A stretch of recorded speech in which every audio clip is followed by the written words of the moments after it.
I first want to say congratulations, Ambassador Greer, on your confirmation and your immediate work on President Trump's bold trade agenda. I know is keeping you very busy. Thank you for being here with us. The only mistake is you went to the Senate before us, but you won't do that again, I'm sure. The Trump administration's trade policies are leveraging the power of the world's largest market to create fair trade relationships that level the playing field for American farmers, workers, and producers. The Trump agenda prioritizes the long-term prosperity of working families and communities ahead of short-term stock market swings. The American people are counting on us to think beyond today's headlines and stay focused on growing the economy and creating good-paying jobs.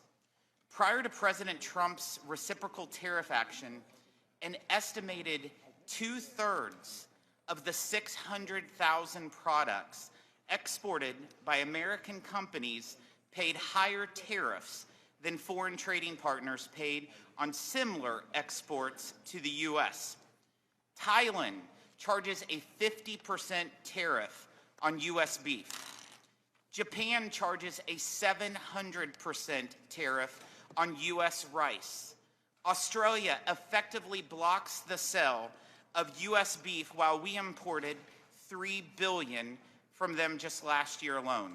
The European Union rejects our biotech crops through a torturous 6-year regulatory process. It's only fair that we levy tariffs similar to the ones faced by American-made products. Since Inauguration Day, we have seen more than $5 trillion in commitments for new investments in the U.S., including after the announcement of the reciprocal tariffs. Since Liberation Day, nearly 70 different nations have come to the table asking to reset our trading relationship. This approach will generate more market access under better terms for American producers. And if any nation chooses not to cooperate, these tariffs, they will generate significant revenues. Based on President Trump's tariff policies, so far, it seems conservative to expect the U.S. to collect hundreds of billions of dollars in additional tariff revenue each year. President Trump is continuing the successful strategy he used in his first term. Tariffs brought China to the negotiating table for the Phase 1 agreement, which has netted $40 billion in annual tariff revenue paid by importers from China and increased fairness for American producers. Other agreements, like USMCA, opened markets for American-made products and ensured fair treatment for our workers and businesses. An America First trade policy is needed now more than ever. America ran trillion-dollar goods trade deficits all 4 years under Biden. Previously, America has never run even one year. We ran a $32 billion agriculture trade deficit last year. Under President Trump's first administration, we had an average annual agriculture trade surplus of $5 billion. The Biden administration failed to counter China's moves to reorder the global economy around Beijing. Failure to assess whether China was adhering to the Phase 1 agreement meant the agreement was never truly enforced. The Trump administration is reviewing potential violations of the agreement, as well as exploring Section 232 and 301 investigations to further address unfair trade barriers ripe for enforcement actions. President Trump has made good on his promise to tackle China's abuse of our trade laws and ended its access to the de minimis privilege. The administration's actions mirrored committee legislation passed last year to crack down on the instance of China's trade abuse, and President Trump has now set in motion a process to end the de minimis privilege globally to improve trade enforcement. The Biden administration had to be dragged into fighting Canada's denial of market access to our dairy farmers and Mexico's similar treatment of our corn farmers. The Trump administration will enforce trade agreements to benefit farmers and ranchers. Strong enforcement should be complemented with trade relationships that respect American workers and manufacturers. President Trump's tariffs have set the stage for the United States to negotiate from a position of strength. I fully anticipate more nations to come forward to reset their trading relationship with the United States. I represent an agriculture and manufacturing region under unfair trade policies. We've had factories shut down and lay off people in our district. The Dana Corporation, an auto parts company in Cape Girardeau, closed, killed 440 jobs, and shipped them to Mexico. A Briggs & Stratton factory where my mother worked in Rolla, Missouri, closed, killing 450 jobs, and shipped them other places. The Brown Shoe Company in Sikeston, Missouri, was just one of numerous brown shoe factories in our congressional district that closed, costing hundreds of jobs. Nordine closed in Poplar Bluff back in 2013, cutting 500 jobs and moved that production to Mexico. Noranda shut down its aluminum plant, costing 900 jobs in New Madrid, Missouri in 2016, before the aluminum tariffs. I could go on, as could every member on this dais, changing course and undoing the damage caused by years of unbalanced trade relationships won't happen overnight. President Trump's economic agenda, from tariffs to tax relief to deregulation, is about making it competitive again to build, manufacture, grow, and produce in America. I look forward to working to change our trading relationships to a source of our nation's economic strength and revenue, not a source of decline and dependence. Thank you for coming before the committee, and I look forward to hearing your testimony. I'm pleased to recognize the ranking member, Mr. Nill, for his opening statement. Thank you, Mr. Chairman. I want to thank you, Ambassador Greer, for being with us today. There's a new political caucus, as you know, that has been formed in this town. It's called Republicans for Tariffs. This is the first time that we've heard them ever embrace tariffs. And I might point out that Liechtenstein doesn't stand a chance. From the economic soft landing that President Trump was handed, a low unemployment rate, 2.9% average growth GDP, and millions of jobs created during the previous 4 years, it's only taken him 79 days to inflict this permanent damage. Recession odds are getting higher by the day. We are following the largest tax and tariff hikes in decades.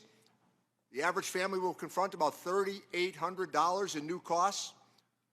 Look at one's 401k, retirement savings, education plans, new home and auto sales been wiped out. The layoffs continue, and the plant closings that the chairman referenced today are continuing as well.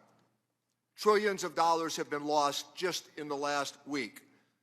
The National Review and the Wall Street Journal, hardly left-wing publications, have both warned against the tariffs, and National Review saying today it's time for Congress to assert itself and end this trade war. Last night, the president said he's now coming for higher drug prices. Between the cuts they've planned to our programs at lower cost and the rising prices of these tariffs, their giveaways won't make a dent in the higher cost our colleagues have planned, apparently, for the American people. The Wall Street Journal editorial board said it best. This is the dumbest trade war in history. It's not only dumb, it's unconstitutional. It started with the Trump administration's unprecedented opposition and imposition of emergency tariffs on two of our closest allies. You and I, Mr. Ambassador, know something. We negotiated USMCA. It was a good deal. 195 Republicans voted for it. 196 Democrats voted for it. It was a real negotiation, coupled with the fact that it is to be reviewed next year. Instead, we're now imposing tariffs on two of our longtime friends and neighbors. The president has given himself delegated powers under the International Emergency Economic Powers Act, IEPA.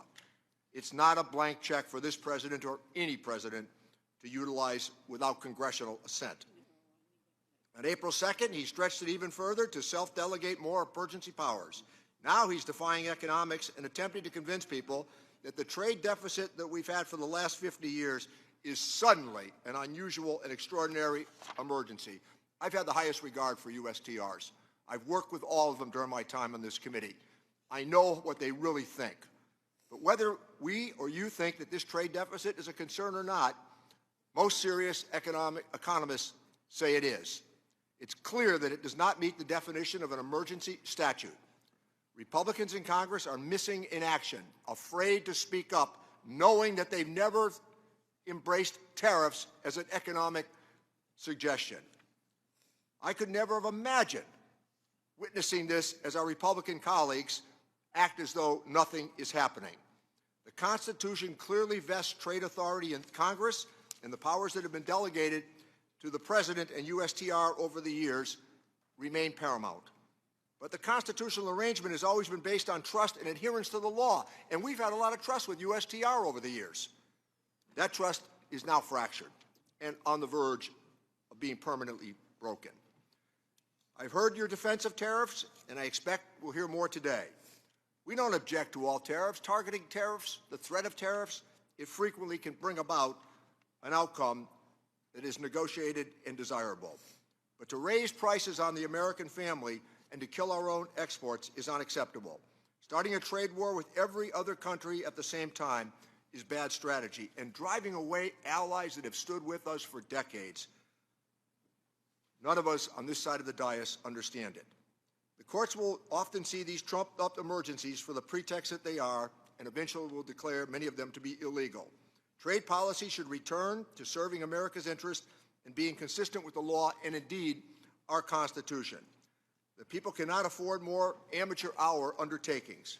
Trade policy needs to move back into the hands of Congress for real negotiation the way it was intended. We can begin by restoring some of that trust that has been so badly damaged in the last week. Mr. Ambassador, we want to work with you on these trade agreements. Closing the doors to America is not sound policy. It can be fixed, but it's going to take putting the rule of law over ego and greed. I yield back my time, Mr. Chairman. Thank you, Ranking Member. Today's sole witness is the United States Trade Representative, Mr. Jamieson Greer. The committee has received your written testimony, and it will be made part of the formal hearing record.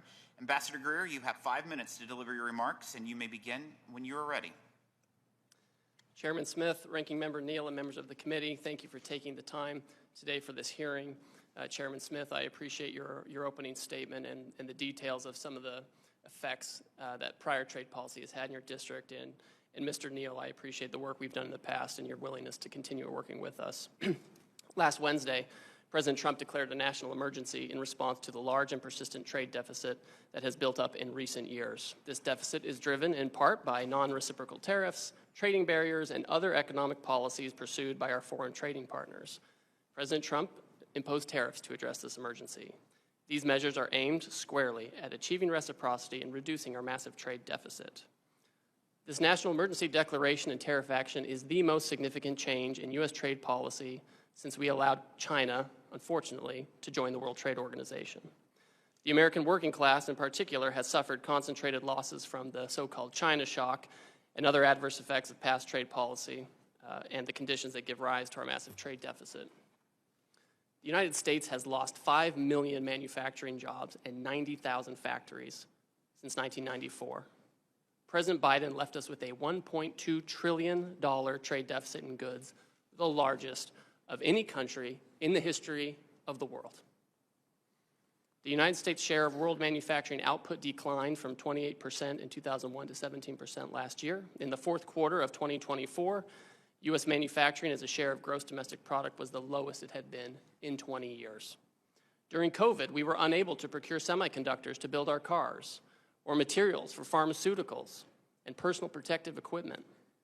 During World War II, we built nearly 9,000 ships. Last year, the United States built only 3 ocean-going vessels.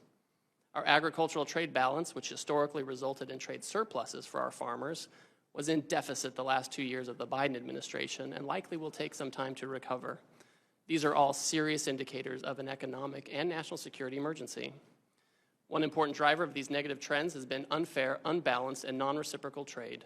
This includes the effect of higher tariffs imposed by other countries on the United States, the effect of non-tariff measures that promote other countries' exports and obstruct U.S. exports, and other foreign economic policies favoring overproduction and degrading America's manufacturing capacity.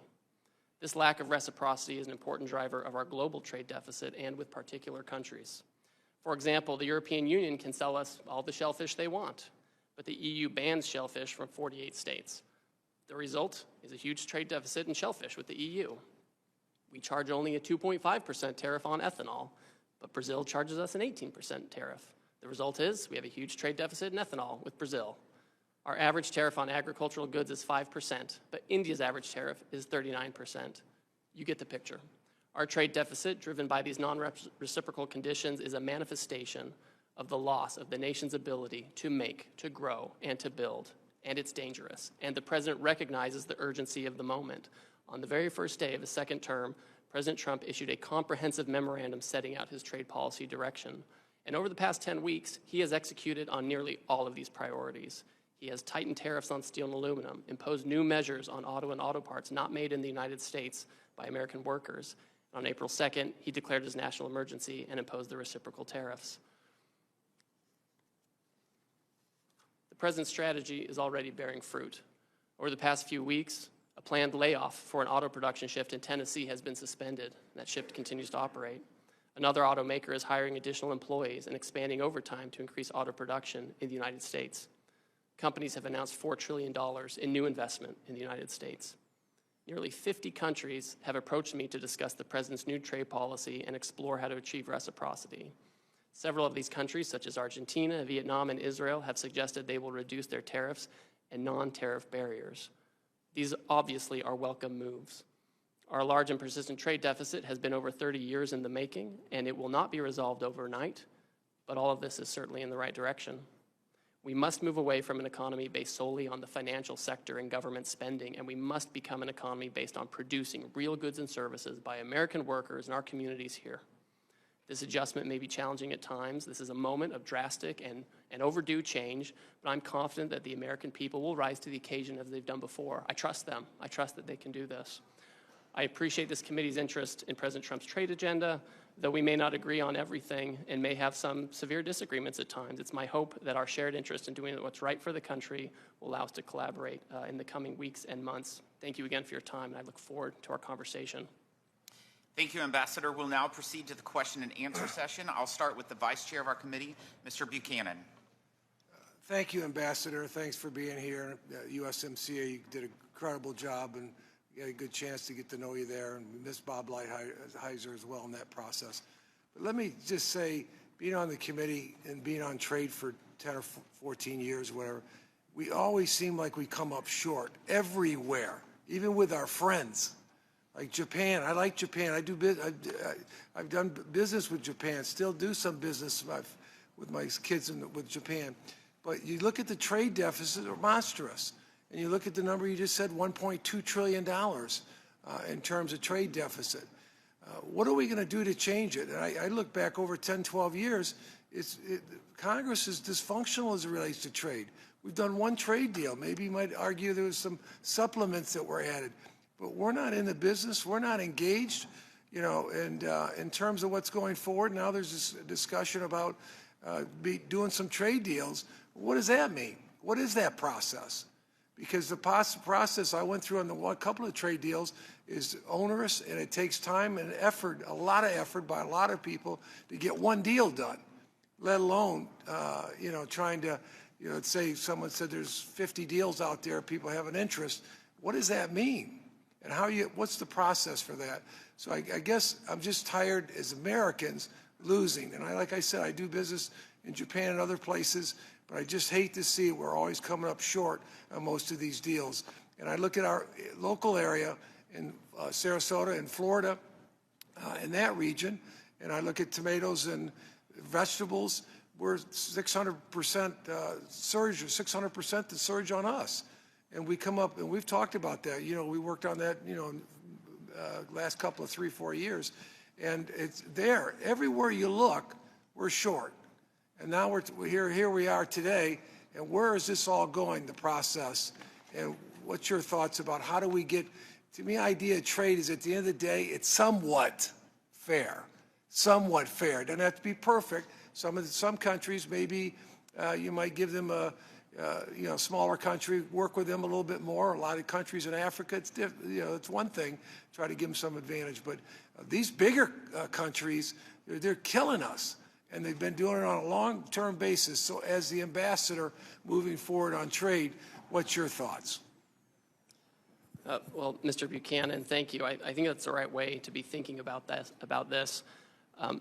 The president has stated very clearly over the last few days that he is open to negotiate with countries that actually want to pursue reciprocal trade and get their trade deficit down with us, or where we have a surplus, give us the market access that we should have, so we can treat them like they treat us, and that it's better treatment all around. That's certainly part of this. In the very near term, I can just tell you, yesterday I had a meeting with my counterparts from the EU, from Korea, from Ecuador, and Mexico, and that was after talking to the Senate for 4 hours in the morning. So there are a lot of countries who understand exactly what the problem is that the president has set out and are willing to talk to us and willing to negotiate. And so I think in the near term, there is an opportunity for these countries, if they want to have more reciprocal trade, to bring down their differential tariffs, bring down their non-tariff I'm going to run barriers. out of time. Let me just ask you, when you talk about these countries, and I heard there's 60, 80 of them, there's a lot of them that seem to have an interest, would want to do something. But what's your idea what that process is? I mean, like I said, it took 10 years to do one trade deal here. And what's your sense of what that process is going to be going forward to make, you get something negotiated, then what? Well, so for example, in the very long term, for countries that think they want a comprehensive trade agreement or something broader, that's a longer term conversation that we have with Congress. Some of that might require, congressional action, of course, and we would want to be very tied in with you. In the very near term, in terms of the reciprocal tariff, countries are coming in essentially with a paper, right, or with a letter that they've sent me. I mean, Vietnam's a good example where they've just said, here are areas where we think. Let me just say, because we've got a few minutes. Yes, sir. I agree, hopefully that works out, but we do need to get back in the trade business in a serious way with the process that we have here in Congress, because this might work for some deals, but not all deals. But we have to get serious about trade, and at the end of the day, it needs to be fair. It might be a little one way or the other, but if we're buying their stuff, they need to be buying our stuff. And that's very clear to me, and I just feel so frustrated because I've watched this show for 10 years, and we get little done. It's not Democrat or Republicans. It's both parties. We don't take the initiative on these fronts. Thank you, and I yield back. Thank you. Thank you. I recognize the ranking member, Mr. Neal. Thank you, Chairman. Mr. Ambassador, you, your predecessor, Bob Lighthizer, and Catherine Tai, the eventual USTR, worked with Congress on USMCA. We had priorities. House Democrats worked with you to come up with what was a pretty good trade agreement. Again, almost universally supported in the House and the Senate. We had our priorities: intentional enforcement loopholes, addressing access to medicines, improving labor and environmental standards, and more. We included novel sunset provisions to give all sides a predictable and fair way to reflect and, if needed, course correct in the trading relationship. Now the President has imposed global tariffs with purported objectives of leverage to negotiate new trade agreements. Are you seeking to negotiate comprehensive trade agreements that address the range of labor, environmental, and corruption concerns? Or is it to seek leverage in the future of addressing these trade deficits in a more unbalanced or arbitrary manner? We know that trickle-down economics don't work, but that's what the administration seems to be doing. We're looking at tax cuts for wealthy people, aggressive deregulation, hollowing out essential government services. And let me, with long history, remind all, when NAFTA was negotiated by this committee, at that time the Republican position was you could not amend a trade agreement. No human rights, no labor provisions, no enforcement mechanisms. That's what brought about the demise of NAFTA and our desire mutually to renegotiate for USMCA.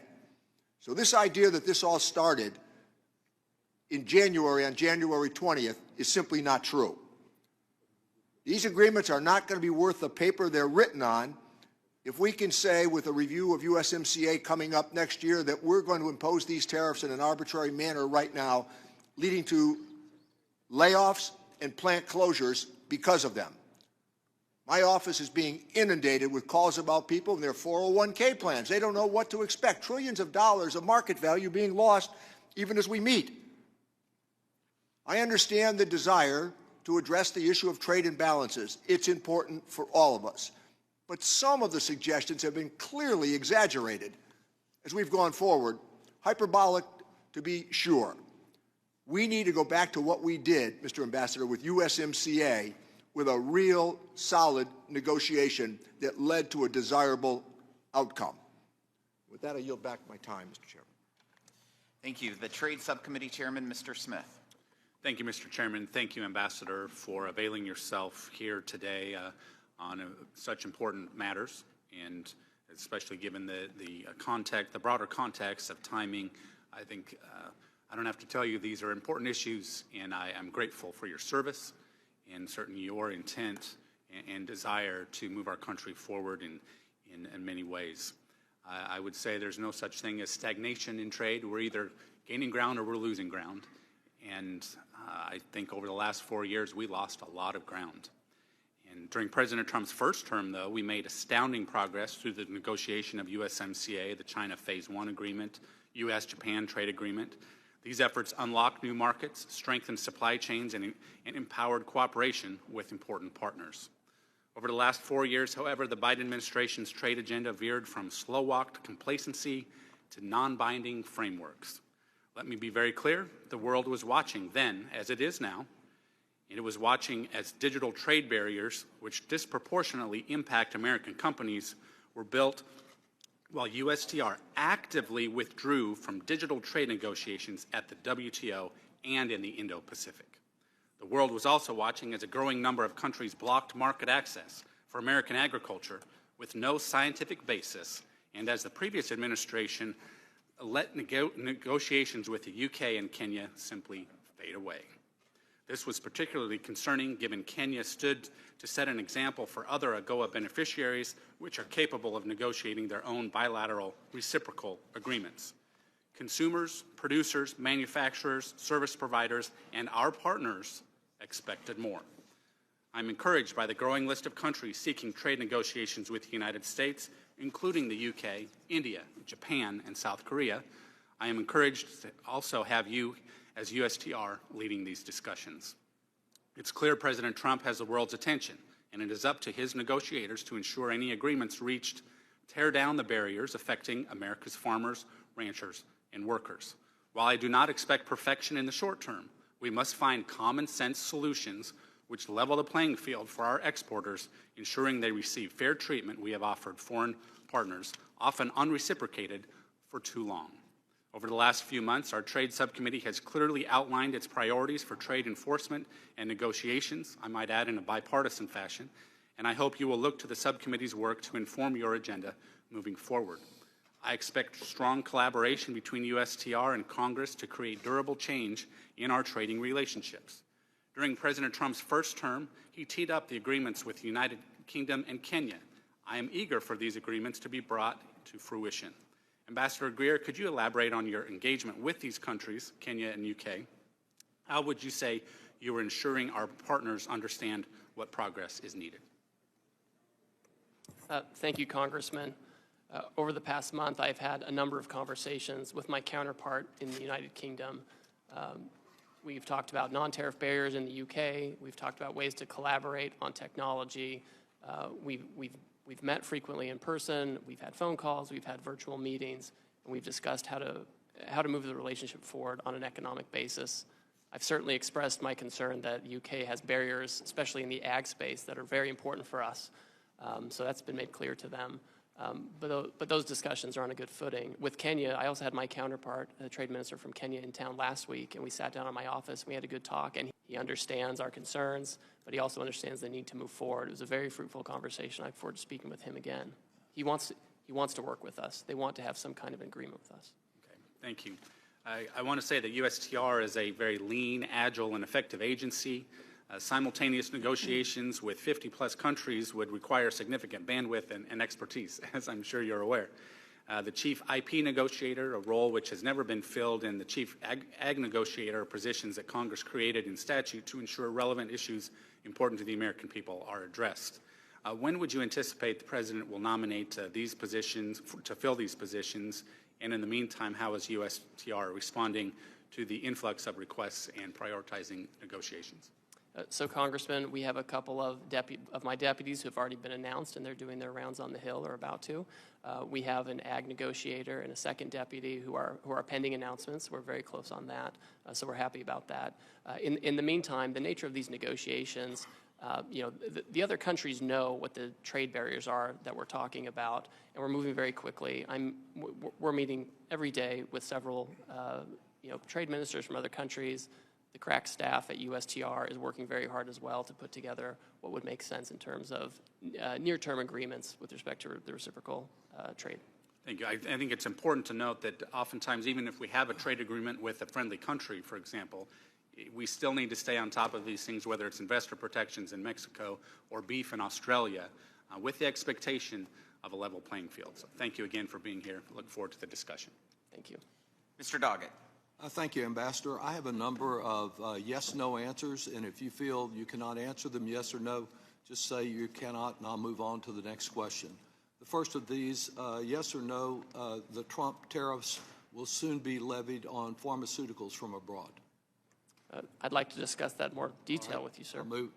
Is that true or not? Well, the president, he wants to get manufacturing production back here, and so he's going to conduct an investigation to see what's appropriate in terms of tariffs. So he hasn't decided to impose them as he said he would last night at the Republican fundraiser. He said that he will impose them. Now Thank what the you. extent of that is subject to an yes, investigation. Reclaiming my time. A simple question, Ambassador. Yes or no, do you agree with the President's senior Trump trade advisor, Peter Navarro, that higher tariffs are tax cuts? Sir, I don't get involved in the tax discussions, but we know tariffs have a revenue effect for sure. You think tariffs are tax cuts? I think that tariffs are an imposition on foreign goods that can protect American workers and American products. And again, yes or no, do you agree with senior trade advisor Peter Navarro that as Americans watch their savings erode and the stock market losses approaching $7 trillion, that what Americans need is patience? I think we all need to work through this period as we try to reshore and get over the $1.2 trillion deficit that President Biden left us with. Do you agree with Commerce Secretary Howard Lutnick that we're not going to reverse course no matter how much the markets implode, and that these tariffs will be permanent? Well, the President has directed that we're negotiating with willing partners, and that's where I'm keying my guidance from. You just referenced the United Kingdom, and you have claimed that these trade deficits require these tariffs. Is it correct that large Trump tariffs were imposed on imports from close allies like the United Kingdom and Australia, even though we have a sizable trade surplus with each of those allies? There's a global deficit, and those surpluses should probably be larger because of the barriers they have. Again, sir, can you simply answer yes or no? Did we impose tariffs on allies with whom we have a trade surplus, not a trade deficit? We impose tariffs on every country because it's a global problem. So the answer is yes, even though you don't want to say it, apparently. Let me ask you also about experiences during the first Trump administration, because at that time there was discussion about the impact of the retaliatory tariffs from China on farmers. And as a result of that retaliation, there was a significant amount of farm welfare payments that were paid. We know this time that the tariffs and the retaliation are much broader, like the Chinese substituting Brazilian soybeans for American soybeans. Will American taxpayers be asked once again to finance welfare payments to farmers that lose foreign markets? Yes or no? It's not clear yet whether that will be necessary. Might have to and might not. Similarly, last time there were concerns about the selective nature and the exceptions that were made to these tariffs. And it seems that those who hired Republican contributors, lobby firms, did much better on exceptions. The whole exception process was criticized by the Government Accountability Office. Can I be assured that if one of my businesses hires a a Republican lobbyist and contributor who can get a table down at Mar-a-Lago that they will not get an exception to these tariffs or an exclusion? There are no exceptions or exclusions to this No program exceptions. for the President. All right. You know, it's not one of my regular allies, but the National Taxpayers Union sent me a question yesterday, and I'll pose it to you as they did to me. They note that the United States has run trade deficits for 48 straight years, during which time the U.S. economy has grown by 255% in real terms, that these decades of trade deficits have corresponded with increases in American wealth and household incomes that far exceed the progress in Canada, China, and the European Union. Do you think that this growth in American wealth as a result associated with deficits is something that constitutes a national emergency? The giant and massive persistent trade deficit that Biden left us with is an emergency. It's not like the small deficits from the 60s when we had auto workers here making production. We've offshored all this stuff, Mr. Doggett, and we are really in an emergency situation, and we're not passing the buck. Reclaiming my time, we seem to have done much better than in the Gilded Age, which the President prefers. I would just say that on the eve of his inauguration, the President promised to bring prices drastically down, and there's nothing that you've said in your answers or non-answers to me today that will give Americans any assurance to believe anything other than that their prices will continue to soar and their savings will continue to shrink. The President's lies continue to cost the American people dearly. I yield back. Mr. Kelly. Thank you, Chairman. Ambassador, thanks for being here. There's a quote in the movie Tora, Tora, Tora from Admiral Yamamoto, and he says, "What I fear is that we have awakened a sleeping giant." Thank God we've looked around at what's happening in the world. Twice America has gone to World War to save the world. We did it in World War I, we did it in World War II. And after World War II, the people that we saved and some of the people that we fought against were absolutely devastated. They had no way to build themselves back up again. So what did America do? We opened our markets because we have always been the most generous people in the world, and we're always the first responder. No matter what happens anywhere in the world, who's there first? It's always the Yanks. We have ceded so much market share. We have rebuilt, for most of the world, an economy that they never could have achieved on their own. Now we're facing a situation with all those who we've helped don't like us playing in their market. They love coming to America, but they don't want America coming to them. They make it very hard for us to do trade with them, whether it's through tariffs or barriers, which our manufacturers can't meet. And we sit here today trying to make this a political event instead of a country-saving event. I come from a little town called Butler, Pennsylvania. Butler at one time was a home of a steel mill. Still is. We built railroad cars. Pullman was there. We built the first Jeep. We were known as that town. Blue-collar town. People get up in the morning, work hard, and what they look for is that chance to get some overtime. Last summer, we became known as the town with the attempted assassination of Donald Trump. We're resilient. We always bounce back. We always will bounce back. And I got to tell you, I have some statements from the people that actually work every day, get up and go to work, and they're looking at a market that they're constantly losing market share in, and they wonder, who is going to stand up and do something? Who's finally going to talk about the real problems in America and quit talking about the stock market?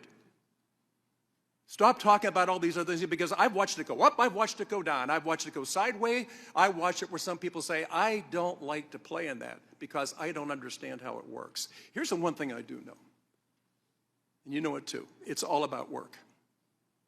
It's all about market share. Jamie Sychek from UAW 3303, we were in a dire situation, not because of foreign competition. That hurt us a lot. We went from a steel plant that were 7,000 people down to there's about 1,300. We produced something called grain-oriented electric steel, the only producer of that product in America, and we were in danger of losing it because we had an administration that had a blind eye and a deaf ear to what they were giving up. Also, Jim Winnings, who operates a factory down in Mars, Pennsylvania, shares his view with me about how much market share they've lost. So I'm amazed when we try to turn this into a political battle and not a USA saving grace battle where we finally wake up. And just as Admiral Yamamoto feared in World War II, all we have done is to awake a sleeping giant. We have given away so much of our market and been denied access to other markets. We are the first responder every time something goes wrong in the world. I would just like to see the world treat us with the same respect as we have treated them. Level the playing field. That's all the president's asking for. Level the playing field. Don't make it impossible for us to play.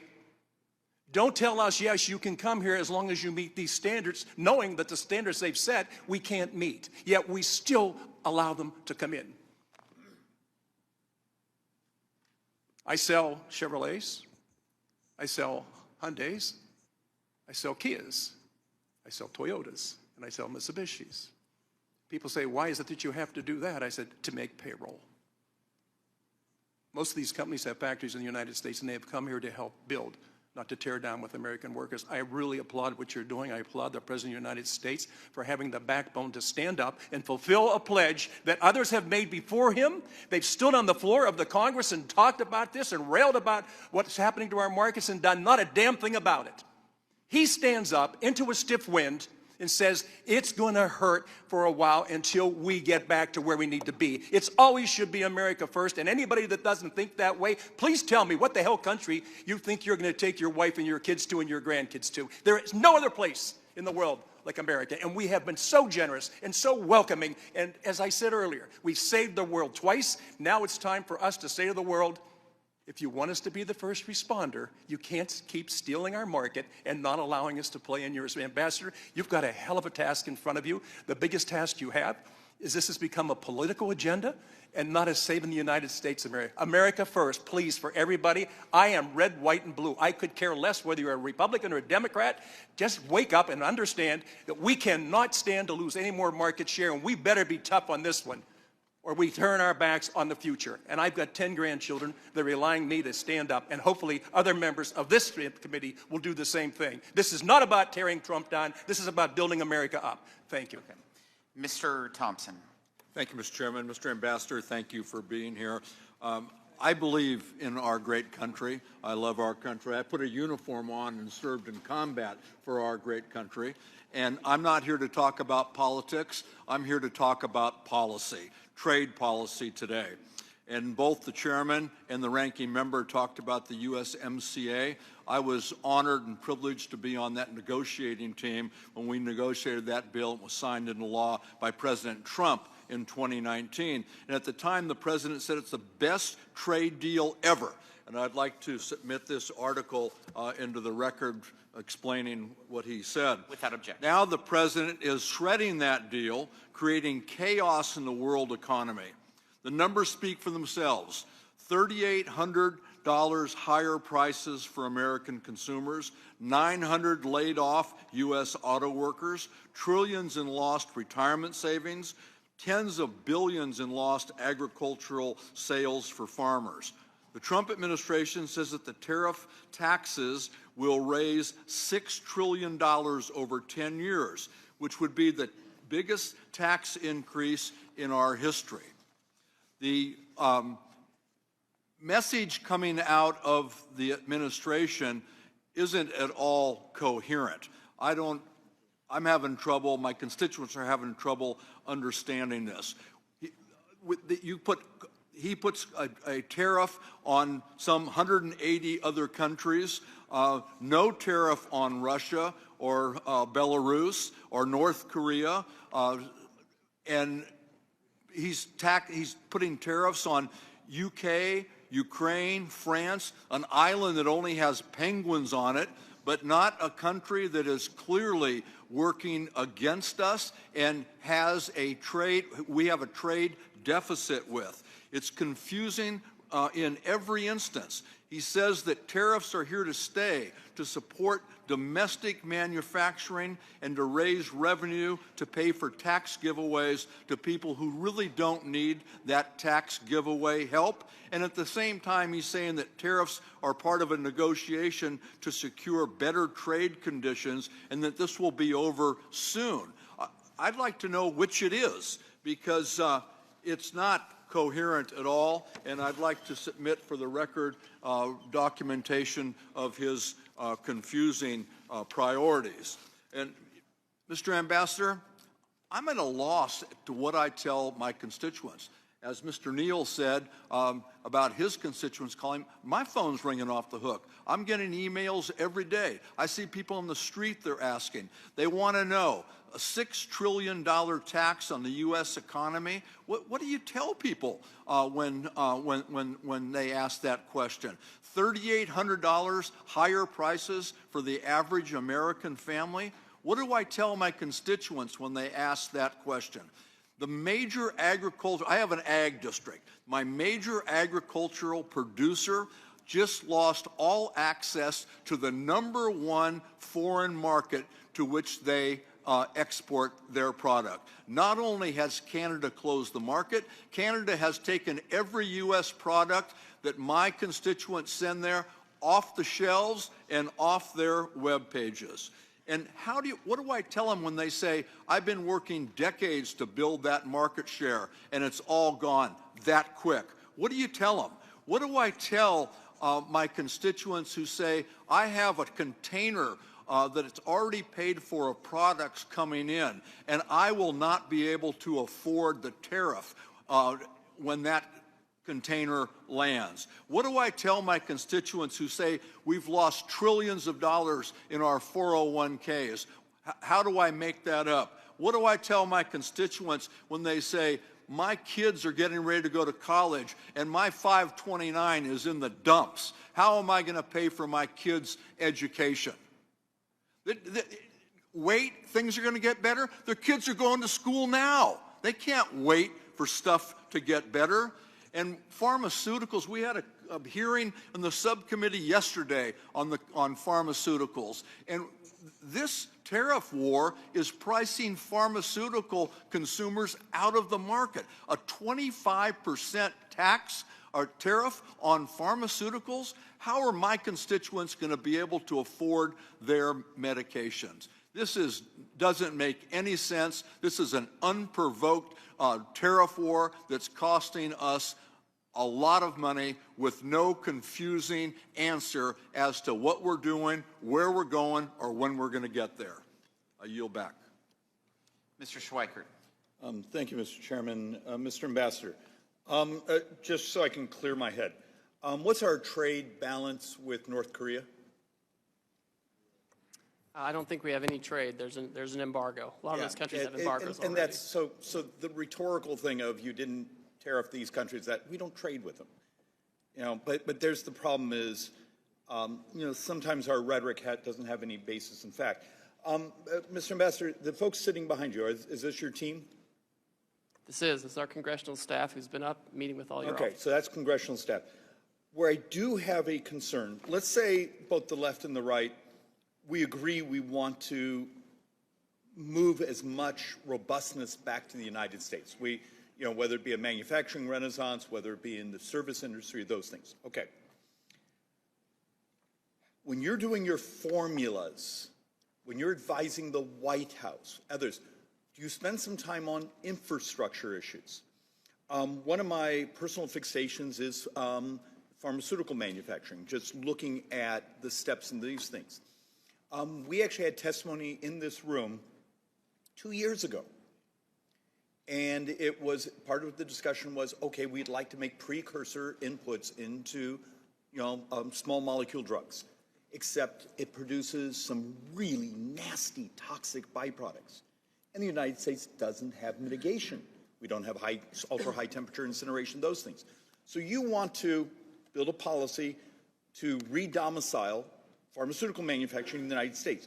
Do you, with your staff, say, oh, but guys, we don't have the infrastructure mechanics to deal with the byproducts the EPA permitting process to actually get the permits, maybe we should approach Congress and say, hey, guys, I need you to help us get these things so we can actually, whether it be through tariffs or other incentives, move them.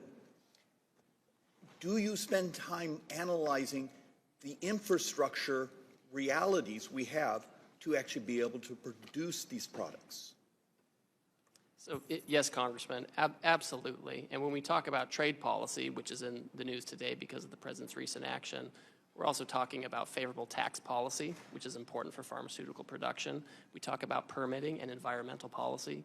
All of these things go together. That's why President Trump had such a successful first term in terms of the economy, because all of it moved together, and we talk about that. So what's happened in the last week? Would I find that somewhere? Look, in many ways, I'm finding myself, I support the ultimate goal. I'm just wondering if the sequencing has been done with the details that are necessary to make it successful. And then I've been waiting for the team to provide people like me the input saying, David, I need you to get off your backside, and we need this on permitting reform, or we need this on certain regulatory issues. And I haven't seen that input yet on, do you see where I'm going? Is if this is the ultimate goal, how do we get there? Is it straight through a tariff regime, or do we have to have our series of sequencing before this actually happens? I think we certainly would welcome Congress supporting the reshoring of manufacturing. I think, unfortunately, during the last administration, we saw a lot of studies by the Biden administration about how to reshore pharmaceuticals, which is valuable. But we could kind of do studies for years and years and never reshore this. So you have the information, so you have the studies, so you know what we need to do.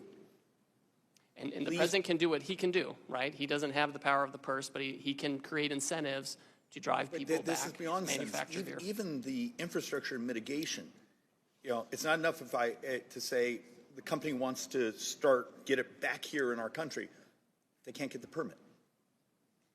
And that's why we're working closely with other economic cabinet members. We're talking about the importance of this. And I'll tell you, Administrator Zeldin and others, they're out there. They're trying to expedite permits. They're trying to make sure that regulations are appropriate to allow the kind of reshoring we need to So, Ambassador, solve this what do you need from us? What can we do? The ultimate punchline here is, what do you need from those of us members of Congress who actually support the ultimate goal? A little concerned about the path, but ultimate goal. What do you need from us? And please bring that to us so we can actually do our work. I have plenty of ideas. I'm happy to talk to the White House Office of Legislative Affairs about that. I think there's a lot Congress could do if they would like to. We look forward to those documents. Thank you, Mr. Ambassador. Thank you, Mr. Chairman. Mr. Larson. Thank you very much, Mr. Chairman, and Ambassador Greer. Welcome to the committee. Thank you for all your service. I just have a direct question because I'm a little puzzled.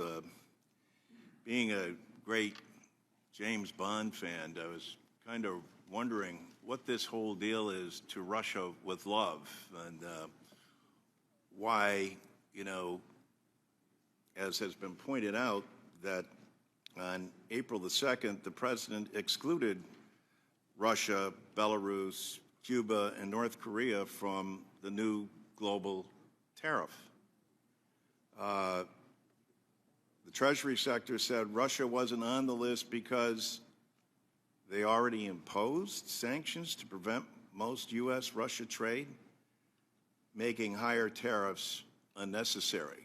The question's kind of twofold. Is that the case with Russia, Belarus, Cuba, and North Korea? While trade in goods has decreased, trade with Russia is still significant. Last time I checked, it's like $3.5 billion, well above the volumes of trade for many smaller countries that my colleagues have already been through that are impacted by this. So first, was this an oversight, or is the president trying to reinvigorate trade with Russia? So there's no effort to reinvigorate trade with Russia. Congress did the right thing a couple of years ago and revoked permanent normal trade relations with Russia, so put it in the bad category. And so Belarus, Russia, North Korea, they already have their own high tariffs already in a category that Congress has So established. it doesn't matter. They're not part of this. Well, it does matter. They already have these high tariffs. They don't have permanent normal trade relations. We have normal trade relations with these others. And I think if there's So trade why with are the Russia, penalties that much more, why are the tariffs that much more higher on other country and allies than they are in Russia? Because we're already doing enough with Russia? no, it's because in the sanctions law, there's always an exclusion for agricultural products, and I think that's the only type of trade we really have with Russia. But all of those folks, they're sanctioned, they're subject to embargoes of one type or another. Congress revoked permanent normal trade relations, and that's certainly the right answer for those folks. We should not have normal trade relations with those countries. Well, we let me don't. ask you this then. Would you commit here that if we see trade increasing from last year, that USTR will take action to increase tariffs on Russia? Oh, I'm happy to monitor that and advise the president accordingly. I agree with you. I'm on sorry, that. what? I'm happy to monitor that and advise the president What accordingly. does that I mean, agree you're with going to you. monitor that? Well, you asked if we would see if the would change, if we would see if the trade level would change. I'm agreeing with you. I'm happy to see if the trade level And with Russia changes. if it does increase, you will add additional tariffs.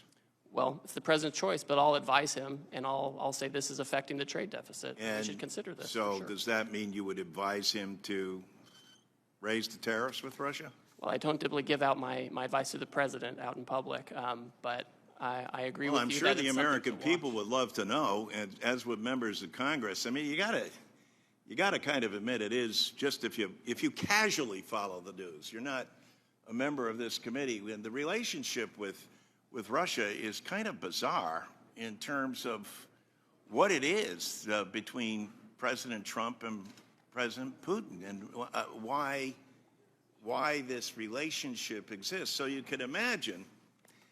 I don't know. Have you ever been to Augie and Ray's? No, I haven't. You should. It's a great spot in East Hartford. It's right next to Pratt & Whitney Aircraft, et cetera.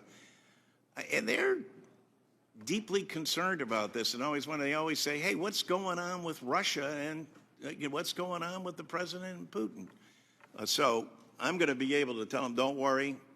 I spoke with Ambassador Greer, and currently Russia's apparently paying enough. Their sanctions already are sufficient. But if we see greater activity and great trade amounts, we're going to make sure that tariffs are levied on them." Is that a fair thing to say?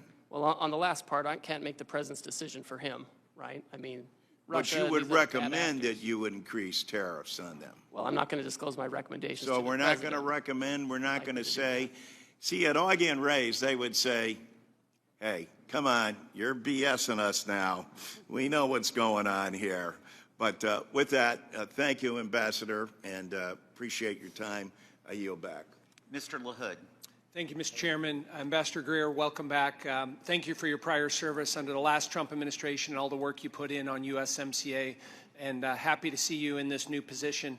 I wanted to talk about agriculture and get your take on how tariffs affect agriculture. My district that I am proud to represent is the 10th largest ag district in the country in terms of corn and soybean production. The #1 industry in the state of Illinois is agriculture. People are surprised by that. Illinois has led the nation the last 12 years in soybean production. We've been second in corn production the last 6 years. And in my district, we load up a lot of commodities on barges on the Illinois and the Mississippi River. They go down to New Orleans, they get offloaded, and they go all around the world. About 40% of the corn and soybeans in my district, again, go to places all across the globe. And so markets and customers are very, very important.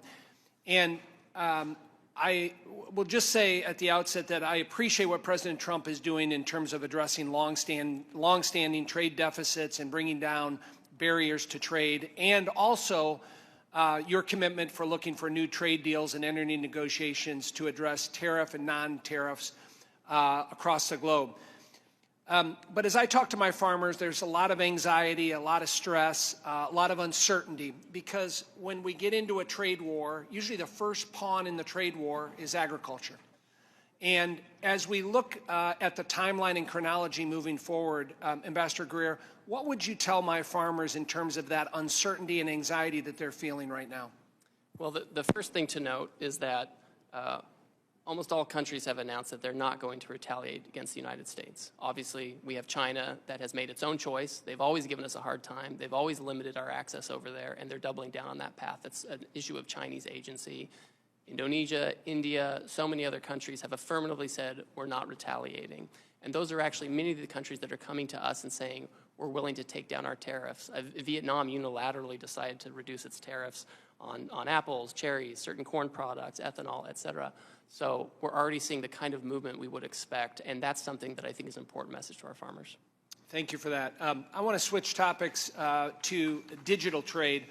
And I believe we have a tremendous opportunity in digital trade, and the United States must lead in setting global rules and standards. We can't allow non-market adversaries like China in particular to set these standards and further manipulate the digital trade agenda. Unfortunately, under the Biden administration, we ceded this authority, and we've seen the consequences of discriminatory policies hurting U.S. innovation. I think we can be aggressive working with our like-minded partners and allies to build on the progress made during President Trump's first administration, including the digital agreement with Japan and the robust standards set in the digital chapter of USMCA, which is, in my view, kind of the gold standard for future trade agreements.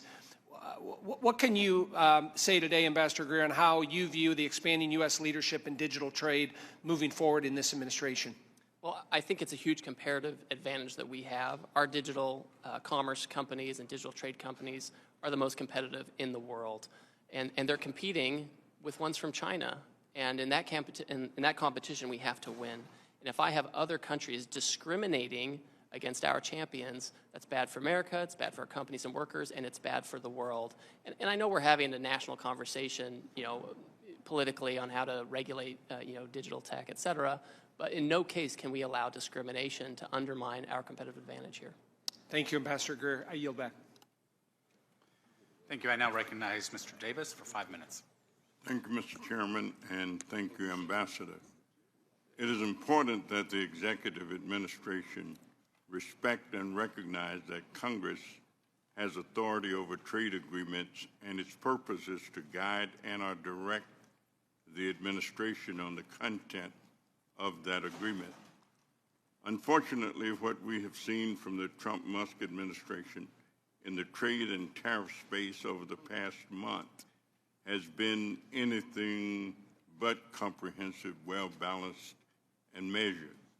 In fact, the President's recent approach to advancing his America First trade policy has been confusing, chaotic, inconsistent, and at times even contradictory. Ambassador Greer, I represent companies in the vehicle supply industry that assemble and produce parts for the automotive industry. The vehicle supplier industry employs more than 930,000 people directly and 4.8 million indirectly. Individuals across the country representing the largest sector of manufacturing jobs in the United States. Tariff impact on the automotive industry is massive and may result in shutting down businesses within the automotive supply chains, which will harm the U.S. economy as a whole. The automotive supply chain is not agile in its ability to make changes. However, the motor vehicle parts sector and many others have adjusted supply chains to support more regional production. My question is, since it would take years to adjust production and supply chains back to the U.S., in the meantime, the auto sector will be hit with multiple layers of tariffs that will soak up any free cash that could be used for the very investments in the U.S. that the administration is seeking. Is the administration planning any relief for auto part suppliers and the auto industry? And what other help can the government provide to these suppliers due to the most recent changes in tariffs?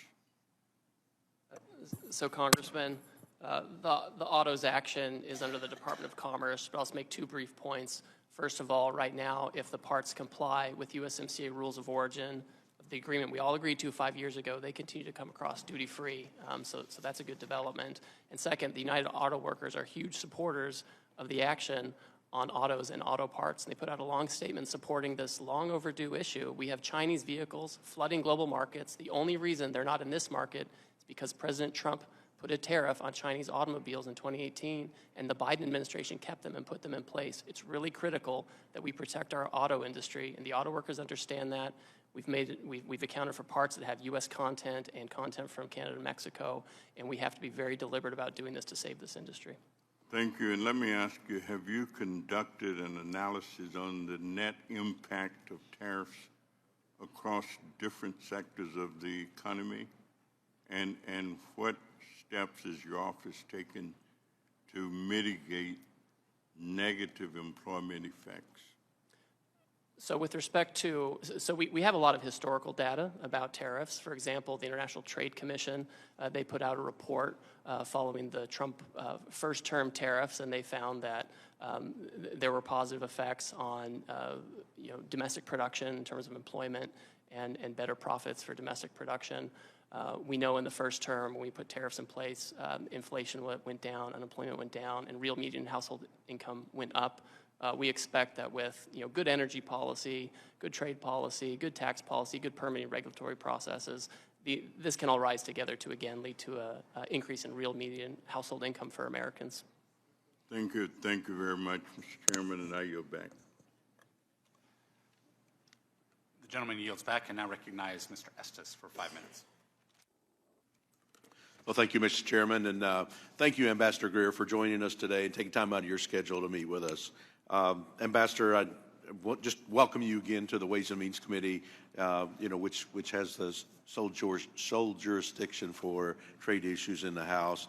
It's great to have you here working with the administration that prioritizes free and fair trade, unlike the previous administration, which placed pretty much zero emphasis on trade enforcement and on new deals with foreign nations, in effect putting America last. I represent Kansas 4th District, the capital of the world, which is a microcosm of the United States. We have large aerospace manufacturing core in Wichita, as well as other manufacturing operations, and a widespread agriculture base in the surrounding rural counties. This cross-section of the country every day works to feed, clothe, and provide energy for the entire world. Additionally, skilled workers manufacture airplanes and aerospace components, build computer instruments that power our devices, and it's an understatement to say that our district benefits from free and fair trade, because when Kansas compete on an even term, we win. The aviation industry has benefited from historical zero-for-zero tariff with foreign nations since the 1980s. Nearly every single airplane around the globe contains at least one component made in Kansas. In contrast, our agriculture sector faces stiff barriers with foreign nations. As illustrated in your testimony, ethanol product produced in Kansas faces a steep 18% tariff in Brazil, while the same Brazilian product is only charged a tariff of 2.5%. This type of unfair, excessive tariff on U.S. exports is undefensible. Because of this, I support the administration's efforts to reduce the tariff barrier placed on U.S. products by foreign competitors, and I'm pleased to see the number of countries, 70 plus or so, that have mentioned that they want to make a deal. I'd also like to discuss some non-tariff barriers that functionally disadvantage the U.S. in comparison to our trading partners. I've been a vocal opponent of digital services taxes, DSTs. These extraterritorial taxes enacted by many countries, including France, Canada, and UK, are highly targeted on U.S. businesses and innovators. Many of my colleagues agree that DSTs are a revenue grab by countries that restrict technology, innovation, and envy American companies that are successful in this space. Additionally, in the recently released 2025 National Trade Estimate Report on Foreign Trade Barriers, I was pleased to see the USTR include Germany's extraterritorial assertion of retroactive taxes, known as the Section 49. This law has been dormant for the past 100 years, but disproportionately targets U.S. businesses. These examples aren't from their adversaries, they're from our friends. And these are just a few examples of why it's so important to level the playing field and open markets for American manufacturers and producers, the very effort that you're trying to put in right now. Regarding Germany's Section 49, I believe reaching a resolution on this issue is important. In consulting with Treasury and IRS, it's my understanding that they've engaged with some affected taxpayers and German officials on this issue, but it's yet to be resolved. What's your strategy in terms of working on this issue with Germany, and will you work with me and my staff and the committee as we pursue a resolution for this issue? First of all, I always like talking to you, Congressman, because, as you know, I lived in Wichita for 2.5 years and served at the Air Base when I was in the Air Force and had a child born there, so we have a nice connection there. I will work with Secretary Bessent on this issue with Section 49. I've had some good interactions with my German counterpart in the past couple of weeks, and we're happy to work with you on this to see what the best way forward is. Yep. Well, thank you. And I know some of that crosses over, as you mentioned, with Treasury Secretary and the issues there. And there's so many things moving on in your direct sphere of influence with all the activities trying to make sure that there's free and fair trade for American companies and American competitors. And I just applaud your efforts in helping make putting America first in these efforts. And thank you. And I yield back. Thank you. Gentleman yields. I now recognize Ms. Sanchez for 5 minutes. Thank you. As the ranking member of this committee's Trade Subcommittee, I want to say a few words about President Trump's latest scheme, his so-called reciprocal tariffs. Let's start by making one thing perfectly clear. These tariffs are not reciprocal. But don't just take my word for it. According to the Wall Street Journal, the president's tariff scheme is not reciprocal, nor is it based on measuring foreign trade barriers. Before getting into Trump's latest scheme, I just want to note that I recently returned from a NATO bureau meeting, and I witnessed firsthand how President Trump's chaotic trade decisions have damaged our global leadership with our allies. And it's appalling to see how Trump is treating our friends and allies compared to how he's treating our adversaries. It was mentioned that under this tariff scheme of Trump's, Russia gets a free pass, while our allies, including those who stood with us after the terrorist attacks of 9/11, are hit with increasing tariffs. Russia's tariff rate is 35%, and we have hit our trading partners with far higher tariffs. It's sad to say that our NATO allies don't trust us anymore, so his scheme isn't just damaging our economy, it's actually undermining our long-standing security partnerships around the world. And in addition to undermining our relationships with our allies, Trump's scheme imposes randomly high tariffs on numerous countries, including our FTA partners. For instance, under the Korea-U.S. Free Trade Agreement, Korea eliminated tariffs on most goods from the United States. Last year, Korea's effective tax rate for goods imported from the United States was less than 1%, yet Trump has imposed a 25% tariff on South Korea. Trump repeatedly insisted that he wanted to impose the same tariffs on other countries as they impose on us.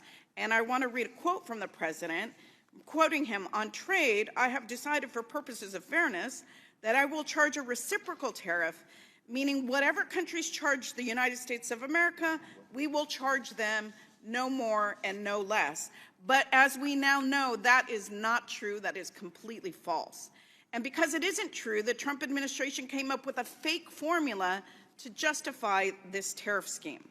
Now, it doesn't take a genius to figure out that the trade studies called for by the president in January and the so-called reciprocity rationale of his latest trade scheme are completely bogus. It's made up. To understand why Trump is pursuing this crazy scheme, you need to understand his MO. First, he threatens a huge tariff. Second, he tries to use those tariffs as leverage to extort countries, many of them are allies. And third, he declares anything that they promise as a huge victory, even when it's an insubstantial deal meant only to appease Trump and his cronies. And fourth, repeat this corrupt practice over and over again. This is all intended to distract and divert the media's attention. I urge everybody to take a step back from the daily chaos that comes out of the White House to consider the bigger picture here. Trump should not fool around with the economy. American families should not be forced to pay higher prices to fund tax cuts for the rich, which leads me to suspect that these tariffs are not temporary in nature because they need the revenue to give tax cuts to the wealthy. Trump shouldn't fool around with workers. Workers aren't pawns. Instead of this chaos, workers need robust industrial policy paired with workforce development and targeted tariffs to reshore certain American industries. Yet the president doesn't have a comprehensive plan to do any of that. Trump shouldn't fool around with our democratic values. Trump's trade agenda is all being done behind closed doors. There's no transparency. Backroom deals are corrupt and they're anti-democratic. As members of Congress, we need to reassert our voice in the face of Trump's insane trade policies. Republicans need to stand with Democrats and decisively call out Trump's harmful tariff scheme.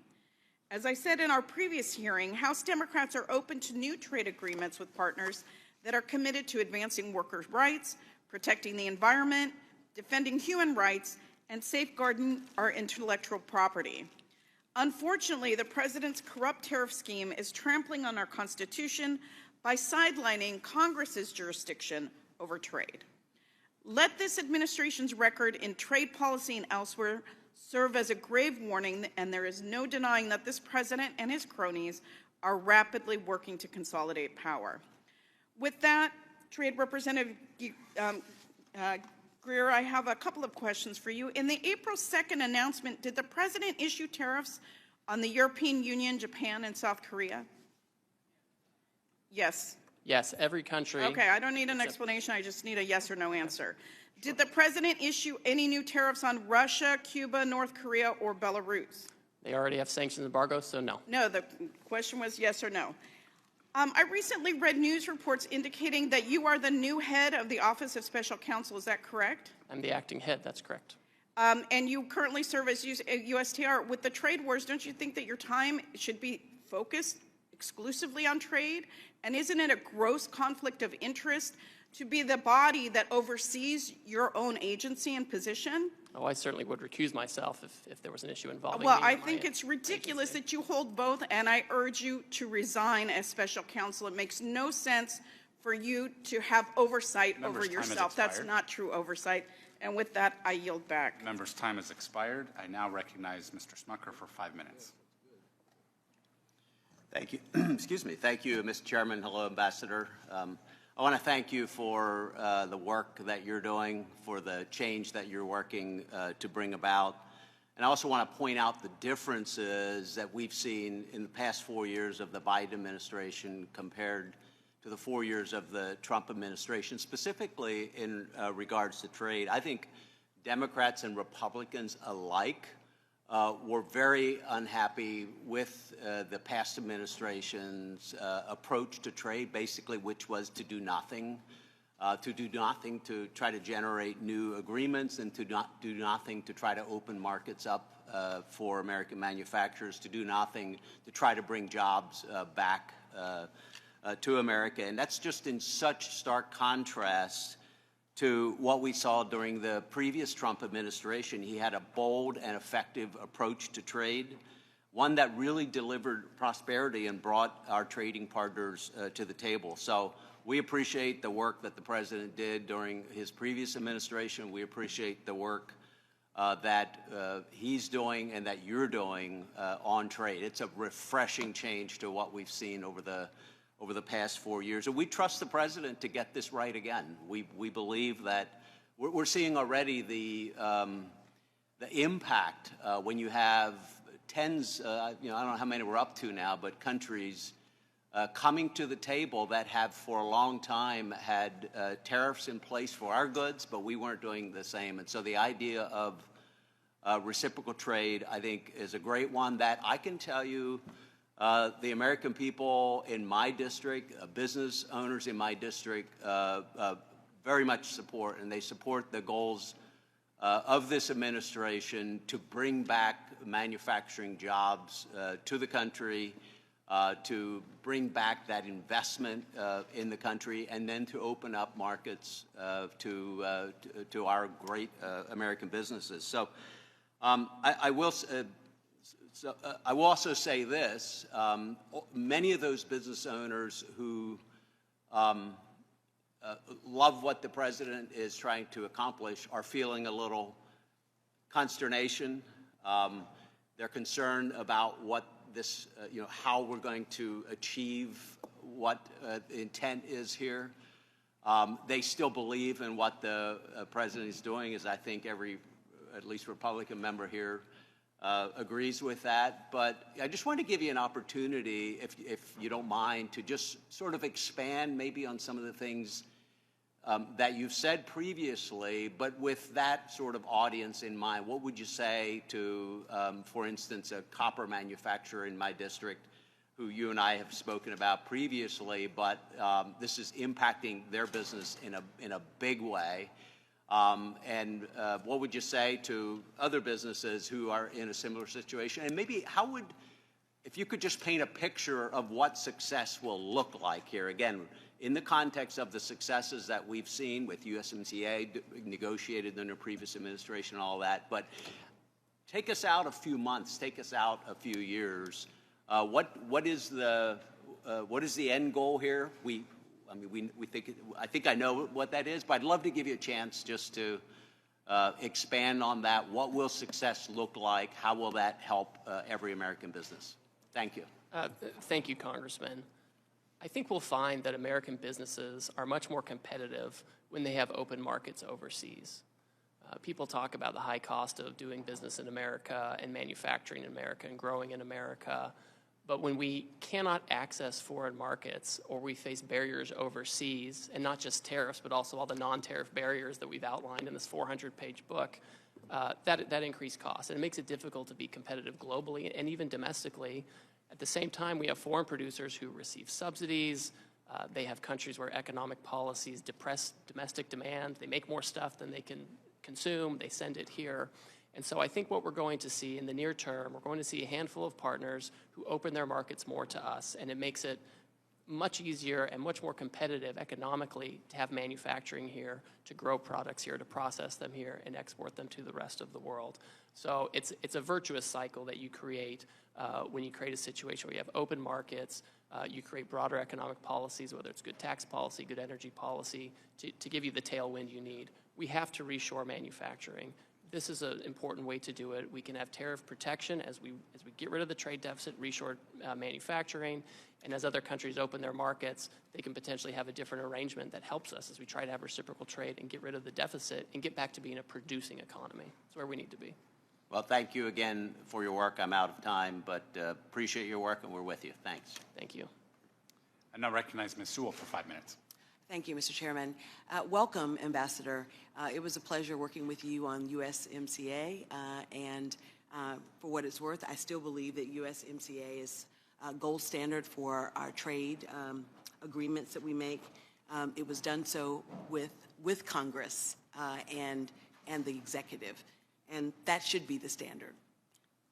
Unfortunately for both of us, President Trump has decided that he doesn't want to work with Congress and that he is not bound by our Constitution or trade laws. President Trump has unilaterally imposed the largest tax increase on working families in decades by implementing broad tariffs that are crashing the economy and threatening the livelihoods of so many working families in Alabama and all across America. Moreover, he is doing so by abusing the International Emergency Economic Powers Act, or IEMPA, clearly states that the president can only use this authority in response to, quote, unusual and extraordinary, end quote, threats. However, both you and the president have described the trade deficit as persistent. I don't know how you can claim that our trade deficit is persistent and at the same time use an emergency authority which requires it to be, quote unquote, unusual. My question to you, I have a series of questions, and really I just want a yes or no answer. As our trade representative, do you believe there are any restriction on President Trump's emergency authority, or do you believe that President Trump has unlimited power to tariff any country for any reason? Yes or no? Congress has put a number of limitations on that authority. So is that a no? It is not unlimited. It's not unlimited. Did President Trump ask you, or do you believe that using the emergency authority for this purpose of trade deficit is legal? Of course it's legal, yes. Do you believe Congress has any role in providing oversight of this administration's implementation of tariffs? Certainly, that's why I'm here today. Many of us on this committee have serious concerns that foreign nations will be pressured into negotiating as a result of this. And those negotiations could also extend to them purchasing the Bitcoin with the president's name and face on it. That would be illegal, right? I have never looked into Bitcoin purchases by foreign countries. Reclaiming my time. With this, are tariffs regressive or are they progressive tax? Well, tariffs can protect, and that's why the United Auto Workers want them in place and have cheered the tariffs. I'm reclaiming my time. Who spends a higher portion of their income on goods, the wealthy or working class? I think the more wealthy have a higher percentage of consumption overall in the United States. Well, according to the Tax Foundation, a conservative entity,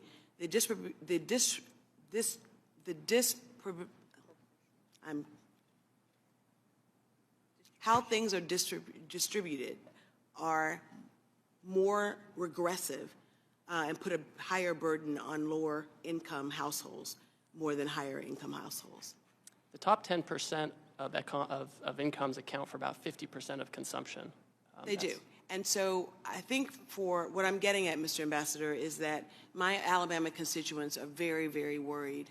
I was home this weekend, and Miss Jackie, who owns Reflections, a coffee shop in Selma, Alabama, right near the Edmund Pettus Bridge, a place that she couldn't have, when she was growing up in Selma, go into, she now owns. It's a coffee shop, and she's really, really worried that the price of coffee will go up so high that she will not be able to keep her store. And she just, this is year number 3. It's a very popular store. But in Little Selma, Alabama, where the price of coffee is already $5, $4.99, increasing it even more would shut her down. And so my constituents have lots of questions to me and to, and to this president with respect to why we are choosing to go down this path. His tariffs amount to the largest tax increase on those families. It's bad for Alabama farmers who are facing retaliatory tariffs. It's bad for consumers who will see prices skyrocket. It is horrible for those who are retired and depend upon their retirement to live, and seeing the stock market go out of control. So, sir, this is really dire for a lot of folks that I represent. Dire for a lot of folks that I represent. And we can't wait for things to get better.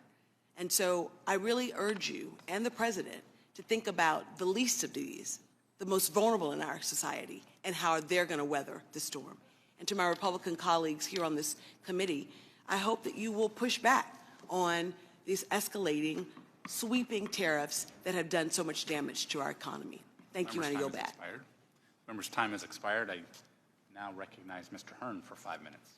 Thank you, Mr. Chairman. Thank you for being here today, Mr. Ambassador. I really appreciate you being here to recognize the relationship between the executive branch and Congress as it relates to trade, so thank you.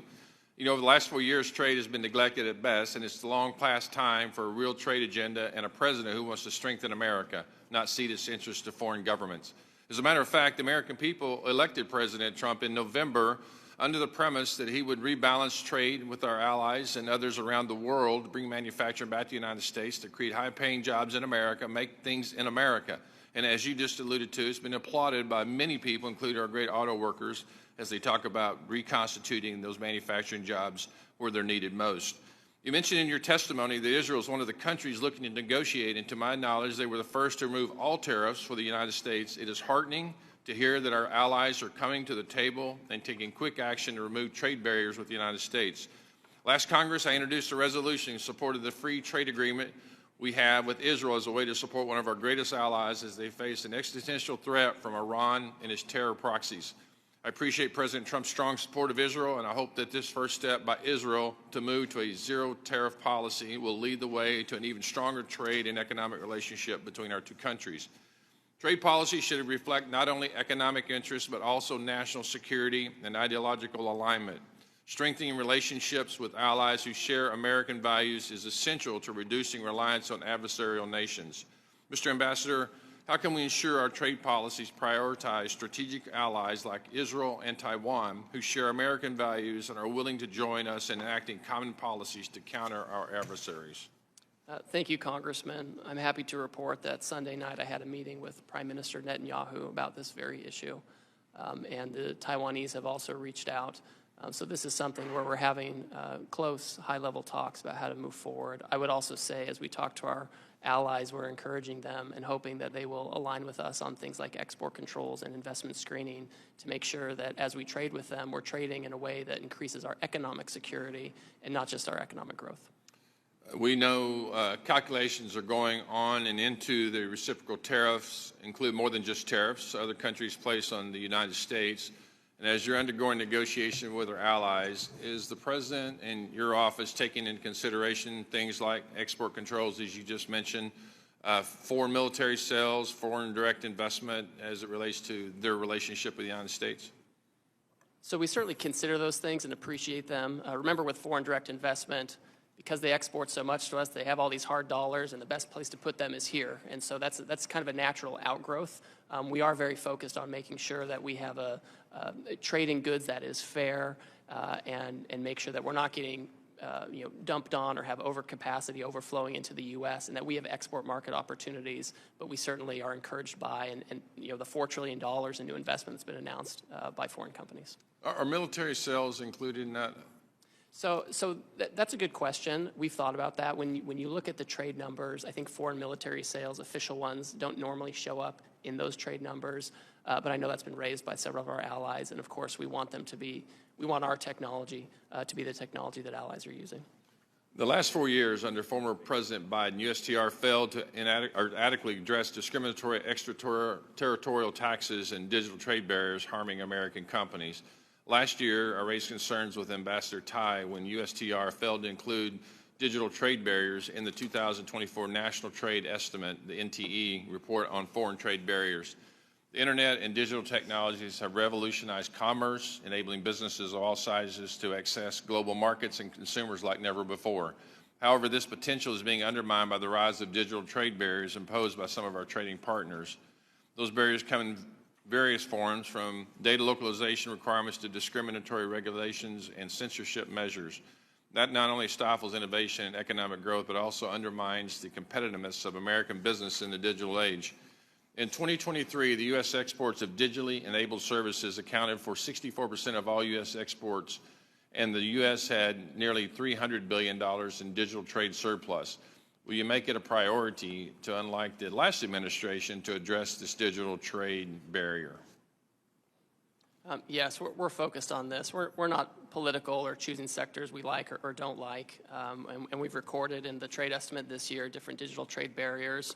Obviously, Congress is going to regulate and decide how we're going to manage digital trade, competition, those kinds of things. But we just can't have discrimination, and I won't accept that by our foreign trading partners, especially in this area where we're so competitive. I want to thank you again for coming here, and appreciate you answering everyone's question. Again, it shows the understanding of the relationship between the executive branch and Congress as it relates to trade. Thank you again. Appreciate it. I yield back. Ms. Del Bene. Thank you, Mr. Chairman. Thank you, Mr. Ambassador, for being with us today. Tax day came early this year. It came on April 2nd, since Trump's sweeping tariffs are raising prices for American families by $4,600 this year, according to the latest estimates. It keeps going up. Families are struggling. Businesses are panicking. I talked to a business in my district that talked about being tariffed out of business. We have businesses who have a lot of export, who manufacture right here in the U.S. and export, who are losing business. Even Republicans are beginning to break with the president. We've seen several joint bills that would make clear that the president does not have the ability to single-handedly impose sweeping tariffs. The real question we're all wondering is, how do we get out of this mess that Trump has created? Chairman Smith recently said he hopes that the Trump tariffs will give USTR leverage to negotiate new trade deals. But Ambassador, how can any country trust the U.S. enough to make a trade deal?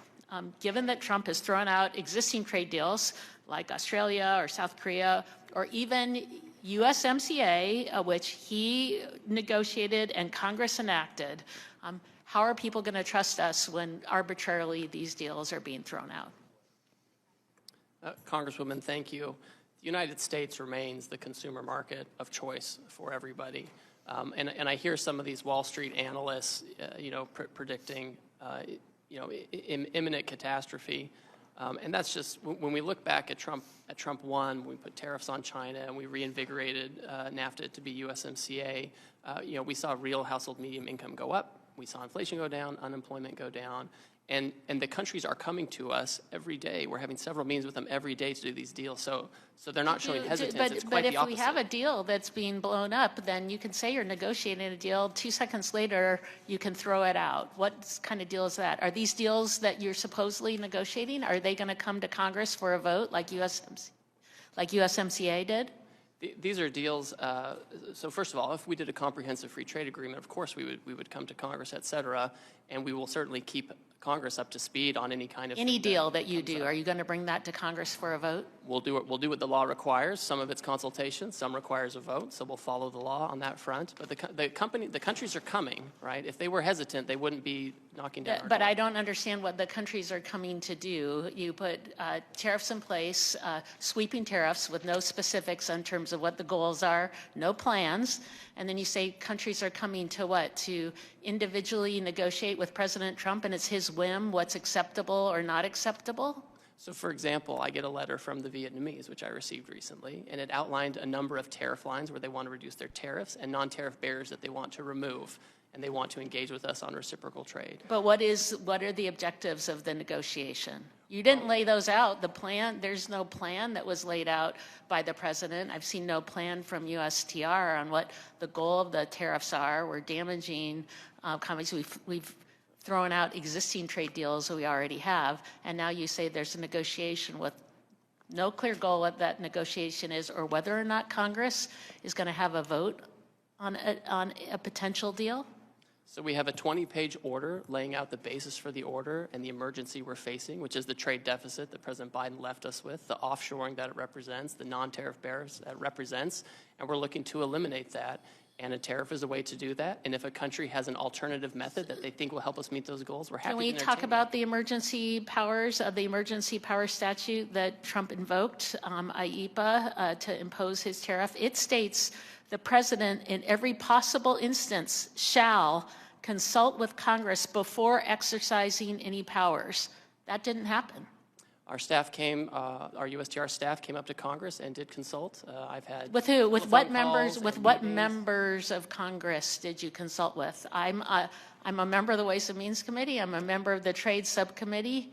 I called both the chairman and the ranking member the day before, the morning of. So if you called to, how could you consult with folks when there wasn't even a deal that was proposed? In fact, it wasn't till April 2nd when the tariffs were put in place. No one even knew what exactly was going to happen. There was nothing to consult on. So how did that consultation take place? I had a phone call with Chairman Smith and Ranking Member Neal. About a non-existent deal? Well, I told them about the IEPA action that was coming, and I sent my staff up here to brief the committee staff as well.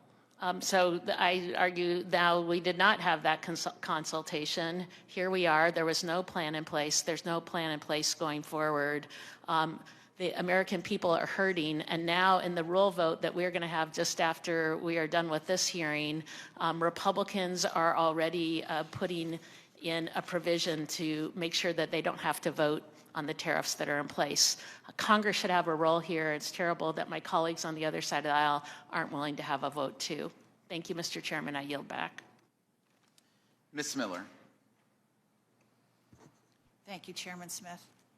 Welcome, Mr. Ambassador. Thank you for being here. It's my opinion that part of the reason President Trump has taken such drastic action on trade is due to the fact that there was no trade agenda under the Biden administration. And I didn't hear any sniping from the other side about that.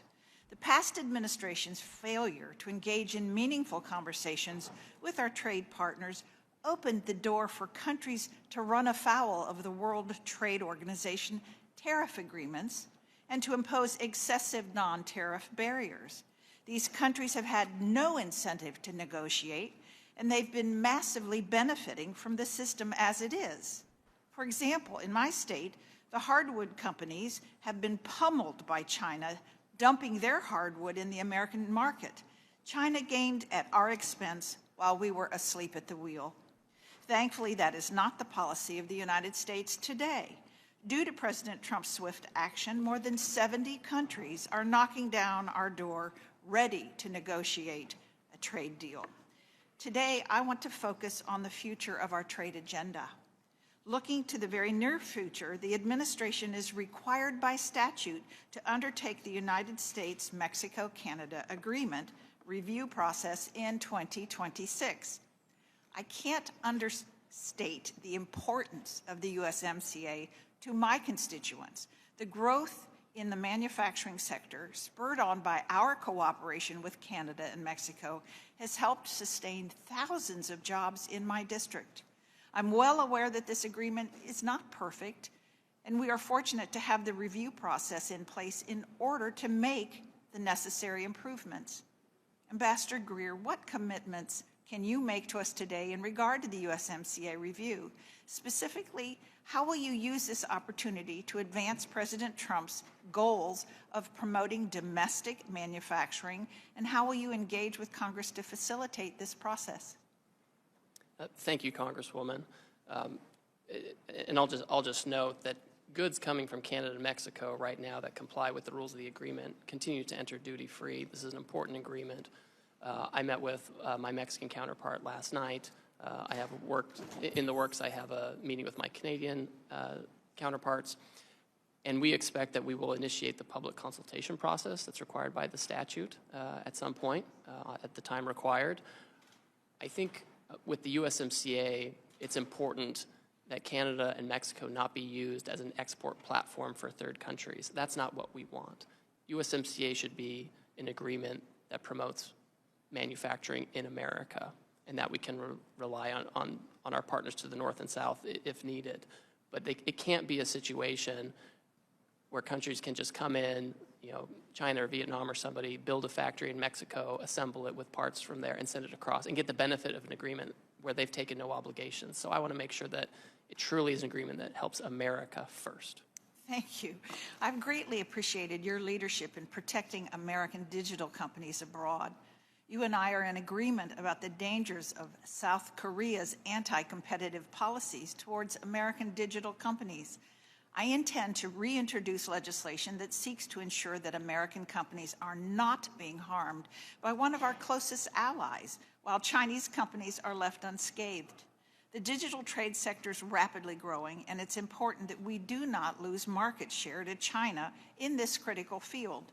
Several countries are considering legislation that mimics the European Union's Digital Markets Act, which has undisputably caused a digital winter for American tech companies operating in Europe. What are your plans to address these harmful policies and to ensure the prosperity of American digital trade? And do you think that digital trade will play a part in the imminent trade discussions regarding the Liberation Day tariffs? Thank you. So first of all, I understand that there's obviously a national conversation going on about how digital trade should be regulated, and there are lots of views on that. What I will say is we're not going to outsource that regulation. We're not going to let the European Union or Korea or any other jurisdiction set the rules for digital trade. It will be us, and they won't be able to do it in a way that's discriminatory either. That is impermissible, especially when we have, as you noted, the Chinese competition out there. If we're going to have companies that operate in this space and are so competitive in this space, we need to make sure that they're American companies, right? That's what we need to make sure. And so this is certainly something that we can talk about in any negotiations that come up. Thank you. We have historically forged some of our strongest alliances based on procuring critical minerals, which are difficult or nearly impossible to obtain in the U.S. Will you commit to exploring trade discussions and partnerships with like-minded partners to protect and build up our critical minerals today? Yes. Thank you. I yield back. Mr. Neal. Thank you, Mr. Chairman. I would have invoked a moment of a point of personal privilege. When the ambassador called me, it was more to inform me of what the administration was going to do. It wasn't to consult or to seek my opinion as to what they were going to do. Mr. Murphy.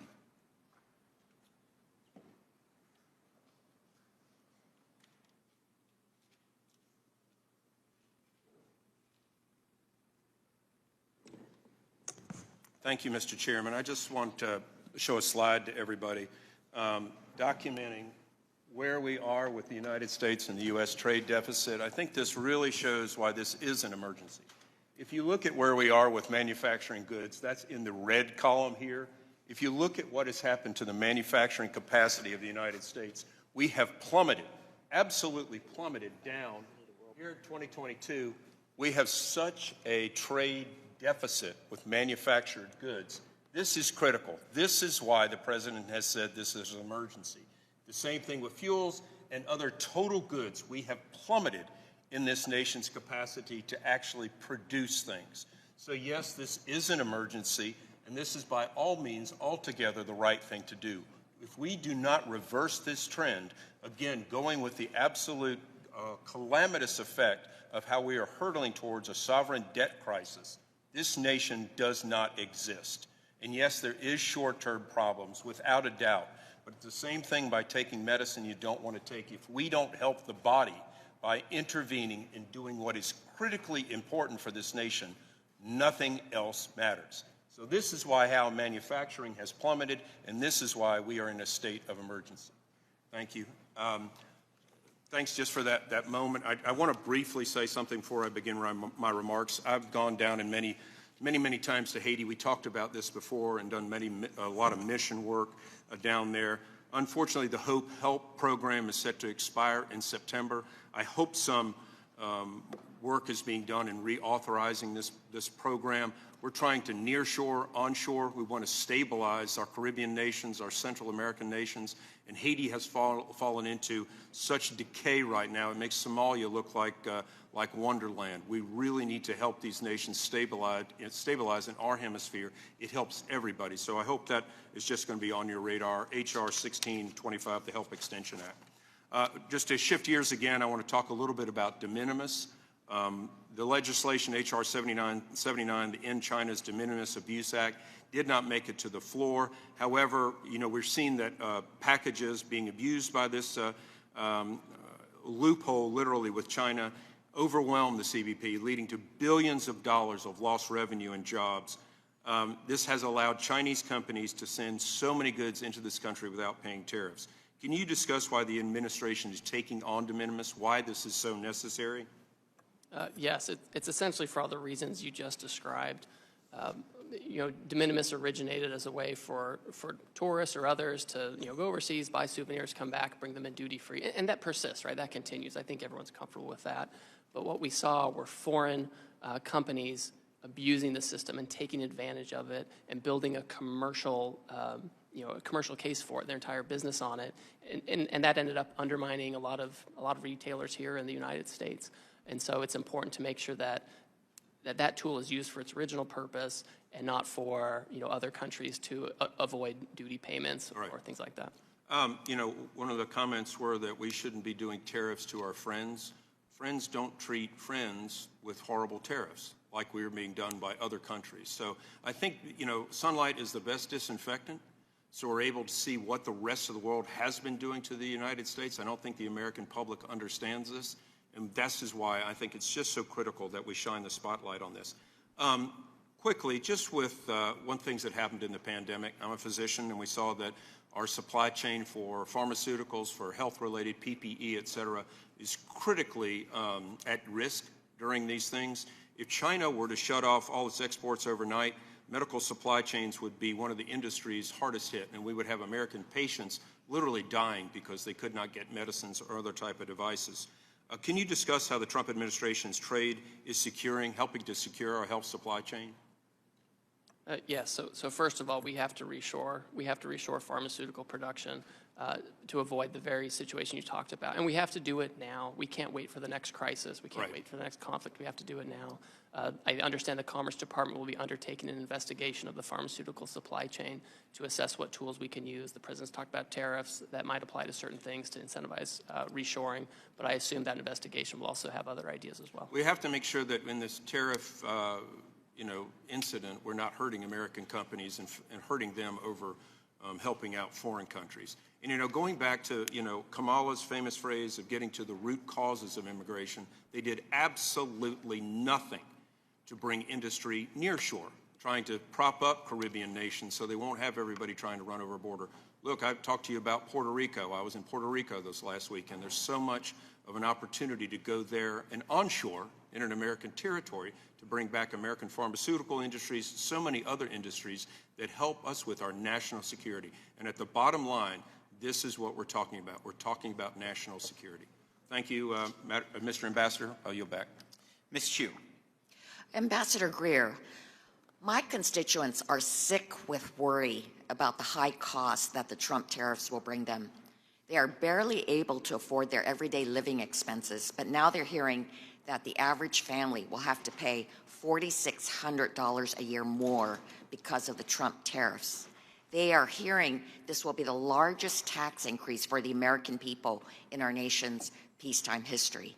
They are hearing Goldman Sachs say that we face a recession.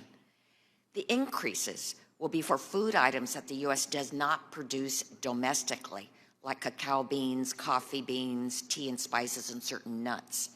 But non-food items like clothing, consumer electronics, shoes, cell phones, furniture, and household appliances will be especially hard hit, as more than 50% of our consumption comes from countries facing tariff increases of 30% or more. I must point out that there are some items on the list, like bananas and cacao beans, which the U.S. can never grow enough of to meet our own demand because of our mostly non-tropical climate. In fact, the U.S. produces a tiny number of bananas in Hawaii and Florida, but depends enormously on importing bananas from Guatemala, Ecuador, and Costa Rica, all of which receive tariffs. And in fact, the U.S. is the world's largest importer of bananas. So this shoot first, then aim approach is making Americans' lives much worse with no actual plan and doesn't make any sense. I see this in three ways. First, the President said that these tariffs would bring manufacturing business back to America, but thousands of Americans were immediately laid off, and manufacturers are telling you that this will crush them. And why would the President impose this tariff tax on tropical countries when America can by far not produce their own bananas, coffee, and chocolate? Is the President aware that these crops only grow in tropical climates? Second, in imposing these tariffs, the President claims that the U.S. is being ripped off by other countries that are profiting off of us. Yet these tariffs are being imposed on countries with whom the U.S. has trade surpluses, including the Netherlands, the UK, Belgium, Panama, and so on. Using the formula that USTR released to the public to justify this chaos, no country with whom the U.S. has a trade surplus should be subject to additional tariffs. How can you and the President justify forcing the American people to pay more for goods from these countries that already import more of our goods than we do theirs? Third, then if there's an actual formula, why would the Trump administration decide to reserve its most severe punishment not for Russia, which was entirely spared, but for some of the poorest, least developed countries in the world? For instance, Madagascar, which has a poverty rate of over 75% and where the average worker lives on less than $2.15 per day. The President placed a 47% tariff. So Madagascar, 47% tariff, Russia, 0. My conclusion is that there's only one explanation for this: corruption. The Trump administration is now bragging that dozens of countries are approaching the White House ready to offer concessions and negotiate a reduction in Trump tariffs. This presents a completely unprecedented opportunity for corruption. If his tariffs are allowed by Congress and the courts to stand, then the president could unilaterally decide to remove or reduce tariffs on certain countries. With no transparency, a country could pay the president or his family money through memberships at Mar-a-Lago or payments through their various cryptocurrencies in exchange for a reduction in tariffs. His cronies could pay him directly to remove tariffs from certain imports. So, Ambassador Greer, I would like to ask you two yes or no questions. My first question, you're putting tariffs on crops that we, for the most part, don't grow, like bananas, cocoa beans, coffee, and vanilla. Is the president aware that these crops only grow in tropical climates?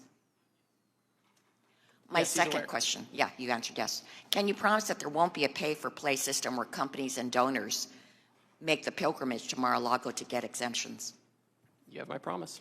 Well, my constituents don't have that access, nor do most of the American people, but because of these Trump tariffs, it is they who will have to pay the exorbitant costs of these actions, and that's not right.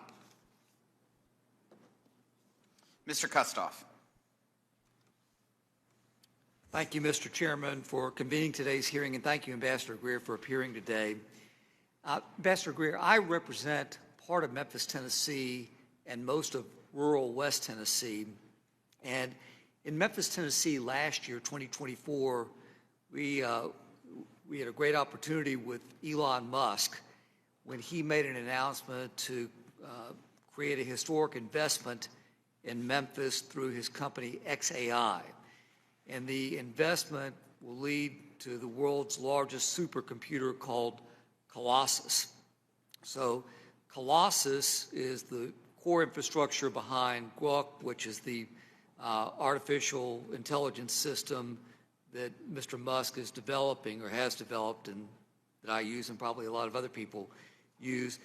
I've toured Colossus, and frankly, the capabilities are absolutely remarkable. From what I understand with this project and with Elon Musk is he places a strong emphasis on sourcing American-made products with XAI whenever feasible, demonstrating a commitment to domestic innovation. The issue is that supercomputers like Colossus depend on a variety of advanced components that right now are not produced in the United States. And I think we can all agree that we want the United States to be the absolute leader when it comes to AI. The other issue is the reliance presents obvious and serious strategic vulnerabilities because a disruption in the supply chain could hinder U.S. capabilities. So I understand that the entire industry is working on building domestic capacity. And thanks to President Trump and his efforts and the efforts of the administration, we've seen massive investments from companies like NVIDIA and Taiwan Semiconductors. But I think we all also realize that that transition is going to be several years, or it's going to take several years. So could you talk about how USTR is balancing the near-term need for components with the long-term goal of onshoring these critical supply chains? Certainly. So when the president took his action on reciprocal trade, there were some items that were not covered by the new tariff because further investigation was needed. This includes pharmaceuticals, as I've discussed, but it also includes semiconductors. And so many semiconductors are not covered by the reciprocal tariff because the Commerce Department, as I understand it, is looking into doing a further investigation to see where tariffs may or may not be appropriate on semiconductor chips or the downstream components. And that's something I know that the Commerce Department is looking at very closely. Thank you, Ambassador. If I can, because there's been a lot of talk here, some talk about Russia and the suggestions that the Trump administration has let Russia off the hook when it comes to tariffs. My recollection is that this committee, several years ago, took the lead on bipartisan legislation to change the trade treatment as it relates to Russia, specifically revoking the permanent normal trade relations, specifically banning the import of all energy products from Russia, specifically by providing a path to raise tariffs on many other products from Russia.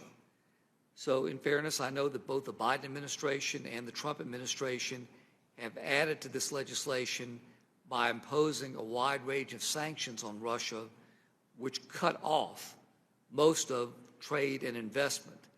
So my question to you is, would any Russian exporter feel that it has better access to the United States market than our non-sanctioned trading partners who may face higher tariffs right now? Oh, no, by no means. Russia is subject to a very high tariff due to the good work you did here in Congress, as well as other kind of bad actors that fall into that category. Bipartisan. On a bipartisan basis, that's right. Yep. Thank you, Ambassador. Thank you, Mr. Chairman. I yield back. Ms. Moore. Thank you so much, Mr. Chairman, and thank you, Mr. Ambassador, for visiting with us. I have to say that I have really appreciated the discussion that we've had here today with our colleagues, and as is always the case with me, I have remarks that are planned, and then I make the mistake of listening to what other people have said. And I really do want to agree with some of the things that my colleagues have said, like Mr. Schmucker and Mr. Kelly, that we need, and you, Mr. Ambassador, have said that we need to have access to markets. Specifically, Mr. Kelly said, we can't afford to lose any market share, and I agree with him. He went on to say that we need to level the playing field. Mr. LaHood talked about his soybean farmers in Illinois, and I'm from Wisconsin, sir, and so I do know that we have $1.3 billion worth of soybean product, and our main partner is with China. And so I think Wisconsin farmers, that's just one example of how we are at risk of losing market share. And then Mr. Doggett went on to say how, you know, instead of allowing, like my soybean farmers to do that, what we would revert to would be to give them welfare. And I guess I don't agree with that characterization. I don't even agree with it as a characterization of a subsidy, because it's actually a ripoff. You know, farmers lost about $27 billion in the first Trump administration, and they only got about $23 billion in subsidy return. So they lost money, they lost market share, and they lost lives. You know, in Wisconsin, there was a study done, and they looked at suicide rates, and suicide rates among farmers are like 3.5 times more than in other professions. It's a very stressful career. And so I am very concerned, and I wonder what's going to happen to them. You haven't said to us, I think you sort of skirted the question about whether or not we were going to give them subsidies. But even if we would give them subsidies, that would not prevent them from losing market share. And farmers they don't want a check. They want to be able to farm. I also wonder, sir, what, you know, I'm just saying, I think that when you look at trade deficits, I think we have to look at more than just what a tariff may or may not do. Our trade imbalances over time have been caused by us not having a trade balance on issue of labor laws, making sure that there's no slave labor and child labor, that the environment is protected when we extract materials and do stuff, that people have the ability to bargain in their countries and to make sure that they get a wage that's commensurate with their efforts. And, you know, I agree with Mr. Kelly that we need to level the playing field on those fields, and that a rising tide will lift all boats. I do wonder, Mr. Ambassador, whether this administration's trade policy, and it seems that it does, my colleague here just mentioned the trade deficit that we have with Madagascar. I had the privilege to go on a trip with the committee to Madagascar where there was a 75% poverty rate. So I'm wondering if they will ever be able to give us a trade balance. Speaking of Madagascar, they belong to AGOA. And I'm wondering if this administration's policies would eliminate something that's been bipartisan, the trade preference programs that we've had under AGOA. Yes or no? Are we going to have an AGOA? So, Congresswoman, Yeah, thanks for your AGOA. remarks. Well, it's up to Congress. Congress has to decide if they're No, going up to the renew. president. He's in charge of trade. We've sort of. Do you have a bill? I haven't seen the bill yet on this. If there's a bill, I'll advise the president accordingly on how we should approach it. Okay, I'll just say one last question to you. You say that we have got to reshore manufacturing. You did not say where folks will get the money and the confidence, really, to make these investments. Is any of the money that you plan to get from tariffs going to be targeted to incentivizing manufacturing? I've got a factory that made car frames, A.O. Smith. 10,000 people working there. When are we going to reopen A.O. Smith, sir? If the chairman... I would love to reopen that. And when? Will I be alive? I'm going to be 74 in 9 days. I hope so. We should go there, you and I, and talk to them about what they need in order to reopen. We put tariffs in place. I mean, on they've been foreign autos and shuttered auto parts. for years. We want to create incentives so they can reopen. What's the timeline between the suffering that they're doing now and when A.O. Smith is going to open again? Part of the problem is we've offshored jobs for so long, and no one's taken action. We've sat on it. We have this huge. It is an emergency, and I agree with you. And I think your comments have been very thoughtful. I don't have that much time. I mean, I'll be 74 in a few days. It's 10 years. It takes a long time to open up a factory and to get the investments. That's why the president. And is it going to be 10 years? How long before we just have to be patient? That's why the president's acting now, because we can't wait anymore. We have to reshore now. Now, like a microwave now. Thank you, Mr. Chairman. And I yield back. Thank you. I'll recognize myself for questions. Ambassador, thank you for calling and consulting with me before a lot of these trade agreements. So I appreciate the correspondence there because you have. I also want to just raise the significance that I believe AGOA has for this country and those trade preferences with those African nations from a security perspective is extremely important. And I hope that the administration continues to see from a security perspective that trade preferences with those African countries is extremely important. Well, Chairman, I will certainly share your views with the president, and I've shared them before with others in the White House. And I understand the importance of AGOA to this committee and Congress, and I would encourage the committee, as you look at it and potential renewal, to think about ways to improve it. And I would love to work with you all to make sure that we can do that. It's just very important. I also I've heard a lot of conversations today, and one thing that I appreciate is Secretary Bessent's comments that I've read, that he says over the last 4 decades, Wall Street got very wealthy. But over the next 4 years, it's Main Street's turn. And that's in fact who the president's been fighting for, is for all those forgotten people in Southeast Missouri, in rural America, that their place of employment is now vacant. My mother was one of those individuals. I have numerous family members that's one of those individuals. And people will talk about their 401ks. But the reality is that the top 10% own 88% of all the stock market. The top 10. Then the next roughly 12%, as the secretary has said, the next 12% ownership of the stock market is the next 40%. So that bottom 50%, the people who make less than $42,000 a year, those people, they're worried about their debt, their credit card payments, their interest rates. And that is who President Trump is fighting for in bringing more jobs and manufacturing, open up factories and coming down here. And I want to thank you for standing here. I want to thank you for working for this cause. And I think it's extremely important, and it will be transformational. It may be bumpy for a while, but it's about time Main Street is representative instead of Wall Street. I want to ask you a few questions about the European Union.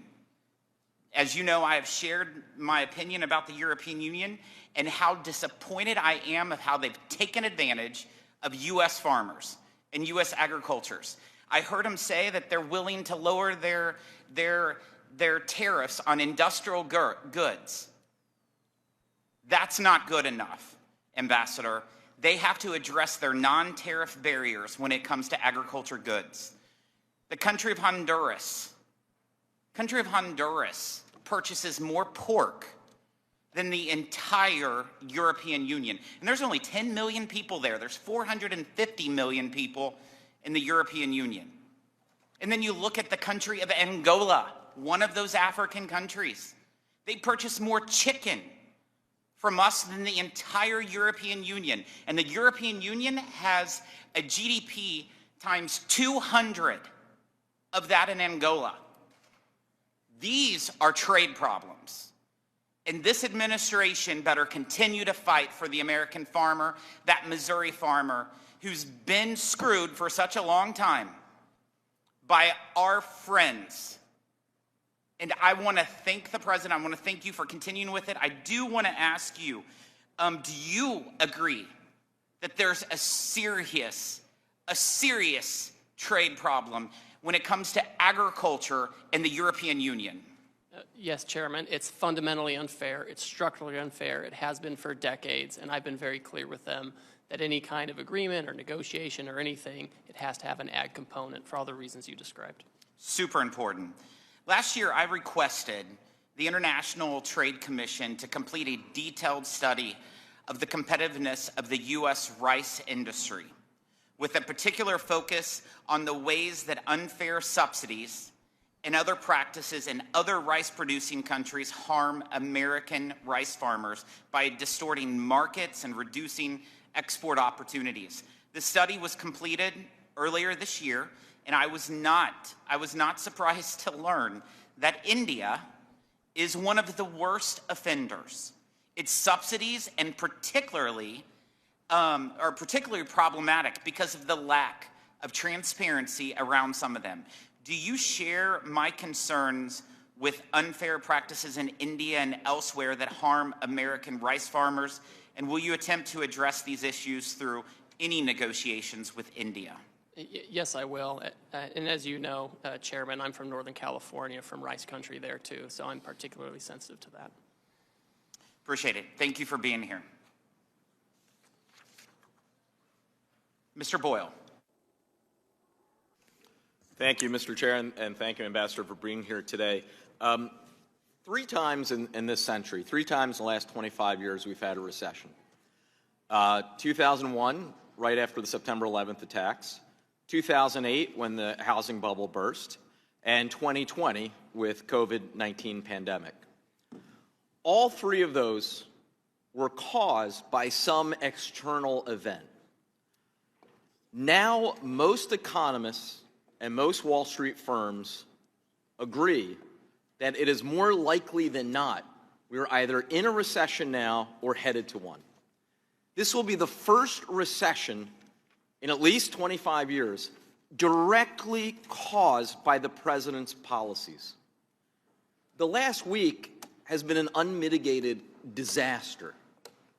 Markets are roiled, retirement savings taking a hit, 401ks becoming 201ks. People are genuinely scared, especially those, including a couple I talked to yesterday, who are just hitting retirement age. So I would really like to know why exactly the president is doing this. China, I completely understand. I think actually there's been bipartisan agreement around here for quite some time that we needed to get tougher with respect to China. But why going after Canada? Why going after our closest allies in Europe? This does not make any sense. And frankly, it doesn't exactly inspire confidence when the so-called formula that was advertised last week came from absolutely no textbook that any of us are aware of. I mean, yes, it had 2 fancy-looking Greek letters. That does not make it well-thought-out policy. So I am curious what exactly the strategy is of going after Canada and our closest allies and actually uniting the whole world right now, not against China, but against the United States. Well, Congressman, I know that Wall Street and you and your colleagues want the status quo. That's what I'm hearing. Excuse me, reclaiming my time. That is not what I'm arguing. I want an end to the chaos. I represent a very working-class district in Philadelphia. I don't think there's one person in my district who counts as one of the top 1% of Americans. Hardworking families, whether white, black, Hispanic, Asian, from Northeast Philly to North Philly to the River Wards, are all being directly impacted by what is happening over the last week. So I want to know, they want to know, why is it that 3 months ago no one was predicting a recession? Everyone had growth projections. The Fed, most economists, whether liberal or conservative, and now the base case is a more than 60% chance of a recession. That is directly because of White House policies. So when will it be enough? Really, I can't take all this winning, and nor can the American people and the folks in my district I represent. These Wall Street analysts are the same ones that predicted decline in the first Trump administration, where real household median income went up by $7,000, coupled with tariffs. The president has to get the trade deficit down. We've lost 5 million manufacturing jobs. It has been a massacre in American manufacturing, and we have to have those jobs back, and it's urgent. And we can't keep passing the buck. President Biden did nothing on trade for 4 years. That's what I've heard from both sides, and we have to act. We have a huge trade deficit with the European Union, which we heard about from the chairman. We have a huge trade deficit with foe and friend alike, and we have to deal with it. And that's why our friends are coming to us and saying, why don't we talk about how to achieve reciprocal trade? They're not running away. They're not announcing retaliation. So since I have just under a minute left, can we look forward to hearing about these big, beautiful trade deals over the next week, like with Canada? What exactly is going on? These countries that are clamoring, talking to us apparently right now, according to your words, do you have any hope that you can offer us that we're going to see one of these trade deals inked very soon? Look, Congressman, I can't prejudge the timeline, but I'm spending all my time when, I'm not here with you all doing consultations, talking with them. So I'm hopeful that we can move quickly on a handful of countries. And finally, just in the final 17 seconds, when will this end? What does success look like? Because a lot of people right now, whether Democrat, Republican, or Independent, are really trying to figure out what exactly the end game looks like here. Because right now, we all see the chaos and not what the actual end result would look like. The deficit needs to go in the right direction. Manufacturing as a share of GDP needs to go in the right direction. The non-tariff barriers and tariffs we face in other countries, they have to go down in the right direction. Those are the things that we're looking at. Those are the basis of the national emergency. That's what we're looking at. Time's expired, so thank you. I yield back. Mr. Stubbe. Thank you, Mr. Chairman. And thank you, Ambassador Greer, for appearing today. Under President Trump's leadership, we've seen a bold reassertion of American economic strength and leverage on the global stage. I'd like to walk through some of these wins and clarify the intent behind the administration's trade actions. Ambassador Greer, can you start by reminding this committee why President Trump felt it necessary to take such divisive action with tariffs and what problems he inherited from decades of failed globalist trade policy? Yes, certainly. As I've mentioned before, President Biden left us with the largest trade deficit for any country in human history, $1.2 trillion. It's extreme, it's unsustainable, especially when we have a $36 trillion debt and a $2 to $3 trillion budget deficit. None of these numbers are sustainable, and anyone who wants to pass this on to the next generation or to our kids or to the next session, they're doing a disservice. We have to deal with it now, and we need to deal with the reshoring and remanufacturing now before we're in another crisis, whether it's a conflict or a pandemic. That is not the time to try to get back pharmaceuticals and semiconductors and autos and all these kinds of things. We have to do it now. What distinguishes the Trump approach from the past 30 years of so-called free trade policies that gutted our manufacturing base? Well, Wall Street, we've heard a lot about Wall Street today and how important Wall Street is and all their analysts. And their entire goal has been just to make money for that top share of, the elite, right? That's been their goal. And so they've been focused on offshoring so they can have more efficiencies, so they can have cheaper labor, no environmental regulations. They can go to these low-cost jurisdictions. And what does that mean? It means that we have workers who train their replacements in foreign countries. They lose their jobs, and then they're in their hometown without a factory, without a job, and they live lives of despair in many cases. And that's what's different with President Trump. He wants to reverse that, and he wants to change it. And isn't it true that over 60 countries have already come to the table to negotiate since the president announced the new reciprocal tariff structure? Well, I'm starting to lose count, but yes, that's the neighborhood of the folks who want to come in and work with us on reciprocal trade. And what does that say about the global leverage we've regained under this administration? Well, that's exactly right. We are the market destination for both consumption, investment, et cetera. And other countries want access to our market. They understand now that we have to have it on fair terms. And that's why they're here. They'd be running the other way. That's why almost all of them have said, we're not going to retaliate, we're going to work with the administration. And how important is it from a national security standpoint that we reduce our dependency on foreign steel, aluminum, and automotive components, and how have the tariffs moved us in that direction? That's a great point. With steel and aluminum, the president put tariffs on steel and aluminum in his first term. The Biden administration kept those in place. He's tightened up some of those tariffs now, and so we are able to maintain a steel industry. We're able to maintain an aluminum industry. These are things you have to have as inputs for weapon systems, for our infrastructure, and a country that doesn't have that kind of hard manufacturing power behind it isn't going to have the soft diplomatic power you need to navigate a challenging world. And do you believe that President Trump's tariff policy has reestablished American economic sovereignty, where we no longer have to beg foreign governments to treat us fairly? Yeah, I think there's no question about that. And we can see it from the first term when we imposed tariffs on China in an effort to get them to change their unfair trading practices. When that happened, we saw our trade deficit with China decrease, which is really important. So it shows that we can become less dependent on foreign powers for the most critical goods and services. And how important has President Trump's leadership, his willingness to stand up to global elites and foreign governments, been in reasserting the United States as a trade power?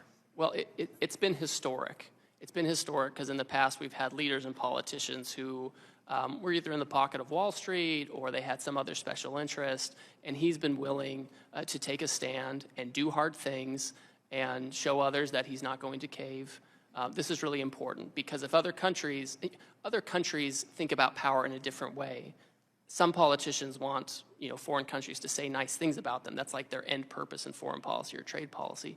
President Trump wants the right thing for Americans, and sometimes it means you have to stand up for yourself, draw a line in the sand, and say, we're not going to do this anymore.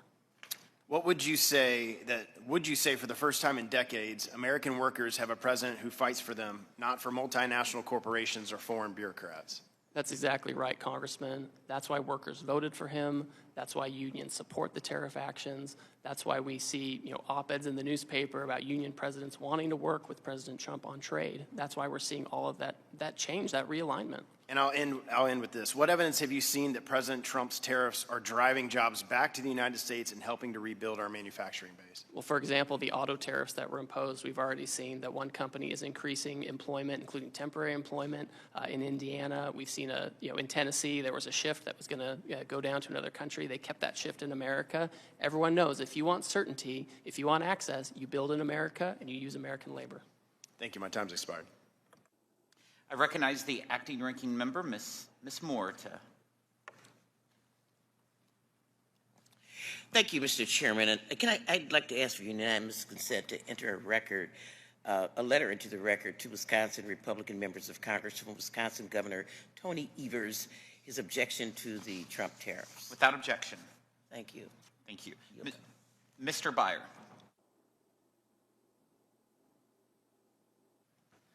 Thank you, Mr. Chairman, very much. Ambassador Greer, you have a most awful job trying to convince us and the people we represent that the President's trade policies are wise and measured, when the truth is they are stupid and bad. The last time the U.S. started a trade war, Smoot-Hawley tariffs, June 1930, the world did retaliate, and we get the Great Depression that lasted 10 years. I want to quickly run through a few of the ways the logic behind the Trump tariffs make no sense. You got the math wrong, according to the people whose research you cited. Mr. Chairman, I ask unanimous consent to enter into the record a New York Times article by former Treasury official Brent Nyman titled, "The Trump White House cited my research to justify tariffs. It got it all wrong." The math error had the effect of quadrupling the tariffs Trump applied on some of our biggest trading partners. Trump accepted some goods, notably oil, but not others, including things we simply cannot produce in the United States. Why tariff bananas? Why tariff cocoa? Why tariff coffee? We don't have the capacity to produce these things at a scale that meets domestic demand. Trump logic equates any trade deficit with cheating. In fact, he called it rape. But even this stupid logic didn't help Australia or Brazil or Singapore, all countries with whom we have a trade surplus. How does Australia negotiate an end to a trade deficit that doesn't exist? Some countries have a deficit because we import things that we want, but they're too poor to afford our exports. Perfect example is Madagascar. We buy something like 60% of our vanilla from Madagascar, but they have one of the lowest GDP per capita rates in the world, and they just can't afford many of our products, but we just hit them with the 47% tariff. Trump is hinting that maybe if countries lower tariffs on us, he might drop tariffs on them a little bit or some or possibly, but Vietnam, knowing that Trump was coming, massively cut their tariffs to appease him ahead of his announcement last week, and instead, you slapped a 46% tariff on them anyway. So what are the Vietnamese supposed to do? Trump declared a phony national emergency and imposed tariffs on Canada to punish our closest ally for quote-unquote fentanyl smuggling, despite the fact that our own government says the amount of smuggling at the northern border is vanishingly small, less than 1%. How does Canada get out of a tariff imposed on them for doing something that we admit they're not doing? Trump is risking our economy to bring back factory jobs that pay far less than the 8 million jobs that are listed in the JOLTS report right now. 8 million jobs available in America that pay far more. In fast-growing sectors like healthcare, clean energy, or data science. The Secretary of Commerce, Howard Lutnick, is on television raving about shifting millions of Americans to work on, and I quote, screwing in little screws to make iPhones. You guys are blasting nearly every product from nearly every country with these tariffs. Senator Tillis yesterday called it, quote, a trade war on all fronts.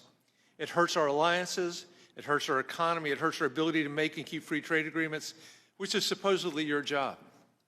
Ambassador Greer, the world is watching you. They're watching this hearing across the country. Global markets are in chaos. The U.S. economy and our most important alliances are in serious danger.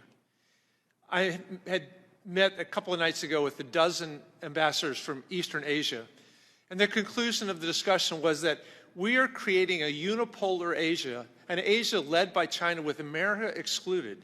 America first is America alone. And meanwhile, you're now serving as acting head of both the Office of Special Counsel and the Office of Government Ethics. These are both busy jobs in the best of times, but extremely demanding during one of the most ethically challenged presidential administrations in history. It's absurd to think that you're actually doing these jobs, but I think it's fair to ask if the many hats you're supposedly wearing are causing dangerous mistakes that damage our country in ways that's going to be difficult to recover from. You know, President Trump also imposed tariffs on China. China responded with tariffs on agriculture. European Union today announced $21 billion worth of new retaliatory tariffs on us. China's announced 84% retaliatory tariffs on us. The legal pretext, you said, is that this is a national emergency. You refer to the state of emergency as, quote, the largest and persistent trade deficit that's built up in recent years. The actual emergency is that markets are slumping, consumer confidence is crashing, and financial forecasts of recession are coming pretty quickly. And the Fed is projecting that these tariffs are driving prices up. We finally got inflation down. Now we're going to do exactly the opposite. Coming to the table, I don't know. Our trade balance has been in the negative for 50 years, and yet we have built the strongest economy in the history of mankind. This is a terrible way to fix the way of bringing back meaningful employment to our low-income Americans. This is not the way to do it. Mr. Chairman, I yield back.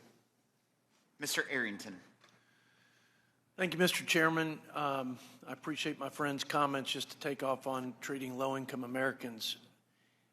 It's no way to treat our workers whose wages have been suppressed because of this unfair and unlevel playing field, who, by the way, because of the policies of the last 4 years, have paid a regressive 21% inflation tax. So our working families and our manufacturers and those who make the wheels turn in this economy have suffered a great deal. But other countries will flat put us out of the manufacturing business, out of the energy production business, out of the food making business if we let them. I thank God that for such a time as this, He raised up a leader with the political courage to take on the political and corporate establishment that is going to do everything in its power to stop you and the president from hitting reset before it's too late. Before we not only beg for our drug making and our chip making from other countries whom we are totally dependent on, but before we have to beg to feed our families and fuel our economy. I can't think of, other than the budget deficit, a greater threat to America's economic vitality, prosperity, and national security. I'm 100%, unwaveringly, unequivocally in support of President Trump's and your reciprocal trade policy. I can't imagine anyone along the spectrum from right to left politically who wouldn't want head-to-head competition for our guys. And we have allowed this unfair trade dynamic to persist for so long. There's no way out of this without some front-end pain. And I'm grateful that we have a leader who's not trying to diminish that or hide that fact, but is transparently calling this nation to persist through this front end so that we have exponential benefits and return to our economy, to our workers, to our farmers. There is no other path, and there is no other politician in this town that would ever risk what is necessary to risk and to exert the courage and will that is necessary to exert to confront this head on like President Trump and you. And we're with you. I'm with you, and I know many of my colleagues are. Couple questions. When we went through this before, in the first Trump administration, we were, I'd say, wildly successful with the reforms in China, with new free trade agreements, agreements in 5 nations that represented almost 50% of our entire export markets. So how important was the reciprocal trade posture in the first administration to getting lower barriers, greater access to those markets where we benefited by 26+% in export activity? Our wages went up, investment went up, job creation went up, poverty went down. How important is this posture to getting there? And is there any other way, Mr. Ambassador, to this greener and more glorious economic pasture once we establish the reciprocal trade dynamic? Congressman, thank you for your support and your words. You're exactly right. There are a few different approaches to trade negotiations. One is the typical one, which is where you ask others nicely to give you market access, and they do a dialogue with you for several years, and at the end you have no more market access. And then there's the Trump way where he says, we will have reciprocal trade and we can do it my way or we can do it your way, but we can work together because we should work together and we should have fair trade among us. And that's what we're seeing now. We're seeing countries come and say, we understand the issue, we're happy to talk about this, and we know that there's an alternative there are alternative pathways here, and we can choose which way we want to go, and that's the way to do it. I'm grateful for both of you. Thank you, Mr. Chairman. Thank you, Ms. Tenney.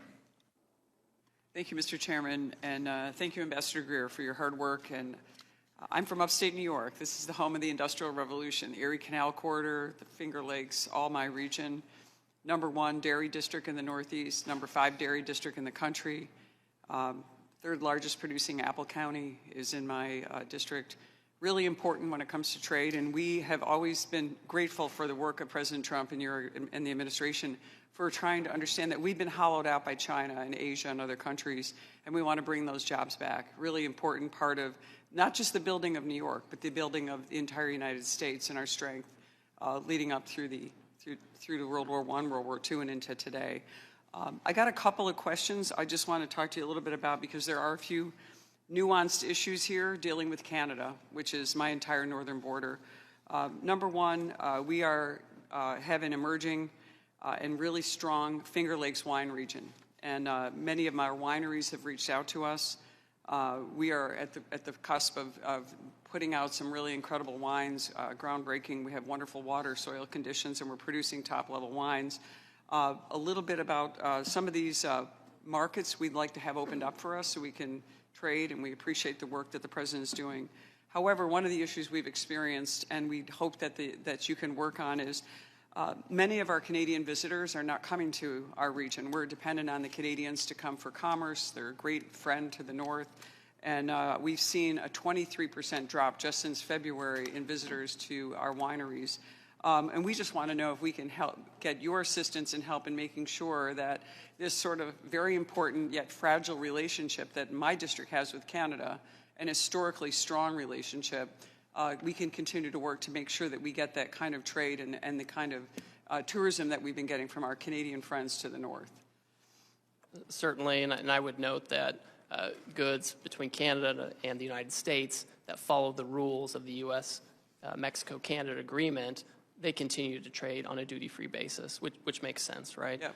And I would. And I know you're going to jump into this because this is my next beef with that. But when it comes to Canada, we are grateful and hope that you'll continue to pursue some of the dumping that's been going on against our dairy producers. Because as I cited in my start, we are a huge dairy producer and we're getting unfair treatment. We think in the last administration this was not resolved favorably to our dairy markets because Canada continues to bring milk proteins in that we think that are in violation of USMCA, and I know that's what you're going to get to. So.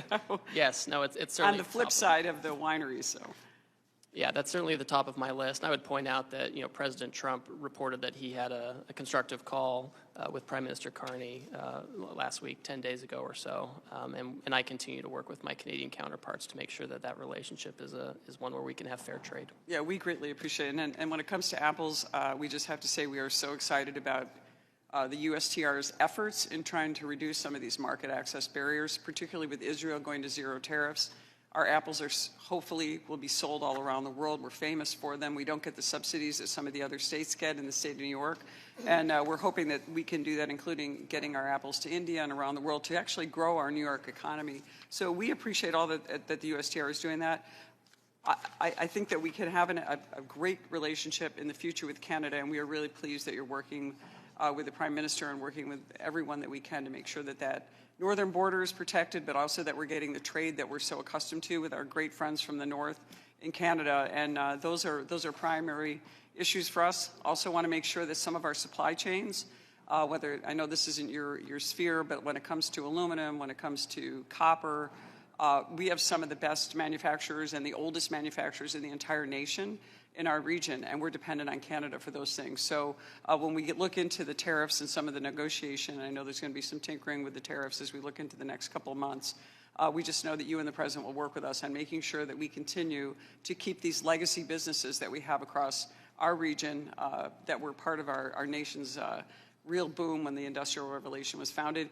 And I have to mention, it's not technically in my district anymore, but our famous patriot Paul Revere actually started his copper company in my region. Revere Copper is still operating today after being founded in 1801. So it's really important to New York that we continue these legacy businesses and continue to work to bring our supply chains back. And I just want to say thank you, helping us with dairy, with apples, and also making sure that those Finger Lakes wines become premier and actually continue to grow as we see them emerging with so much hard work being done by so many people in my region. And we're grateful to you, and so continue to work. We appreciate the effort on behalf of our district and on behalf of the President. Thanks so much. Well, thank you, and I look forward to continuing working with you and your staff on these issues. Thank you. Mr. Evans. Thank you, Mr. Chairman. Mr. Ambassador, I'm deeply concerned about the tariffs, and we are talking about it today. Philadelphia is the poorest big city in America, and it's hurting lower people income. There's a lot of money for a lot of people. Tariffs can only be used in a smart and effective way, and I feel from what I heard it is not. It is something that we are concerned about. And I'll start out with this question, Ambassador Greer. My first question, what specifically is the President hoping to help the residents of Philadelphia deal with the higher cost of living that these tariffs will put on the average household? Does the President have a very specific plan and strategy to address the near-term harm it has created? Congressman, the President wants to ensure that we have good manufacturing jobs that pay higher wages to your constituents, just like what happened in the first term. He wants that to happen again, that they can have more money, better jobs in stable environment and reshore manufacturing at the same time. So what would you say specifically would you say? How would you describe that? Well, I would say to your members and your constituents that we've had a long period of 5 million manufacturing jobs going away. It's dangerous for our country. It's bad for our economies and our families. And the President is taking action to create economic conditions to have more factories here, jobs here in their communities where they can have the types of income that they need to have stability for the working class, for the middle class, not just for the super rich who go and get 3 or 4 degrees, but for people, honest, hardworking Americans who graduate from high school and need a job. And they can have one that's stable and supports our manufacturing. Mr. Ambassador, Pennsylvania exports today $46 billion in manufactured product. These exports support 150,000 people and jobs in the state. I'm concerned that the threat of retaliation from the trading partners will further help Pennsylvania. So can you specifically speak to that issue? Yes, this is something that we watch really closely as well. And so in advance of the tariff action, I had many conversations with our major trading partners, and we told them, wait and see what happens on April 2, and then we can talk about what comes next. And so now most of our major trading partners have said, we're not going to retaliate against you. We want to talk to you about how to have more reciprocal trade. And that's a good outcome. I want to also talk about industry and small business. The effect that it will have, specifically when you talk about Philadelphia, on small business. Can you speak to that? Certainly. I've actually tasked my staff to work with the Small Business Administration to make sure we're getting the feedback we need from our small businesses. I have an advisory council on small business at USTR, and I've asked my staff to convene that council so we can hear directly from them because we want to make sure that we are hearing feedback in real time. I can give it to the President, and we can understand how the program is working. I'd like to thank you, Mr. Ambassador. Thank you, Mr. Chairman. Thank you. Mr. Fitzpatrick. Thank you, Mr. Chairman, for holding this hearing. Ambassador Greer, thank you for being here. And thank you for your commitment to spend time with this committee today and answer everybody's questions. Leveling the trade relationship the United States has with other countries, I believe, must be a bipartisan goal, especially when our nation's security and well-being are on the line. I do believe that the means by which we accomplish that vision, however, matters a great deal. My priority, which I'm certain that you share and I hope this whole committee shares, is to ensure that any long-term economic gains which the American people could achieve in a more balanced trade environment are not washed away by the near-term pains they may feel at their local supermarket, hardware store, pharmacy, or restaurant.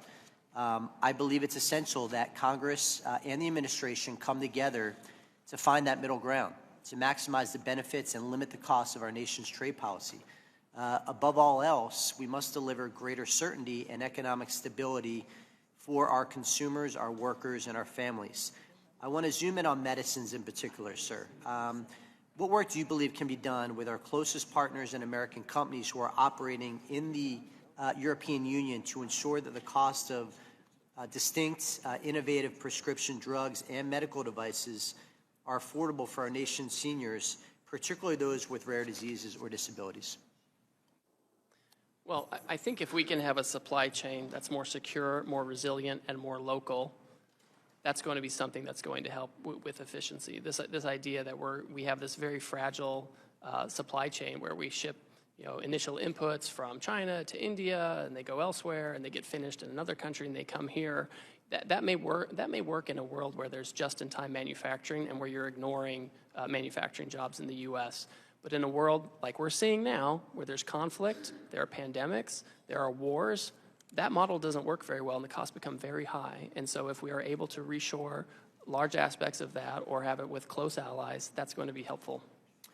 Switching gears to national security, I want to thank you for your work to end the de minimis exemption for the People's Republic of China. This loophole has been more than an economic giveaway to foreign competitors at the expense of American retailers and manufacturers. It's also allowed our adversaries to funnel fentanyl and other synthetic opioid drugs into our communities. I was down at the El Paso Intelligence Center, EPIC as it's called.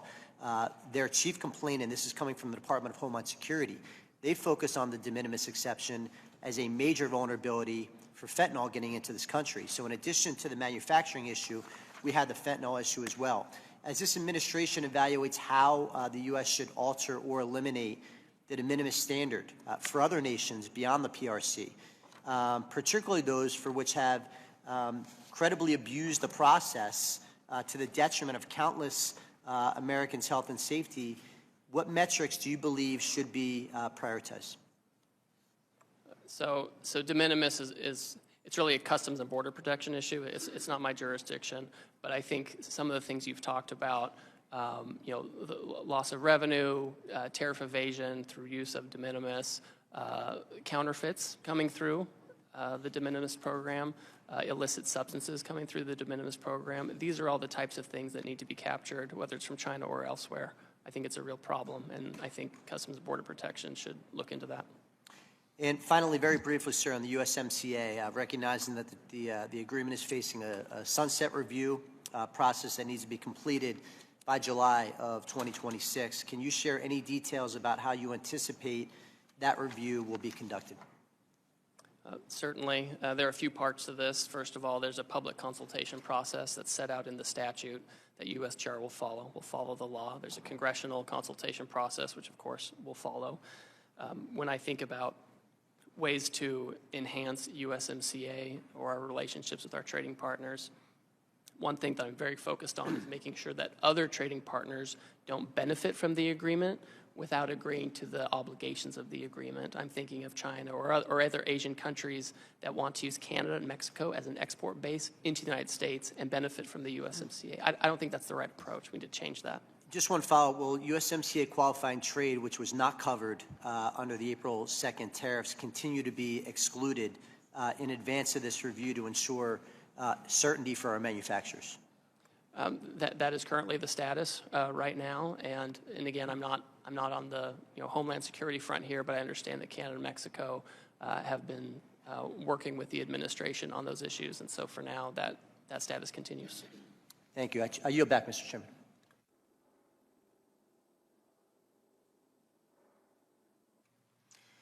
I now recognize Representative Fischbach from Minnesota. Thank you, Mr. Chair. And thank you, Ambassador, for being here and for all of the opportunity that we've had to have conversations or discussions about what's what's happening, and thank you for answering all of the tough or maybe not so tough questions today.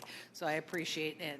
And you may already know, but I represent a large rural, mostly agricultural district, and so we do it all. We've got corn, soybeans, hogs, turkeys, and dairy. And but we also grow sugar beets. So I was going to ask you just, I'm a strong supporter, obviously, of the sugar program, which has allowed our farmers, sugar refiners, and end users of that sugar to invest in strong and robust domestic sugar industry.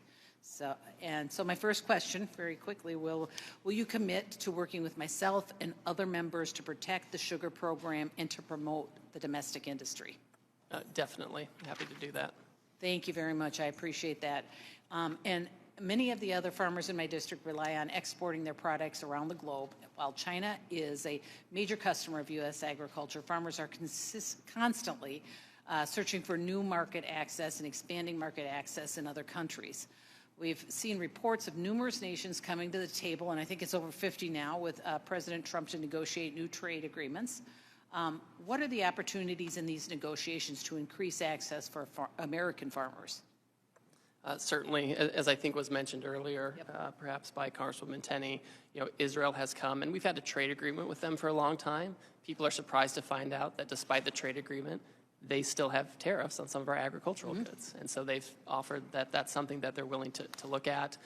We've heard from Vietnam, we've heard from India, we've heard from Argentina, we've heard from all kinds of countries that they're interested in not only getting the tariffs down, but getting down the non-tariff barriers, which often are more problematic than the tariffs themselves. So I think there's a lot of opportunity there if these countries are willing to really engage in reciprocal trade. And I think I know the answer, but I just want to will you work with me and other members of this committee to make sure that farmers have a voice in the negotiations so that we are heard and are part of it? Yes, certainly. We have a series of advisory committees that involve agricultural stakeholders. We manage those jointly with the U.S. Department of Agriculture. I've already talked to Secretary Rollins about this and the importance of meeting with these committees so we can have their feedback directly. And we are talking a lot about reducing America's reliance on Chinese imports to our country. And I think that's important, and I'm sure you do too.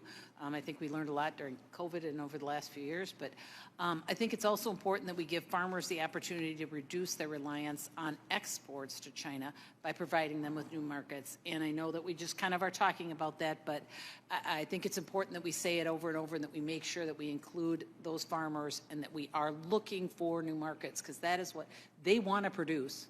And they want somewhere to sell it. So maybe that's not even a question as much as just a statement, but I appreciate your willingness to work with us protecting the sugar program, making sure our farmers are involved in these negotiations, and that we are doing our best, because it's been the last few years that we have not had that kind of outreach to create new markets and find new markets for our ag products. So I hope that we are going to be very aggressive about that and really helping our farmers, because it's important that we strengthen and build that market and the farms in our country. So thank you for being here. I hope I made it really easy on you, because you've had a tough day. But thank you very much, and I yield back, Mr. Chair. Thank you. Thank you. I now recognize Mr. Snyder from Illinois for 5 minutes. Thank you, Mr. Chairman, and I'm not going to make it any easier on you, Ambassador, but I will pick up on what Ms. Fischbach and Schweikert before said.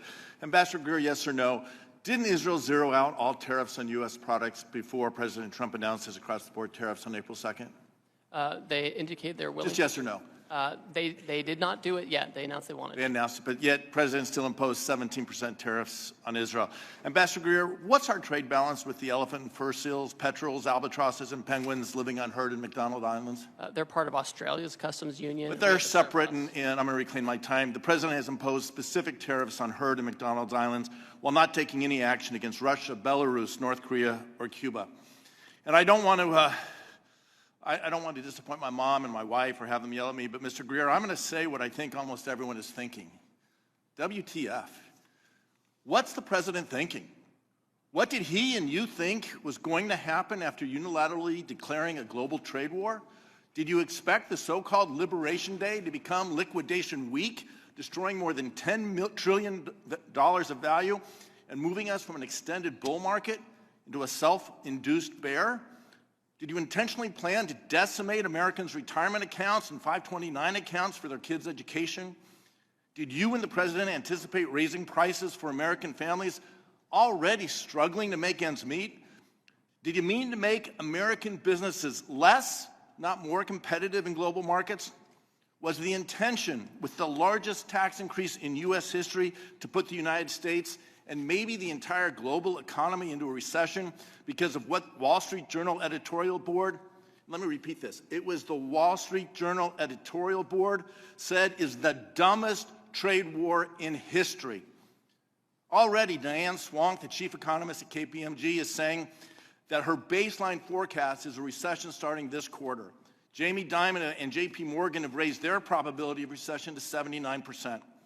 The Wall Street Journal reports the betting markets have it at 70%, and Goldman Sachs recently again raised their likelihood, the second time since this trade war started, to 45%, and I expect that will rise again. Indeed, by the time you have finished this hearing, I wouldn't be surprised if we already were in a recession.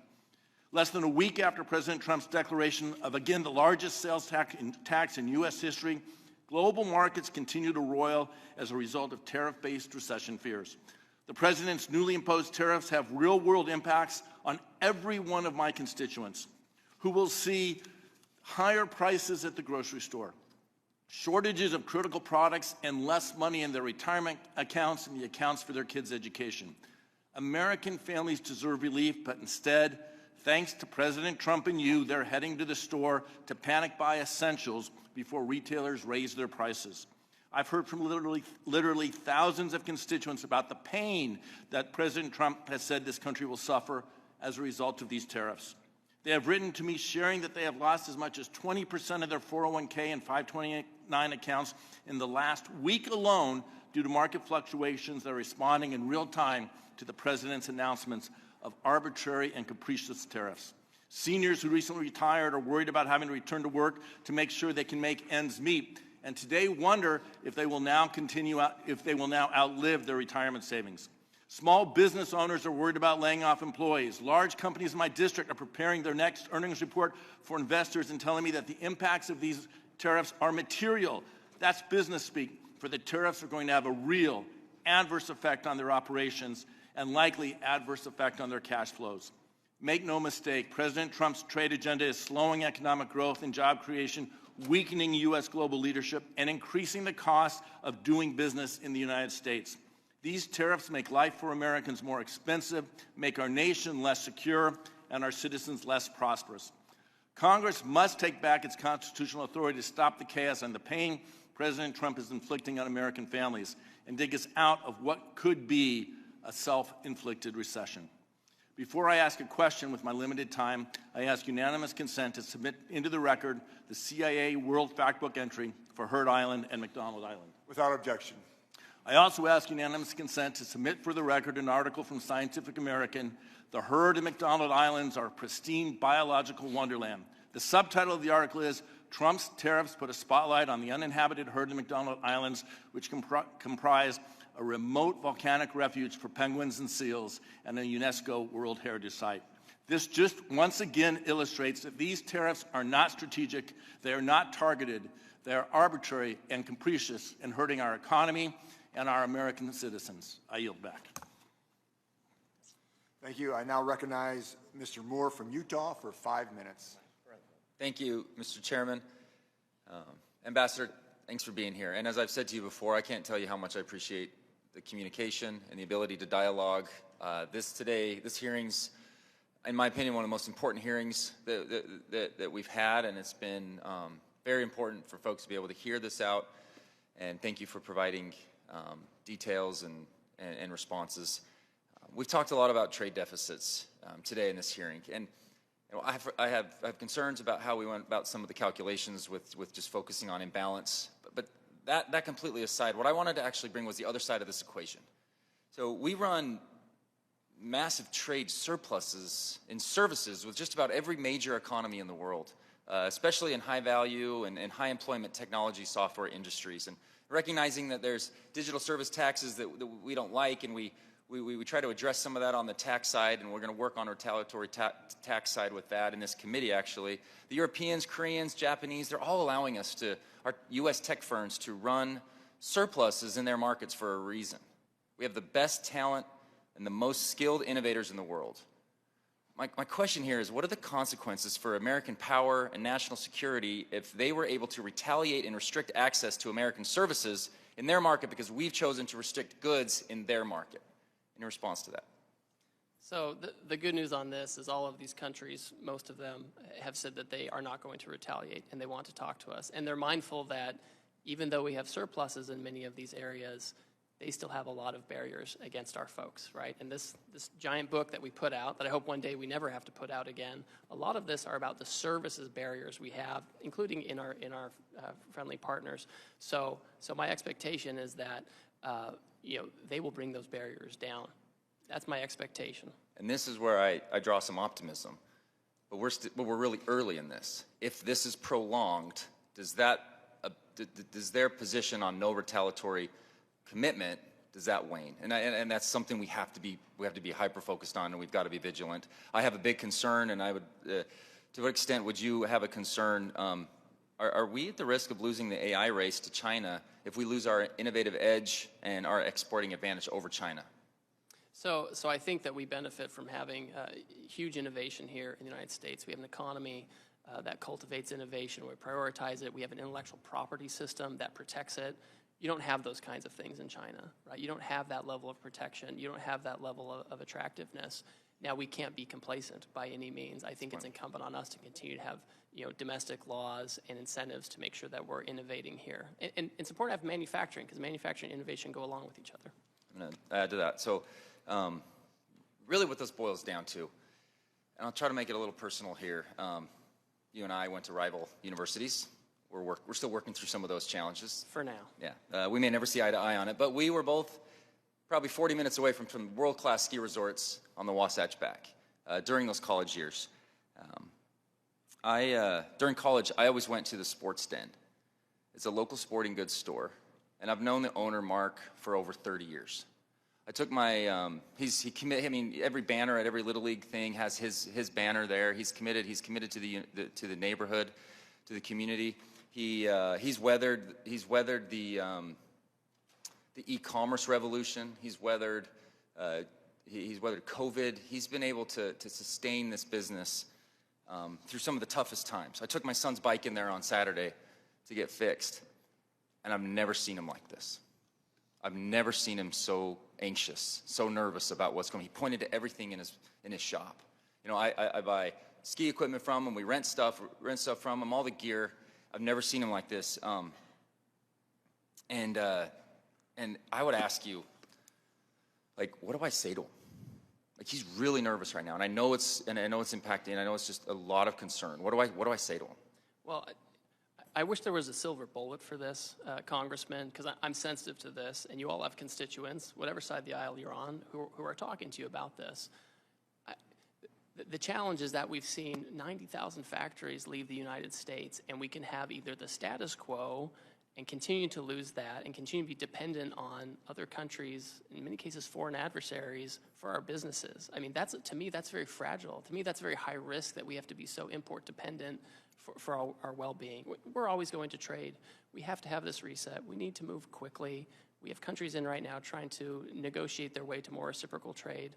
A country like China, they're always going to have their own agency and make their own decisions, and they've never been a reliable trading partner in a lot of ways. We've always kind of been at the mercy of that. So, it's hard to go into your constituent and say that, because they'll say, well, Ambassador Greer said this kind of macro thing. I understand that. Please keep in touch. I mean, as we hear these, the effects of this, it's good for me to know about it so I can tell the president and I can continue to communicate this. We've heard stories about this, and we are concerned. So that's what I said to him. I said to him because of our communication. He's still just as nervous, and that's just why I wanted to share with you and your team how important and crucial your job is over the next little bit. Because if this is looming, you have an incredible opportunity to do some of the good we did in the first Trump administration to get us to there. We're not there. I'm scared that we're not going to get there. I don't see the strategy to get there, but I know we can, and I really have a lot of confidence in you and your team to be able to get us there, and I yield back. I now recognize Mr. Panetta from California for 5 minutes. Thank you, Mr. Chairman. I appreciate that. And Ambassador Greer, thanks for being here. I admit, before this week, talked to a lot of my colleagues about you. They actually said a lot of good things about you. You had a good reputation until this week, I have to say, because I actually wanted to work with you on solutions when it comes to free trade agreements. I think we still can once we get past this, and I hope that's the case. But unfortunately, you're defending a policy here from President Trump that's absolutely incoherent and inchoate. It's a self-imposed tariff regime of 10 times the amount of tariffs that were in place before this president took office. It is the largest self-inflicted wound to our economy in history, a self-inflicted wound that if it stays in place, it could constitute the largest tax increase on working families in more than 40 years, costing households more than $3,800 per year, a self-inflicted wound that prompted one of the largest three-day moves on the markets since World War II, and it's a self-inflicted wound that's leading investors to expect a severe economic slowdown. 8 years ago, this president talked about American carnage. Little did we know that he would create economic carnage that is spreading something similar across the entire global economy. Now, the reason for these tariffs is based on a national emergency that we have trade deficits, according to him and you. Unfortunately, the president's thinking about trade is reflected in this policy. This weekend, after the markets tanked, after small businesses fretted, and after the president played golf all weekend, the president said, "I consider any trade deficit a loss." That type of scorecard thinking, combined with the president's 40-year fetish for tariffs, that has put this policy in place and put us in the global economy in this position. Now, I know the president is painting all trade deficits as bad, but they are a product of larger macroeconomic factors relating to a number of things, as you know well: savings, investments, cultural, demographics, and so on. But the president is acting completely irrational when it comes to trade deficits. He believes that trade deficits are subsidies paid by Americans to other countries. His scorecard ignores our trade surpluses and services to the tune of $250 billion annually. He is oblivious to the relationship of trade deficits to foreign investment in America, in that when we send dollars abroad for goods and services, most of those dollars ultimately come back to America. And he refuses to grasp that tariffs are taxes paid by American importers and Americans, not foreigners. A perfect example of this unreasonableness is our reasonable trade deficit with Canada. The reason we have a trade deficit with Canada is because, starting with FDR, we entered into an agreement that would sell us oil at well below market prices. We entered into and maintained that deal because we maintained a trade deficit with Canada so that we can buy cheap oil, which is a huge benefit for America. And if we took that oil out of our trade relationship, guess what? We'd have a trade surplus. Yet Trump says we're getting ripped off, even though we are actually getting the benefit of that sweetheart deal. Now, absolutely, sometimes a trade deficit is a loss. Foreign trade barriers are a problem that includes tariffs and non-tariff barriers, but there are ways to remedy these things. Free trade agreements, as I talked about. Free trade agreements that don't require a tariff policy that cripples our economy. Yet, due to the president's fetish for tariffs and superficial thinking on trade deficits, the president has imposed a trade policy that makes the global baseline of 10% with countries that have trade surpluses like Singapore, Australia, Netherlands. Countries we have free trade agreements are getting tariffs at 10%. Countries that are free trade countries are getting tariff at 10%. It does make no sense. It makes no sense of exactly what the president wants to fix or how he's going about these tariffs. Now, it's really contradictory based on the lack of clear messaging out of your administration. If other countries eliminate their tariffs and we eliminate ours, that's just deal making, and we don't raise revenue, and businesses don't relocate to the U.S. If it's a permanent revenue source and you want to relocate to the U.S., then going to have these tariffs permanently, and there are not going to be any deals. So what is clear is that you can't have it both ways. Additionally, tariffs undermine our national security, as we're seeing in the Indo-Pacific region.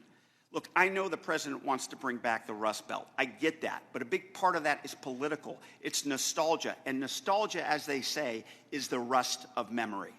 We are not victims here. Our economy is the envy of the world, partly because it was our choice to invest in other countries over saving. It was our choice to have bilateral trade deficits. This is not some unexpected crisis here. This is no extraordinary or unusual threat. This is because we chose to invest in other countries where labor is cheaper and therefore products are cheaper. And as we know, it's okay for working families to want to pay low prices for products in this country. I know that the president is saying we're getting screwed, but the fact is that Trump is screwing us with these incoherent, inchoate tariffs that in the short term and in the long term, domestically and internationally, and for our economy and for our national security, they are making us weaker. Thank you. I yield back. I now recognize Ms. Van Dyne from Texas for 5 minutes. Thank you very much, Mr. Chairman. Ambassador Greer, I'm sure it's been a long afternoon for you, but thank you for sitting it out. I want to thank you for being here today and for your engagement thus far on trade matters that are very important to all of us. Quite the contrast from your predecessor. I know that we've heard that the trade deficit, according to the president, isn't fair, but it's fact, is it not, that we are experiencing a $1.3 trillion deficit in trade, that Americans pay out over $360 billion last year in tariffs, and yet the U.S. collects less than $80 billion. I would say that that's fact. That's not just what the president thinks. It's fact. And let me be absolutely clear. President Trump's tariff policy is not a fetish. It's results-driven. For decades, we let our trading partners take advantage of us. China flooded our markets with subsidized steel. India slapped double-digit tariffs on U.S. goods. And the EU buried our industries in red tape.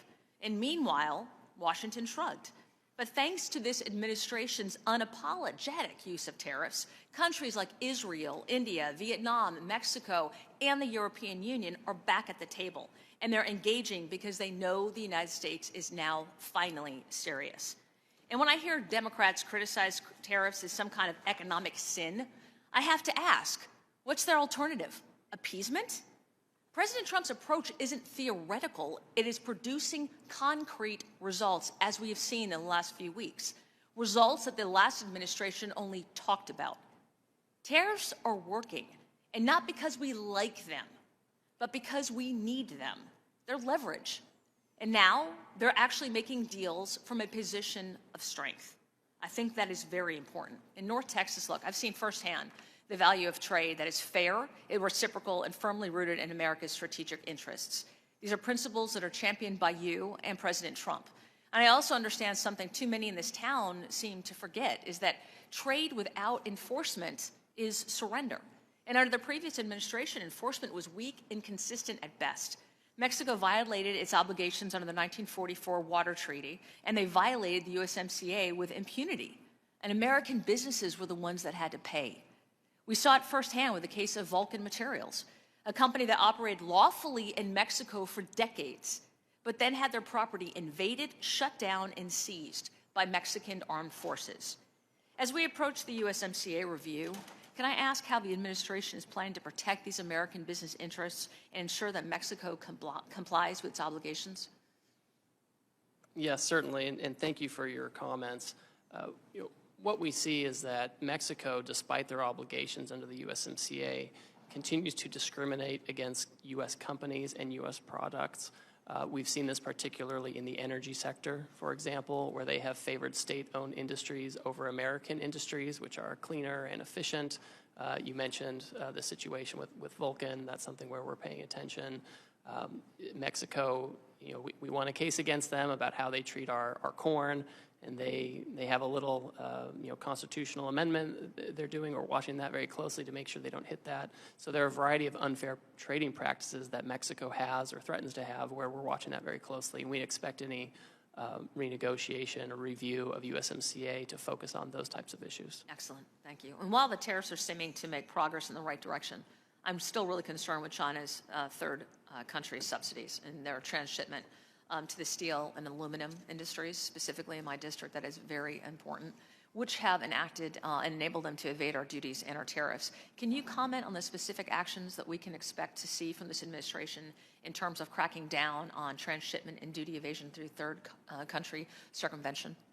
Certainly, and this is, for example, you mentioned steel and aluminum. The president recently tightened exclusions and exemptions under steel and aluminum because of those types of issues.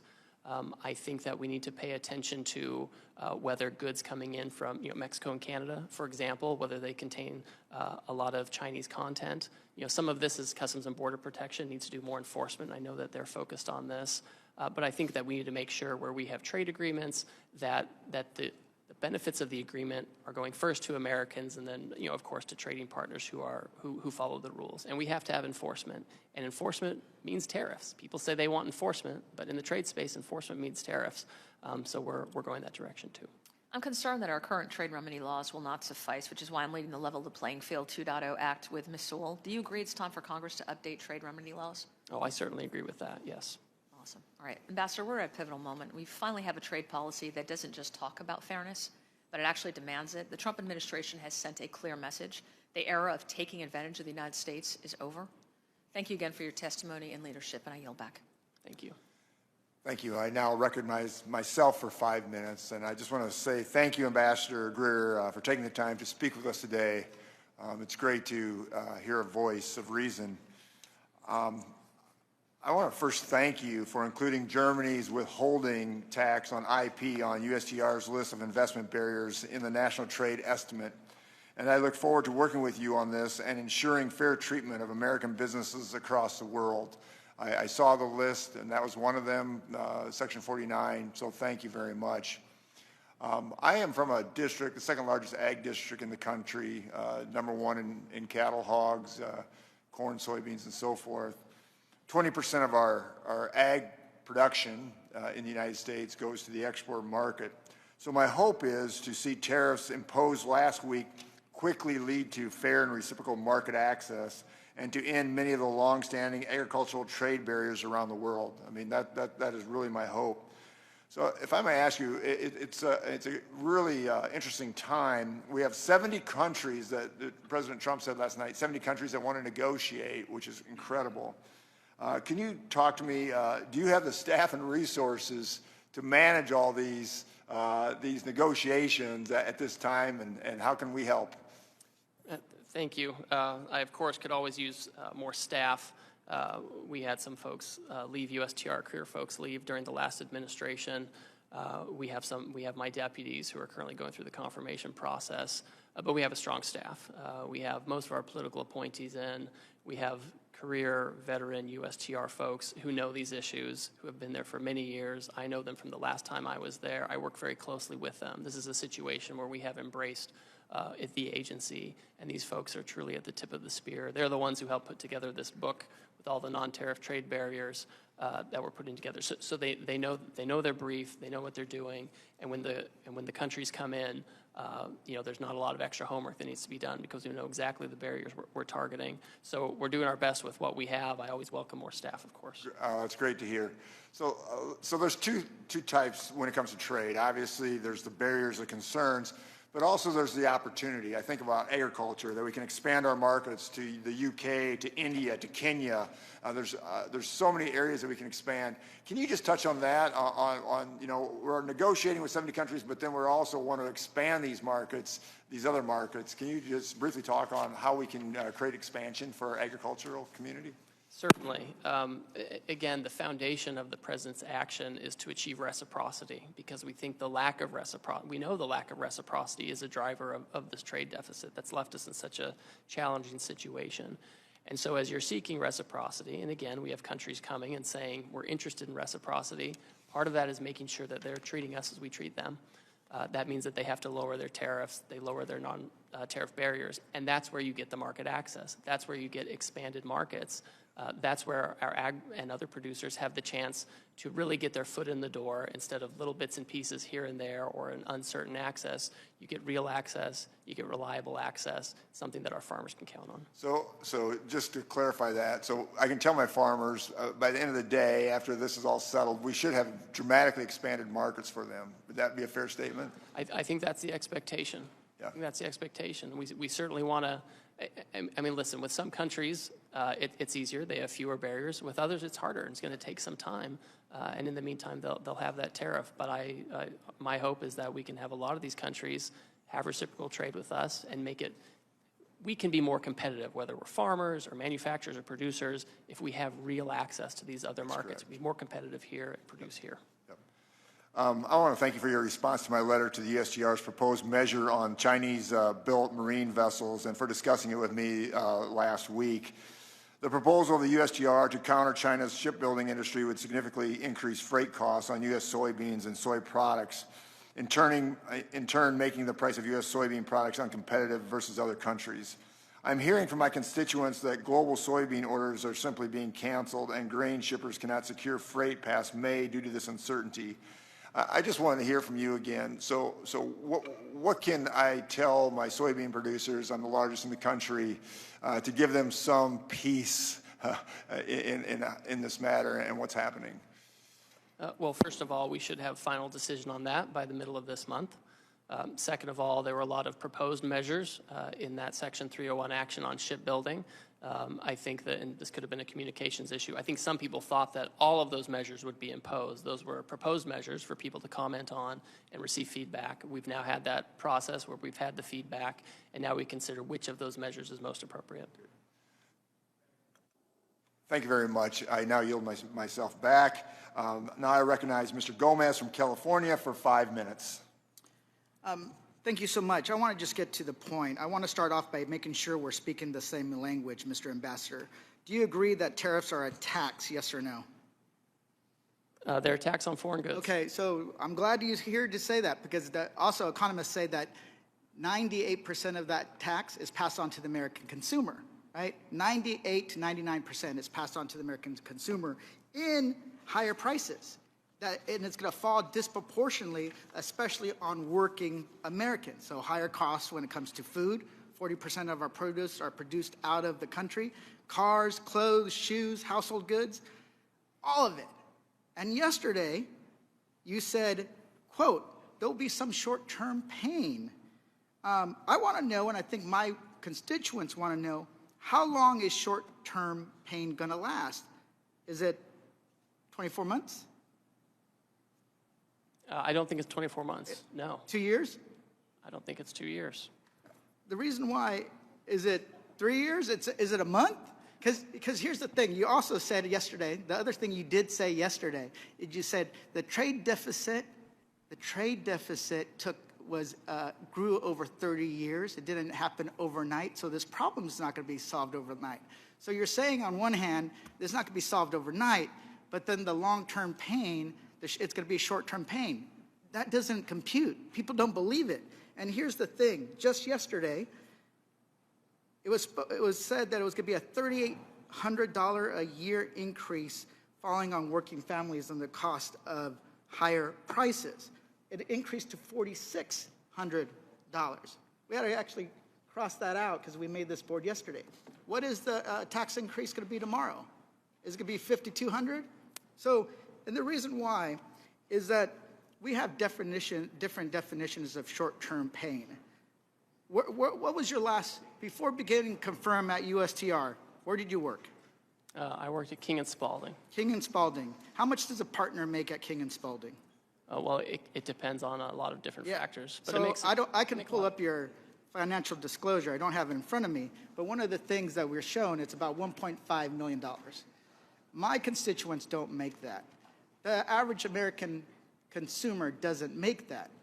The way we do it is every single month, we look at our budgets and see how much we spent, and then actually have to decide what do we have to pull back on. I grew up in a mobile home working several jobs. So here's I know what it means. Here's the thing. You in also a mobile home. You also have a cabinet of billionaires. You have Lucknick, you have Bessent, you have the president himself, you have Elon Musk, Donald Trump, who has billions. So for them, $4,600 doesn't mean anything. But for the average worker, it does. So this is where I say, you guys are out of touch when it comes to things. And I recognize you're working a lot of different jobs. So I'm going to move on to ask a question. In your testimony, you said Ms. Sanchez said you are the acting head of special counsel. Aren't you also the acting head of the Office of Government Ethics? I was recently assigned to that position, yes, Correct. Mr. Gomez. So let me get this straight. You are the chief USTR representative, the active chief of ethics. You're also the chief whistleblower, and now you're leading negotiations of 70 countries. So where's your priority? Those other jobs, or is it the trade agenda? Well, my first job is USTR, and Okay, we have so staff at the other agencies So the to help reason why execute it doesn't seem right, here's why. Because I've learned over the years, if you want to make somebody feel special, you give them more titles. Because thank you, Ambassador. I very much appreciate your testimony here today, and I understand the President's goal of wanting to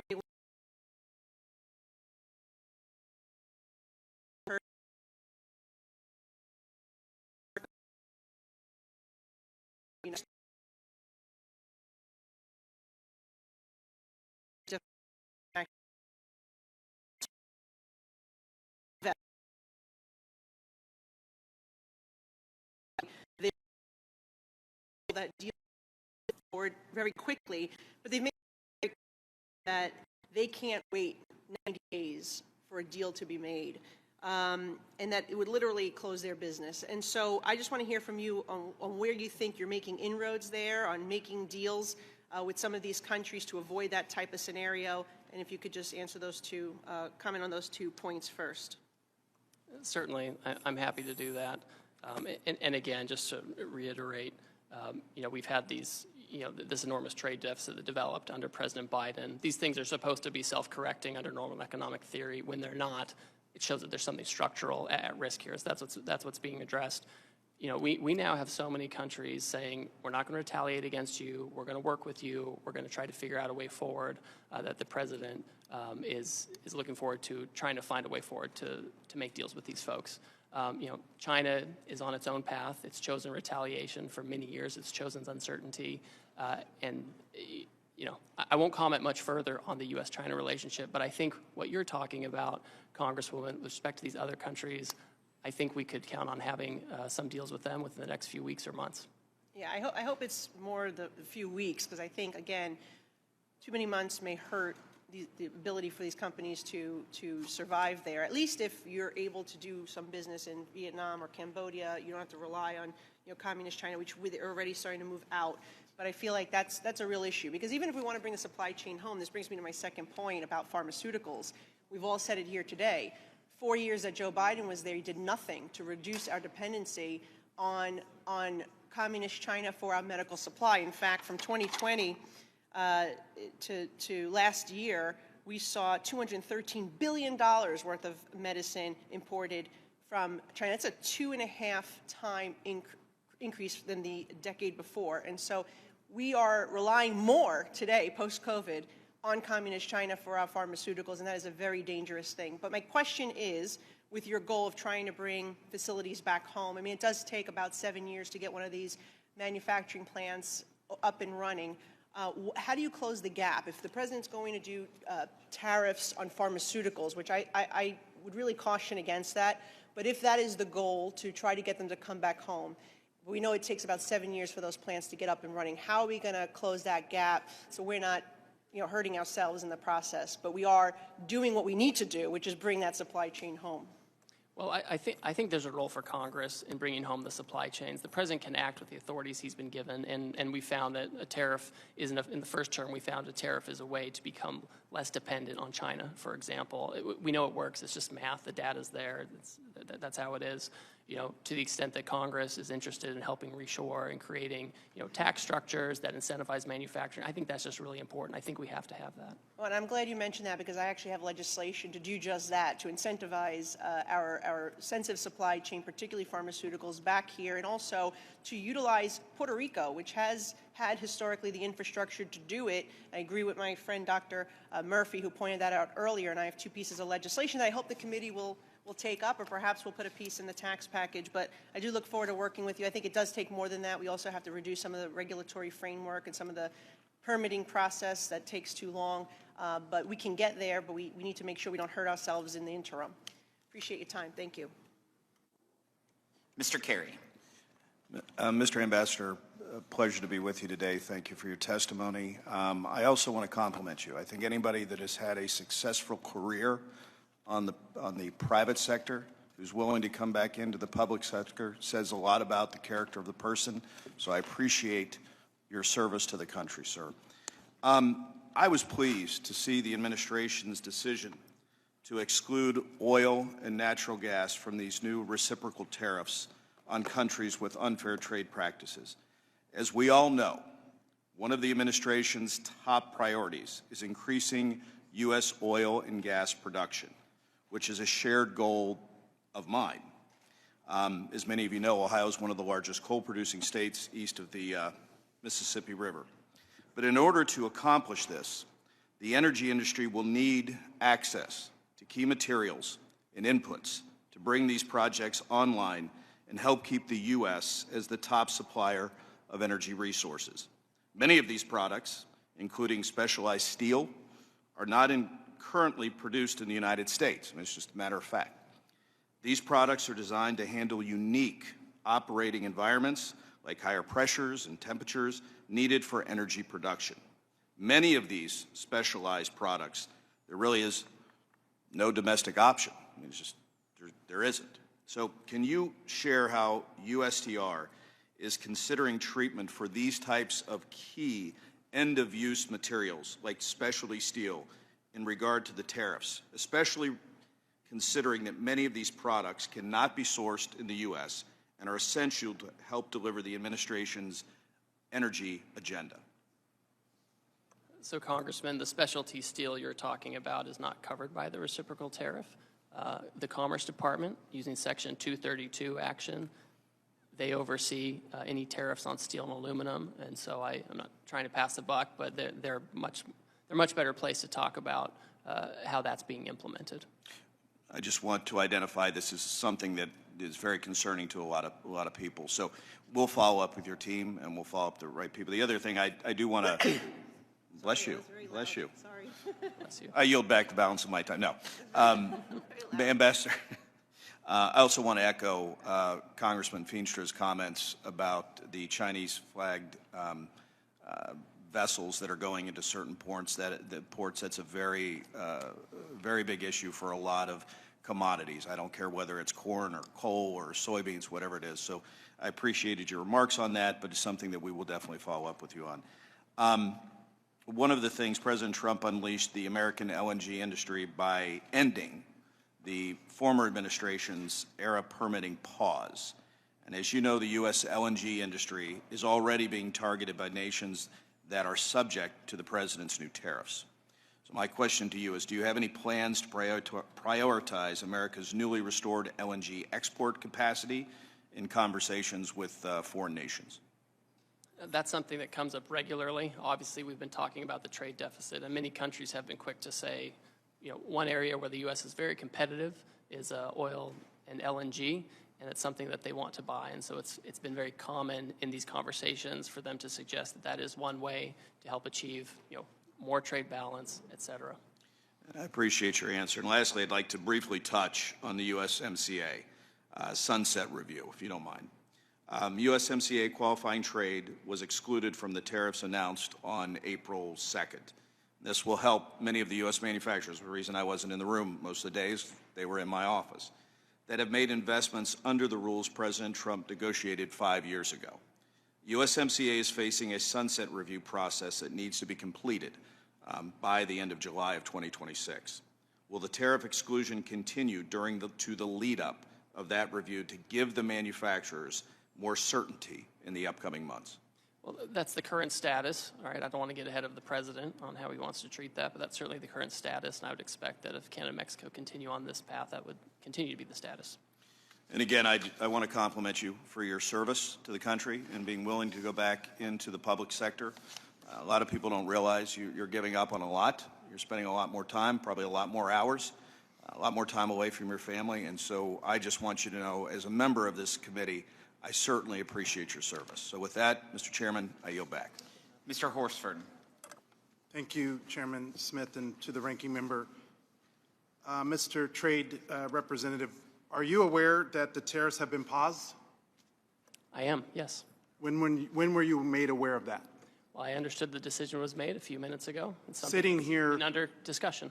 Sitting here, under discussion. So did you know that this was under discussion, and why did you not include that as part of your opening remarks? So typically what I don't do is divulge the contents of my discussions with What are the President details of the Congress. pause? Well, my understanding is that because so many countries have decided not to retaliate, we're going to have about 90 days. No, excuse me? China increased their tariffs on the United States. Trump blinked. What's the blink, sir? What do you know about this pause? What are the details of it? Well, the details, as I understand it, is that China continues to retaliate.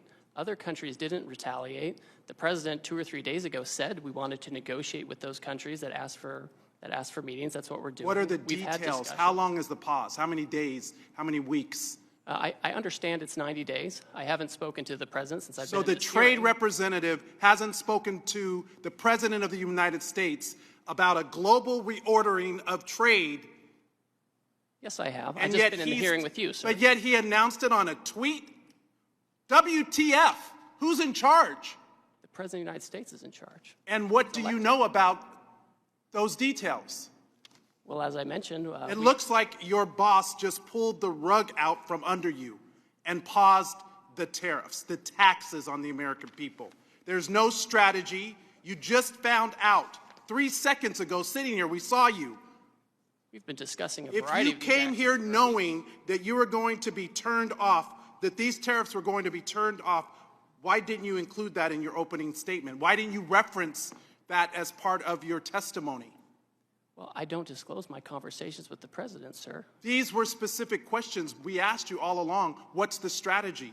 These are real consequences for the American people and small businesses. I had a group of small businesses in my office earlier today talking about the impacts of these tariffs on aluminum and steel. This is amateur hour, and it needs to stop. What does this even mean for your negotiating strategy? How are you in charge of negotiation if the president is tweeting about this from wherever the hell he is? The president was elected, and he runs the trade policy, and I advise him and execute his trade Who policy. executes the trade policy? I execute the trade Did you policy know for the president. that this was happening? We have been discussing all kinds of And there's another member of the cabinet, Bessent, who just canceled coming to the Hill to avoid talking about the market because it's in turmoil. This in just days because there was no strategy, there was no plan. The president chose to take actions that he didn't even have the authority to take. He's put our economy in disarray and near collapse. We have small businesses and Americans who are concerned about their well-being, people's retirement, people's 529 accounts went down because of this administration. We have people that are planning to send their kids to college this fall. People who are retiring whose benefits have declined. Is this market manipulation? No. Why not? If it was a plan, if it was always the plan, how is this not market manipulation? It's not market manipulation, sir. Well, then what is it? Because it sure is not a strategy. We're trying to reset the global trade system. You're, It has and offshored all of our factories. And what has that done? Offshored all of How our have you jobs. done? How have you achieved any of that? But to enact enormous harm on the American people, which was our concern from the very beginning. Tariffs are a tool. It can be used in the appropriate way to protect U.S. jobs and small businesses. But that's not what this does. So if it's not market manipulation, what is it? Who's benefiting? What billionaire just got richer? And all the while, there are not even any Republicans left in this hearing. They all left because they don't even want to defend this. But meanwhile, the Speaker is rushing to the floor to pass a budget reconciliation to screw America by passing the biggest tax cut in history on the backs of the American people. WTF? Who's in charge? Because it sure doesn't look like it's the trade representative. You just got the rug pulled out from under you. I wish I could feel some empathy, but the empathy I have is for the American people whose very well-being and livelihoods are being affected. This is not a game. This is real life. I yield back. Let the record reflect that there's more Republicans in this chamber than there are Democrats currently in this committee room. There's 6 of us, there's 5 of you. So let's make sure we get the facts right. I appreciate the president did not blink on China, as was said earlier, and it needs to be corrected in the record. In fact, he increased China by 125%. Would you yield, Mr. Chairman? I do not. Can we have a colloquy? No. We don't want to talk about the trade policy here in the Trade Committee. This is our jurisdiction. Your time has expired, and I'm more than happy to talk to you. I asked if you would yield. And I said no. Because you don't want to defend the policy or the strategy. Kick me out. What you gonna do? Kick me out of Mr. Yakum, you're recognized. Thank you, Mr. Chairman. Ambassador Greer, it's good to see you today. As we discussed in the past, Indiana's 2nd District has the type of production economy that he would like to make for the entire country. We manufacture 85% of the nation's RVs, 60% of artificial knees and hips, as well as boats, trailers, buses, auto parts, Humvees, you name it. We also have a ton of ag in my district: corn, soybeans, eggs, dairy, ducks, beef, pork, lumber, potatoes, and tomatoes. I could go on. Lumber alone, I was actually just meeting with a cabinet manufacturer here a few minutes ago. I couldn't even remember if I had been to that cabinet manufacturer's site because we have so many of them in my district. I don't know how we do all that in one area, but somehow we do. All this to say, supply chains matter, both getting inputs in the door and outputs out to market. Small hang-ups can create expensive backups. A drip of price hikes can turn into a stream, and that stream can turn into a river for something with thousands of components. I hope we can get some good deals quickly. It probably won't come as a surprise to you, Mr. Ambassador, when I tell you that when an RV or boat is exported, it tends to not go very far. In fact, 90% of RV exports are to Canada. However, Canadian retaliation tariffs against RVs begin today, and boats are on the bubble. Are you consulting with industries and companies being targeted by these retaliatory tariffs? So, Congressman, in many cases, yes. I understand that the retaliatory tariffs by Canada are related to the steel and aluminum tariffs. And so that would be the Commerce Department. But we certainly, we meet with all these folks, right? Whether it's covered by the Commerce Department or someone else, they want a meeting, we take it, we listen, and we provide the feedback that's necessary. You know, and obviously we're talking to all of these countries to get to a position where we have better terms of trade with them, where we can ensure that we have domestic steel and aluminum manufacturing and the other critical sectors that are so important to our economy. All right, thank you, Mr. Ambassador. I also want to get your thoughts on a recent New York Times article titled "The Tsunami is Coming."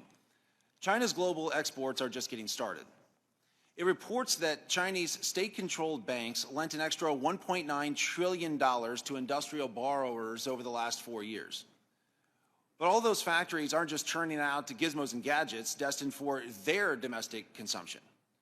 China's promised shift to a consumption economy remains just that, a promise.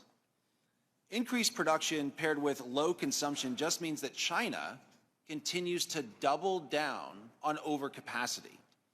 And these numbers bear that out. Exports rose 13% in 2023 and 17% in 2024. It seems like there's a global recognition that the threat posed by China's overcapacity is real. The EU, Brazil, Indonesia, Thailand, and others have also imposed tariffs on China to counter the flood of cheap exports. It's not just us. Reports suggest that Canada and Mexico are open to coordinating with the United States on China's overcapacity. Are you able to comment, Mr. Ambassador, on reports that Canada and Mexico are open to coordination on Chinese overcapacity? And if they were to coordinate with us, would that potentially create an off-ramp for Canada and Mexico on the U.S. tariffs?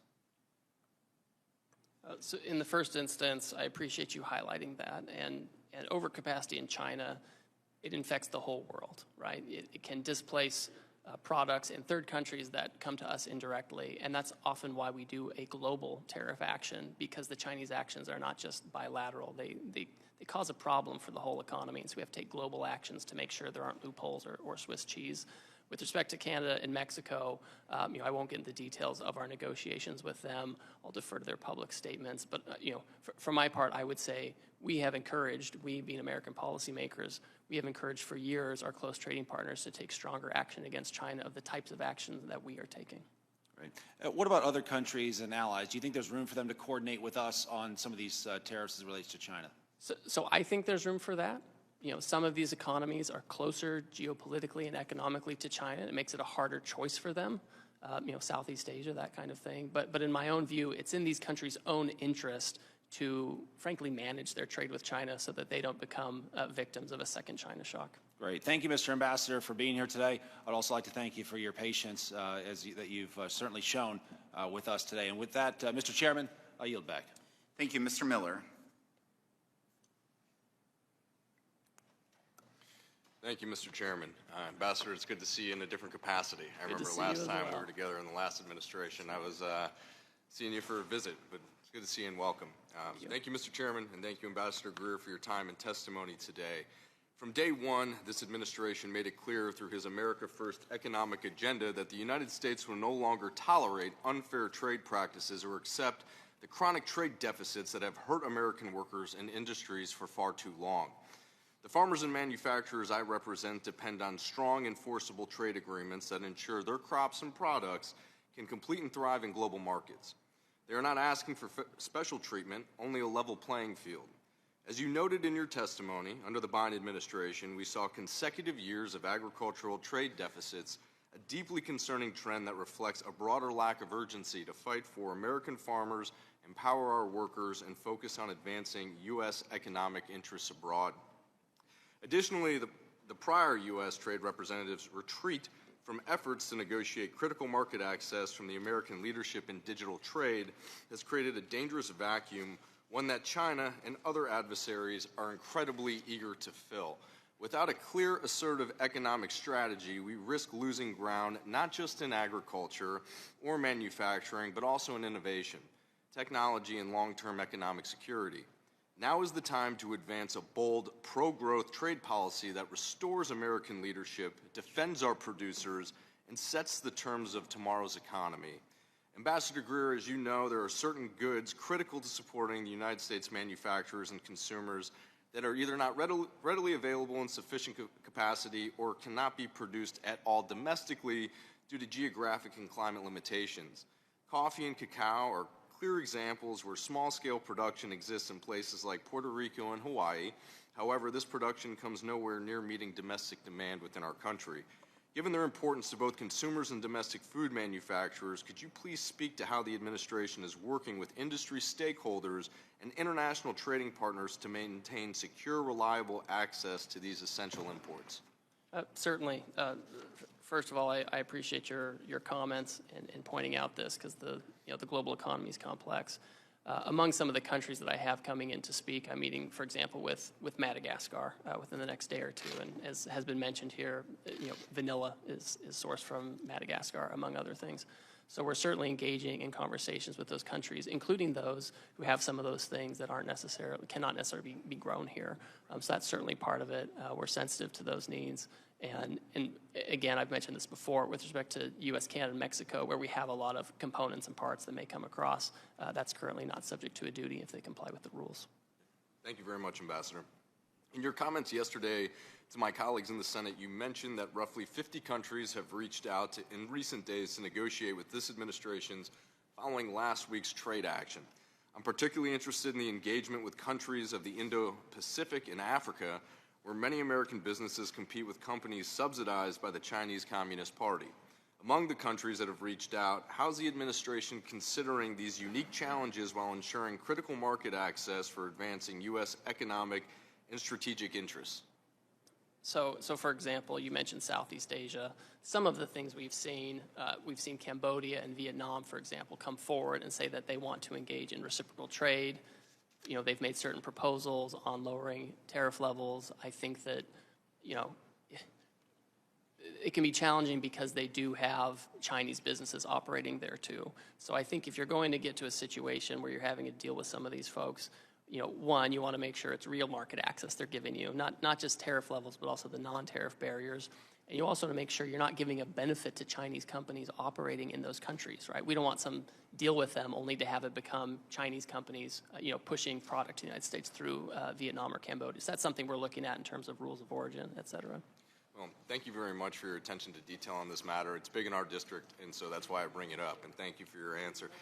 And if I may, and it's a little bit of a tough one, but on what timeline do you expect these negotiations to move, and the outcome, what should we be watching for as the trade commitments from our partners across the globe? Certainly. Well, before the action even went into place, trading partners knew action was coming, right? They heard the president, as everyone had, and so they came in advance to talk about possibilities where they could have more reciprocal trade with us. This afternoon, I have additional meetings. I'm working with other members of the cabinet to make sure we can, work with these folks, understand where they're coming down, what their offers might be, and this is job one for the next few weeks and months. Well, Ambassador, I just want to thank you very much for your hard work, your dedication to this country, and the service that you're doing as ambassador. And just checking here, seeing as some of the tariffs that the president is doing have already adjusted a bit. The market's up 2,300. So I know it's in the beginning of the administration, but I feel very confident about your direction and leadership moving through with these negotiations. Thank you very much. Thank you, Chairman. I yield back. Thank you. Ms. Plaskett. Thank you very much, Mr. Chairman and Ranking Member. Ambassador, good afternoon. I had quite a number of questions about tariffs, but since that's on pause, I'm going to pause on those questions and deal with one that is more specific to my district and one that I'm concerned with, and that's regarding a proposed rule that you have that has been put out, and I know that there have been testimony about it. In the U.S. Virgin Islands and throughout the Caribbean, as well as some of the other territories, in Hawaii, we import virtually everything needed for daily life, from food products, poultry, groceries, vehicles, etc. 97% of the food that's consumed in my district comes from imported goods. I'm deeply concerned about the impact of trade actions, particularly because it seems very apparent that I don't know if the American territories have been thoroughly thought through and the impact this will have on us in some of these tariffs as well as some of the proposed rules. Proposed action taken under the Office of the U.S. Trade Representative Section 301 authority right now does not provide a balanced solution, particularly when it comes to American businesses and jobs in the shipbuilding capacity. We know that you've proposed a rule to impose fees on those ships which are not made, that are Chinese made, that are not American made. However, a large portion of ships which are much smaller than those that are made in American ports, the American ports are predominantly making those for the military purposes. It's cost effective for them to do it for the military, but not for those kinds of cargo shipping that's done in the Caribbean region. It doesn't provide a balance for us, and we are concerned not only in the Virgin Islands, but Puerto Rico, as well as the other Caribbean islands, that this imposition of $1 million per port that is being proposed will bear incredible impact on us. U.S. shipping industry serving the Caribbean cannot absorb additional costs of the proposed port fees, which would have a significant economic consequence to us. I have the median income, family income in the Virgin Islands is $30,000 a year. The cost of $1 million per port is going to be passed on to the consumers in my district, to the business owners. We are about to start a rebuilding of 20 schools, 2 hospitals, a complete microgrid, complete utility rebuilding both in the Virgin Islands and Puerto Rico.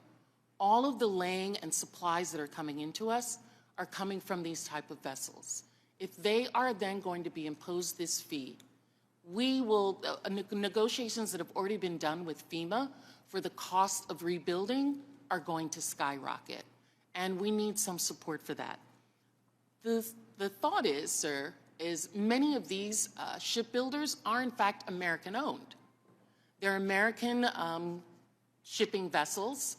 that are American-owned, they are just Chinese-made. Has there been discussion about having some exemption for American-owned, American vessels that are coming out of Florida, going into the Caribbean? I have a chart up here. 92 billion has come from the Caribbean into are imported from the United States. The Caribbean region, which only has 80 million people, is the fourth greatest trade partner with the United States. Have you thought about exemptions for those individuals who are in there? Thank you for your thoughtful comments and feedback. We've also heard from other territories that have expressed similar concerns, and so we've had a process going on with hearings and collecting comments, and this is certainly something that we take on board. I think it's very important. We have two things we're trying to thread here, right? One is the Chinese make all the ships, mostly, besides Japanese and Koreans, and we don't make any ships, and so we need to change the incentives there. But then we have the issue you're talking about is, we're not going to make 25 ships on April 18th, the day after we put in any kind of measure.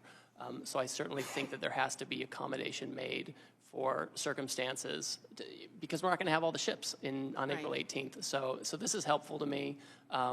No decision has been finalized yet. I would also put this out. The other concern is one that has been mentioned by my colleagues as well, is national security.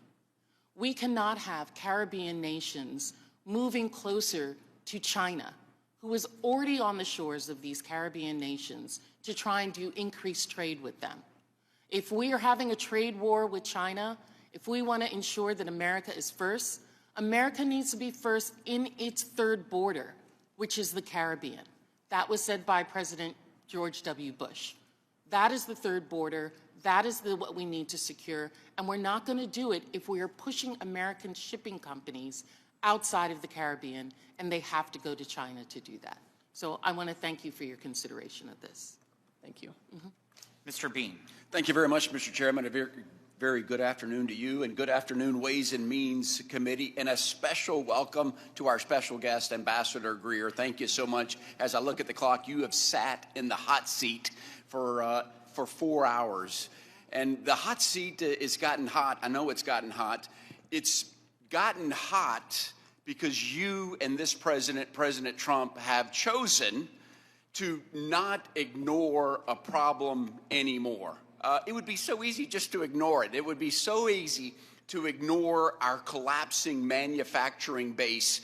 It would be so easy to just ignore that we're subsidizing the rest of the globe right now, but it's not how you roll. It's not how this president rolls. We're determined to make things better. The problem is, as you know this already, since 1994, we've lost 5 million manufacturing jobs, 90,000, I'm looking at a camera somewhere. I want the American people to know what's at stake. 90,000 manufacturing plants have closed.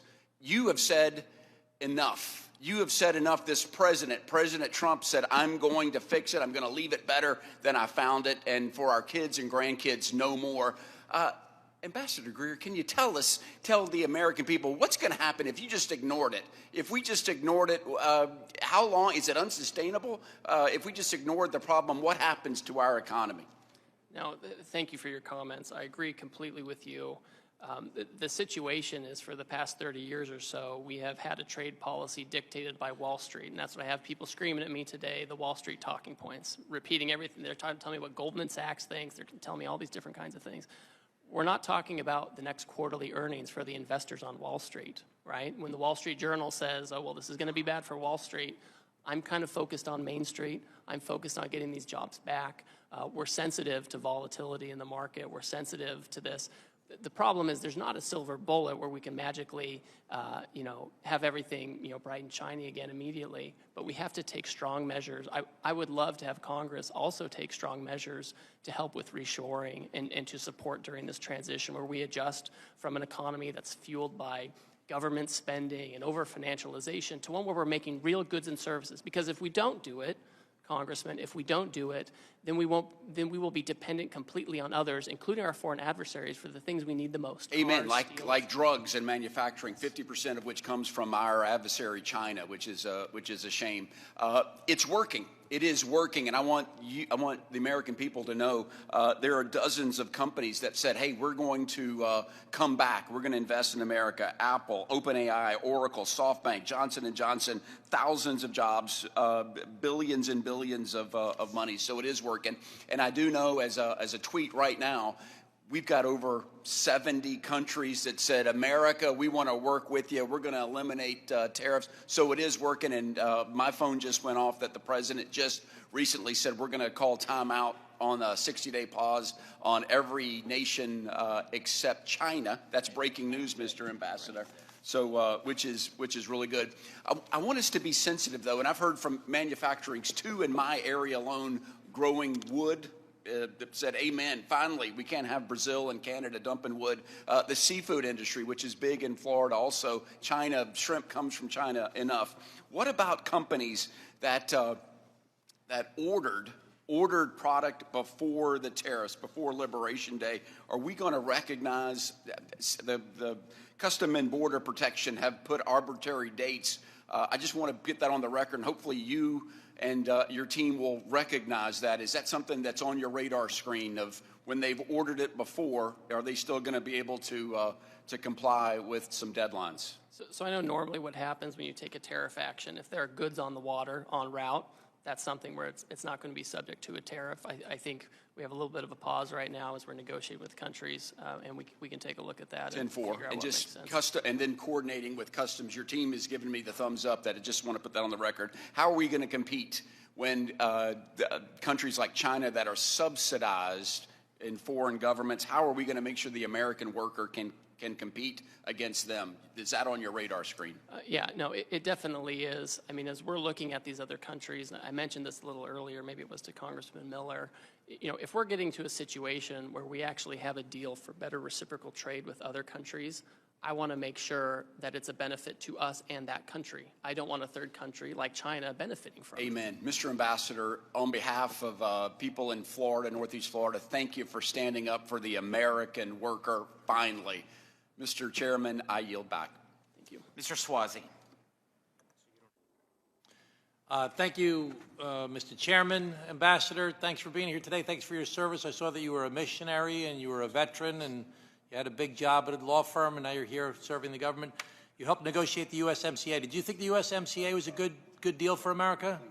I think it was. There was a lot more we could have done and should have done. So why did the president come out after this year and say it was one of the worst deals we ever negotiated in the history of the country? I think it's frustrating that here we are 5 years later and steel imports from Mexico shot up, car imports from Mexico shot up. Well, you think it was a good deal, but he thinks it was a terrible deal. I mean, I feel like you're in a very bad position here. This whole idea that this president made this switcheroo on you while you were in the middle of testifying here today. I actually feel bad for you. No, but I really feel bad for the American people that are seeing these things happen. There's no plan.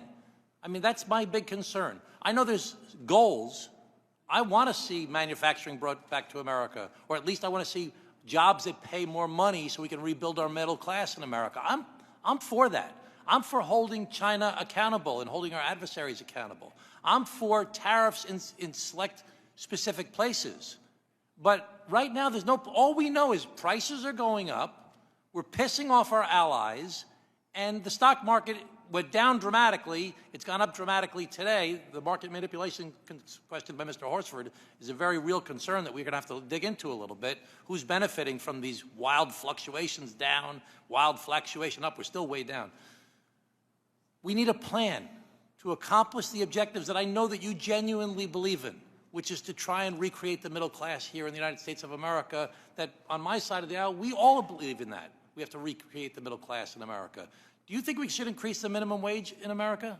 I think we need to create jobs that naturally have high wages. The minimum wage in 20 states is $7.25 an hour. Do you think we should increase the minimum wage? I mean, I think the states should be managing that kind of thing. I think we need better manufacturing jobs that are 20 states, $30, $40, $50 20 states an hour. rely on the federal minimum wage. It's still $7.25 an hour. So you don't think we should increase it at the federal level? Well, you'll have to talk to the Secretary of Labor on that. That's Do you think we should have the PRO Act to promote unions in America? Because that will help to recreate the middle class. And I'd refer you to Secretary Chavez DeRemer. She's much better placed. Do you like the CHIPS Act that to reshore the manufacturing of semiconductors here in the United States of America, a national industrial policy where we invest in creating factories with high-skilled, high-wage jobs in America. Do you support the CHIPS Act? So notionally, I agree that we should have industrial policy to help with chips and other things, right? You know, whether the CHIPS Act was the perfect way to do it, I don't know. But So my big concern is that, you know, we want to do these things. You and I share the same goals, but there's no plan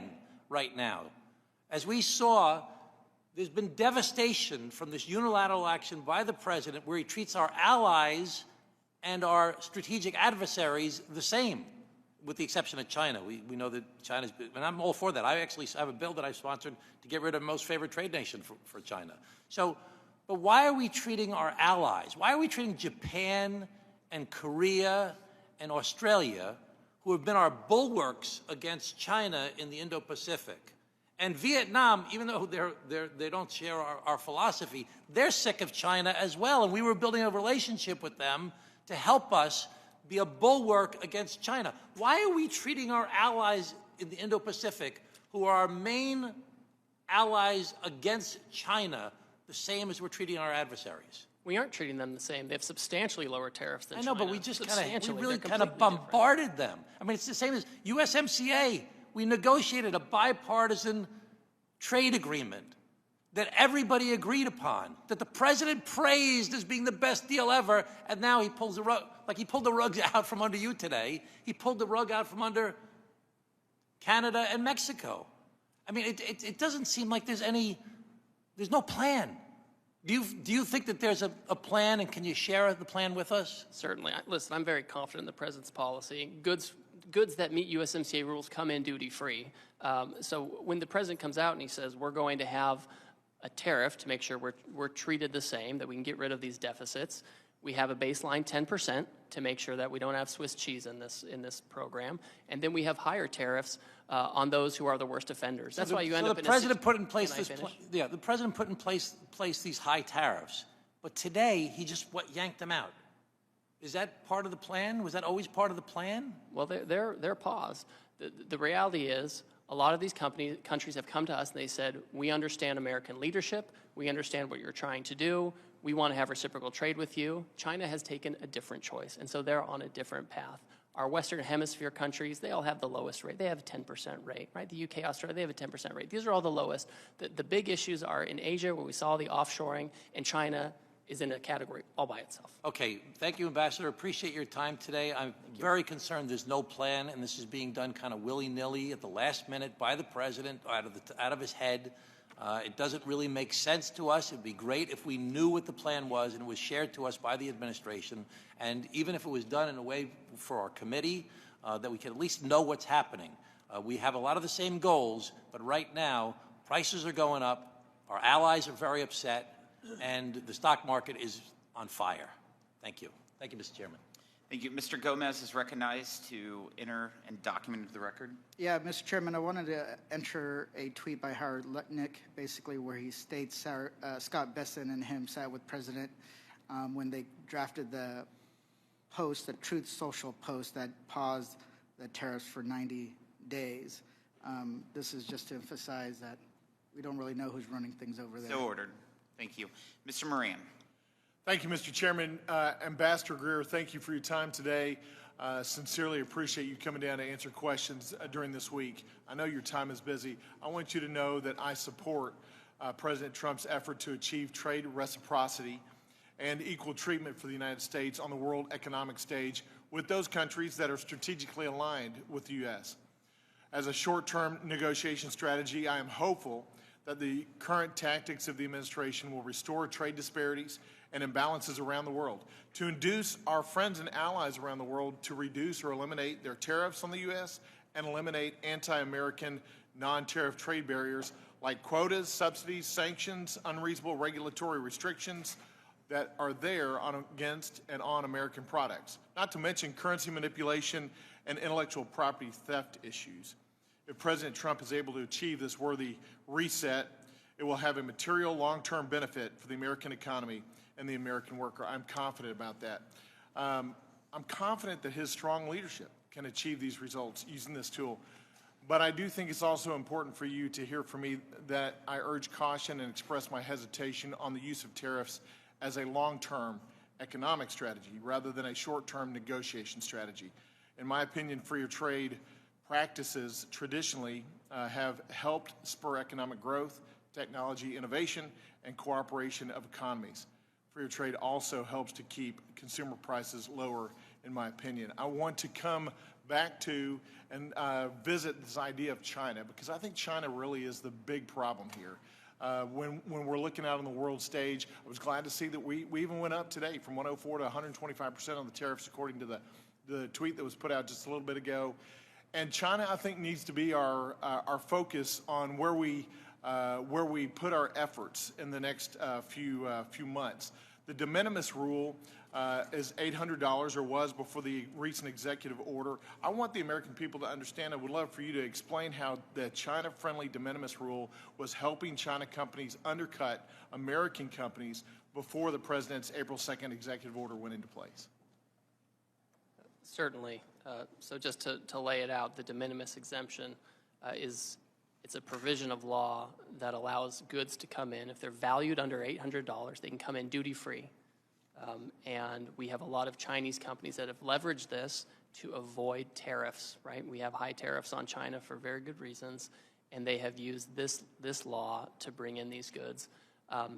We have also heard that this has been used because there's little scrutiny of these packages. They can be used to include illicit substances, counterfeit products, things that harm U.S.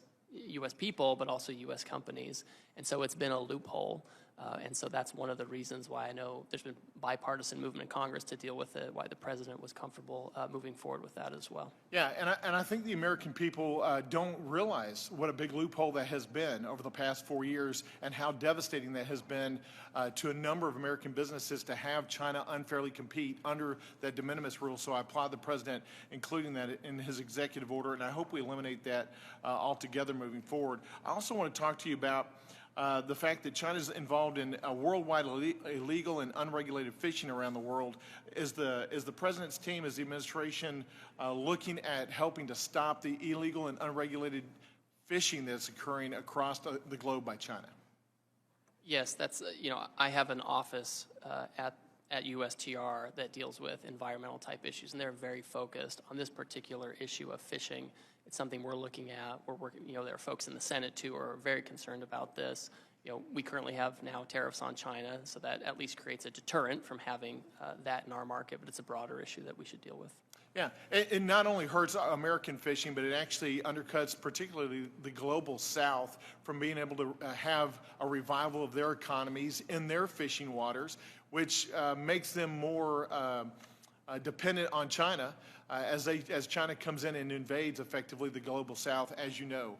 The U.S., moving on to a different topic, the U.S. has now imposed, as of today, 125% import tariff on China. China hasn't indicated that they're really willing to come to the table yet. I was glad to see that all these other countries have come to the table. I think that's because of the strength the president's leadership is showing across the world stage, that he means business, that we're going to have a reset where American businesses are not taken advantage of. But what is the administration planning to do to make China come to the table and actually engage in freer trade or fairer trade and cut out these unfair trade practices? Well, China doesn't believe in free trade, or fair trade for that matter. We had an agreement with them under Trump 1, and they started to comply with some of that. In the Biden administration, there was no enforcement. And to some degree, they've chosen their own path. And when they're ready and when they want to talk about how to have a better approach, obviously we always have an open door. Ambassador, again, I applaud the president's efforts, particularly as it regards China, to push hard on China already and to make them understand that we are not going to lay over and let them run this world, that the United States is going to reset the economic stage. Thank you, and yield back. Thank you. Thank you, Ambassador Greer, for appearing before us today. Please be advised that members have 2 weeks to submit written questions to be answered later in writing. Those questions and your answers will be part of the formal hearing record. With that, the committee stands adjourned.